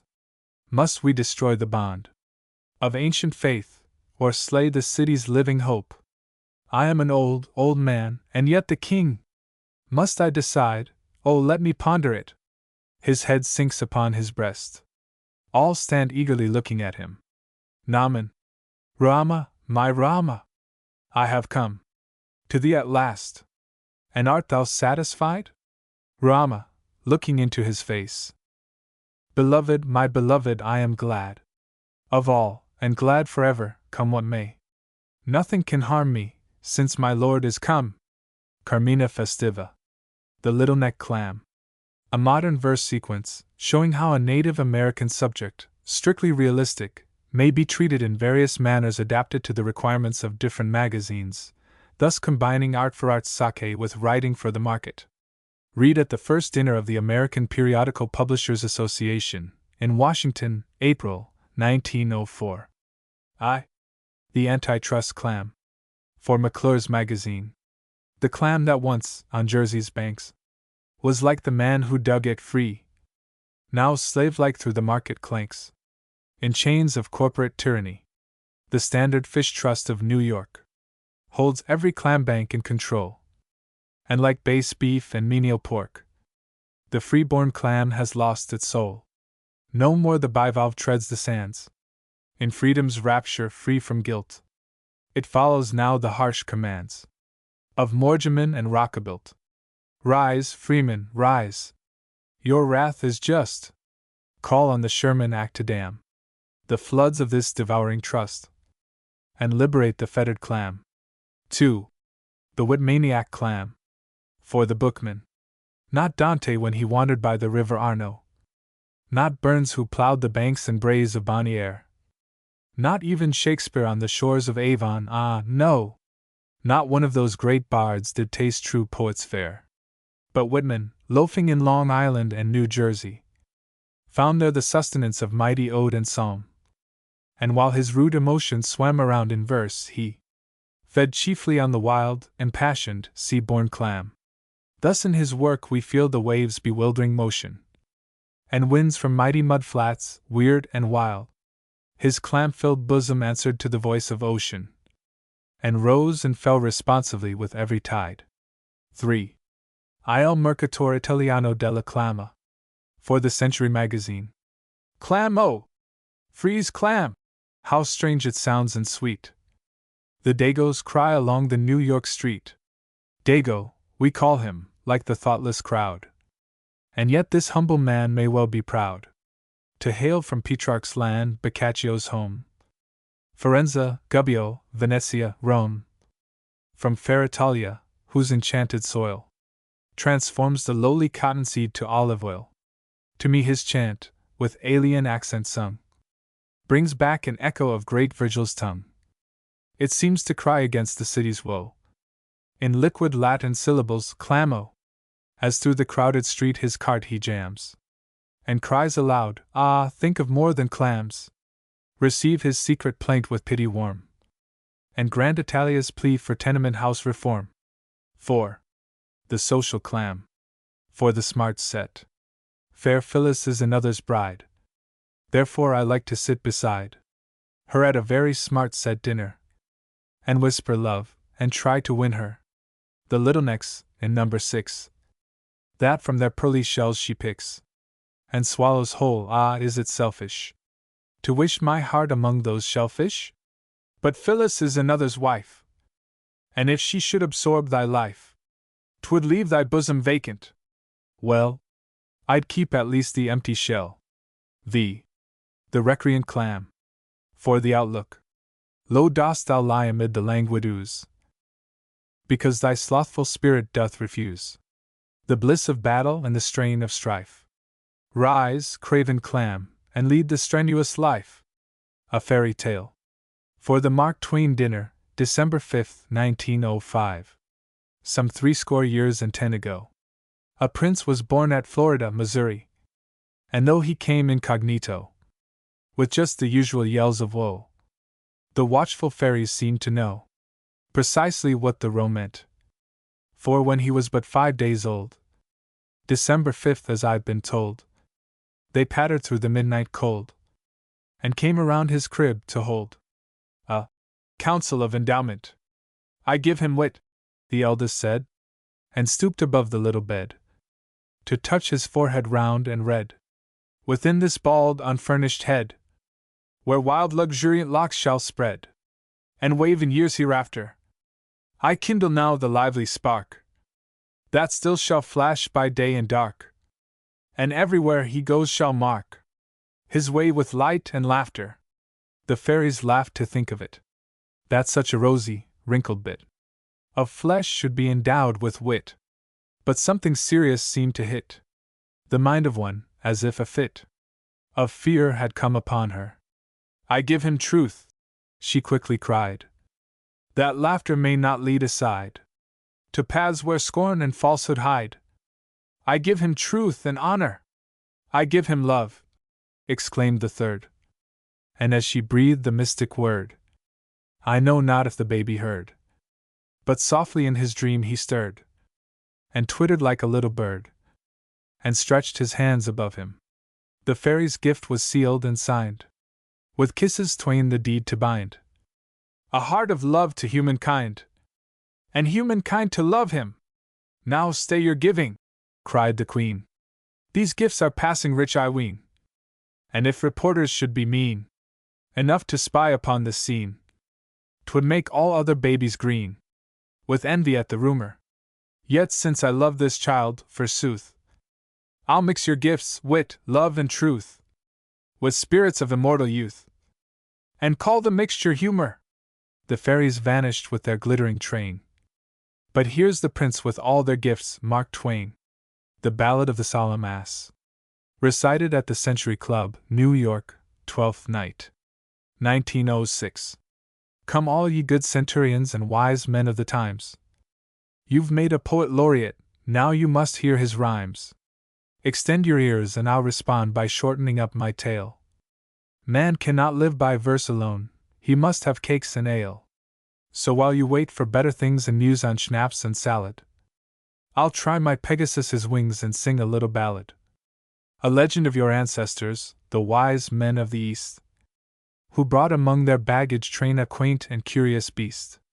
Their horses were both swift and strong, and we should think it lucky if we could buy, by telephone, such horses from Kentucky. Their dromedaries paced along, magnificent and large. Their camels were as stately as if painted by Lafarge. But this amazing little ass was never satisfied. He made more trouble every day than all the rest beside. His ears were long, his legs were short, his eyes were bleared and dim. But nothing in the wide, wide world was good enough for him. He did not like the way they went, but lifted up his voice and said that any other way would be a better choice. He braced his feet and stood his ground, and made the wise men wait, while with his heels at all around he did recalcitrate. It mattered not how fair the land through which the road might run. He found new causes for complaint with every morning sun. And when the shades of twilight fell and all the world grew nappy, they tied him to his evening post, but still he was not happy. He thought his load was far too large, he thought his food was bad. He thought the star a poor affair, he thought the wise men mad. He did not like to hear them laugh, 'twas childish to be jolly. And if perchance they sang a hymn, 'twas sentimental folly. So day by day this little beast performed his level best, to make their life, in work and play, a burden to the rest. And when they laid them down at night, he would not let them sleep, but criticized the universe with hee-haws loud and deep. One evening, as the wise men sat before their firelit tent, and ate and drank and talked and sang, in grateful merriment, the solemn donkey butted in his most solemn way, and broke the happy meeting up with a portentous bray. "Now by my head," Balthazar said, his real name was Choate, "we've had about enough of this. I'll put it to the vote. I move the donkey be dismissed, let's turn him out to grass, and travel on our cheerful way, without the solemn ass." The vote was aye, and with a whack the wise men drove him out. But still he wanders up and down, and all the world about. You'll know him by his long, sad face and supercilious ways, and likewise by his morning kicks and by his evening brays. But while we sit at eagle roost and make our 12th night cheer, full well we know the solemn ass will not disturb us here. For pleasure rules the roost tonight, by order of the king, and every one must play his part, and laugh, and likewise sing.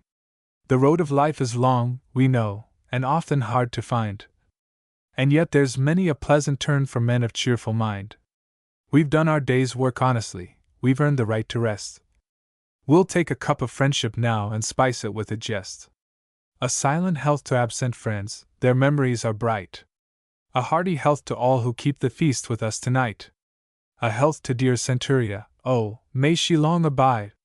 A health to all the world, and the solemn mass, outside. A ballad of Santa Claus. For the St. Nicholas Society of New York.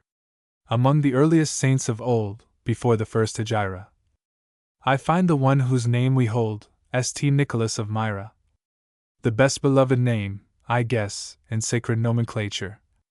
The patron saint of helpfulness, and friendship, and good nature. A bishop and a preacher too, a famous theologian.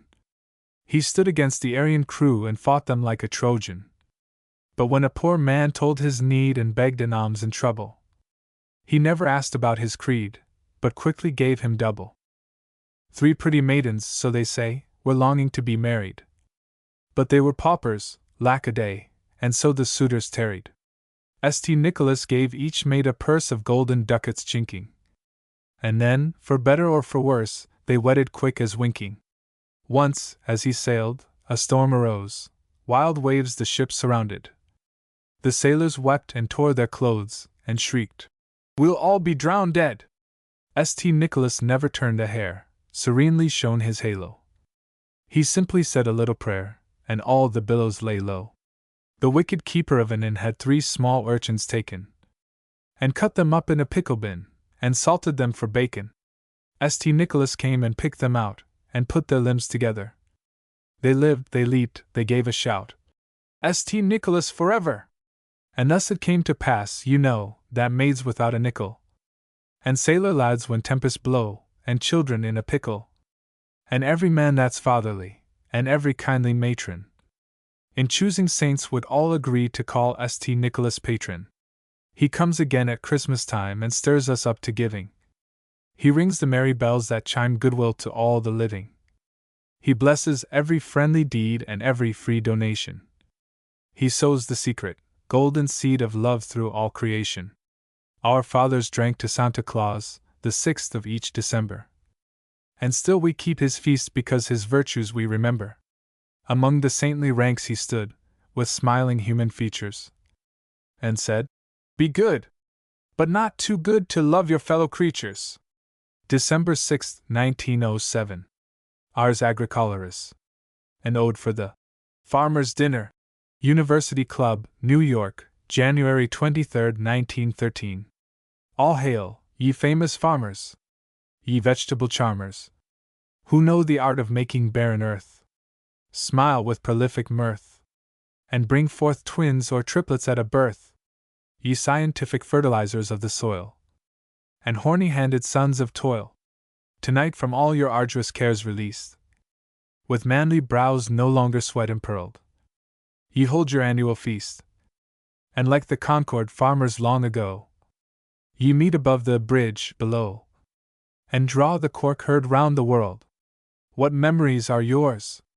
What tales of triumph have your tongues rehearsed, telling how ye have won your first potatoes from the stubborn mead, almost as many as ye sowed for seed, and how the luscious cabbages and kales have bloomed before you in their bed, at $7 a head, and how your onions took a prize for bringing tears into the eyes of a hard-hearted cook, and how ye slew the dragon cutworm at a stroke, and how ye broke, routed, and put to flight the horrid crew of vile potato bugs and Hessian flies, and how ye did not quail before invading armies of San Jose scale, but met them bravely with your little pail of poison, which ye put upon each tail.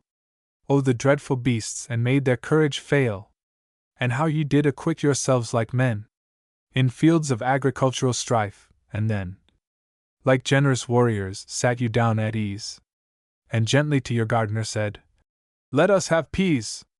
But were there peas? Ah, no, dear farmers, no! The course of nature is not ordered so, for when we want a vegetable most, she holds it back. And when we boast to our weekendly friends of what we'll give them on our farm, alack! Those things the old dame, nature, never sends. O peas in bottles, sparrow grass in jars! How often have ye saved from scars of shame and deep embarrassment the disingenuous farmer gent, to whom some wondering guest has cried, "How do you raise such peas and sparrow grass?" Whereat the farmer gent has not denied the compliment, but smiling has replied, "To raise such things you must have lots of glass." From wiles like these, true farmers hold aloof. Accept no praise unless you have the proof. If nigger nature should withhold the green and sugary pea, welcome the humble bean, even the easy radish and the beet. If grown by your own toil are extra sweet, let malefactors of great wealth and banker felons rejoice in foreign artichokes, imported melons. But you, my farmers, at your frugal board, spread forth the fare your Sabine farms afford. Say to Maecenas, when he is your guest, "No peaches! Try this turnip, 'tis my best." Thus shall ye learn from labors in the field what honesty a farmer's life may yield. And like G. Washington in early youth, though cherries fail, produce a crop of truth. But think me not too strict, O followers of the plough. Some place for fiction in your lives I would allow. In January, when the world is drear, and bills come in, and no results appear, and snowstorms veil the skies, and ice the streamlet clogs, then may you warm your heart with pleasant lies, and revel in the seedsman's catalogues. What visions and what dreams are these? Of cauliflower obese, of giant celery, taller than a mast, of strawberries, like red pincushions round and vast, of succulent and spicy gumbo, of cantaloupes, as big as jumbo, of high-strung beans without the strings, and of a host of other wild, romantic things. Why, then, should Dr. Starr declare that modern habits mental force impair? And why should H. Marquand complain that jokes as good as his will never come again? And why should Bridges wear a gloomy mien about the lack of fiction for his magazine? The seedsman's catalogue is all we need to stir our dull imaginations to new creations. and lead us by the hand of hope into a fairyland. So dream, my friendly farmers, as you will, and let your fancy all your garners fill with wondrous crops, but always recollect that nature gives us less than we expect. Scorn not the city where you earn the wealth that, spent upon your farms, renews your health. And tell your wife, we know the bills have shocked her. A country place is cheaper than a doctor. May roses bloom for you, and may you find your richest harvest in a tranquil mind. Angler's Fireside Song. Oh, the angler's path is a very merry way, and his road through the world is bright. For he lives with the laughing stream all day, and he lies by the fire at night. Sing hey nani, ho nani, and likewise well a day. The angler's life is a very jolly life. And that's what the anglers say. Oh, the angler plays for the pleasure of the game, and his creel may be full or light, but the tale that he tells will be just the same when he lies by the fire at night. Sing hey nani, ho nani, and likewise well a day. We love the fire and the music of the lyre. And that's what the anglers say. To the San Francisco Fly Casting Club, April, 1913. How spring comes to Shasta Jim. I never seen no red gods, I dunno what's a lure. But if it's somethin' talkin', then spring has got it sure. And it doesn't need no Kiplins, ni yet no London Jacks to make up guff about it. WL set in their shacks. It's somethin' very simple 'at happens in the spring, but it changes all the lookin's of every blessed thing. The buttonwoods look bigger, the mounting twice as high, but the house looks kindo smaller, though I couldn't tell ye why. It's cur'us what a showdown the month of April makes between the really livin' and the things that's only fakes. Machines and barns and buildin's, they never give no sign, but the livin' things look lively. WN spring is on the line. She doesn't come too sudden, ni she doesn't come too slow. Her gates is some capricious, and the next ye never know. A single foot o' sunshine, a buck o' snow or hail. But don't be disapp'int, fair spring ain't goin' ter fail. She's loopin' down the hillside, the drifts is fadin' out. She's runnin' down the river, d'ye see them risin' trout? She's loafin' down the canyon, the squawbed's growin' blue, and the teeny Johnny Jump UPS is jest a peekin' through. 1,000 miles o' pine trees, with Douglas firs between, is waitin' fair her fingers to freshen up their green. With little tips o' brightness the firs 'ill sparkle thick, and every yaller pine tree a giant candlestick. The underbrush is risin' and spreadin' all around, just like a mist o' greenness 'at hangs above the ground. A million manzanitas 'ill soon be full o' pink. So saddle up, my sonny, it's time to ride, I think. We'll ford or swim the river, becos there ain't no bridge. We'll foot the gulches careful, and lope along the ridge. We'll take the trail to nowhere, and travel till we tire, and camp beneath a pine tree, and sleep beside the fire. We'll see the blue-quailed chickens, and hear 'em pippin' clear, and p'raps we'll sight a brown bear, or else a bunch o' deer. But nary a heathen goddess or god'll meet our eyes. For why? There isn't any. They're just a pack o' lies. Oh, what's the use o' red gods, and Pan, and all that stuff? The natural facts o' springtime is wonderful enough, and if there's someone made 'em, I guess he understood. To be alive in springtime would make a man feel good. California, 1913. A bunch of trout flies. For Archie Rutledge. Here's a half a dozen flies, just about the proper size for the trout of Dickey's Run. Luck go with them, every one. Dainty little feathered beauties. Listen now, and learn your duties. Not to tangle in the box, not to catch on logs or rocks, boughs that wave or weeds that float, nor in the angler's pants or coat, not to lure the glutton frog from his banquet in the bog, nor the lazy chub to fool, splashing idly round the pool, nor the sullen horned pout from the mud to hustle out. None of this vulgarian crew. Dainty flies is game for you, darting swiftly through the air, guided by the angler's care. Light upon the flowing stream, like a winged fairy dream.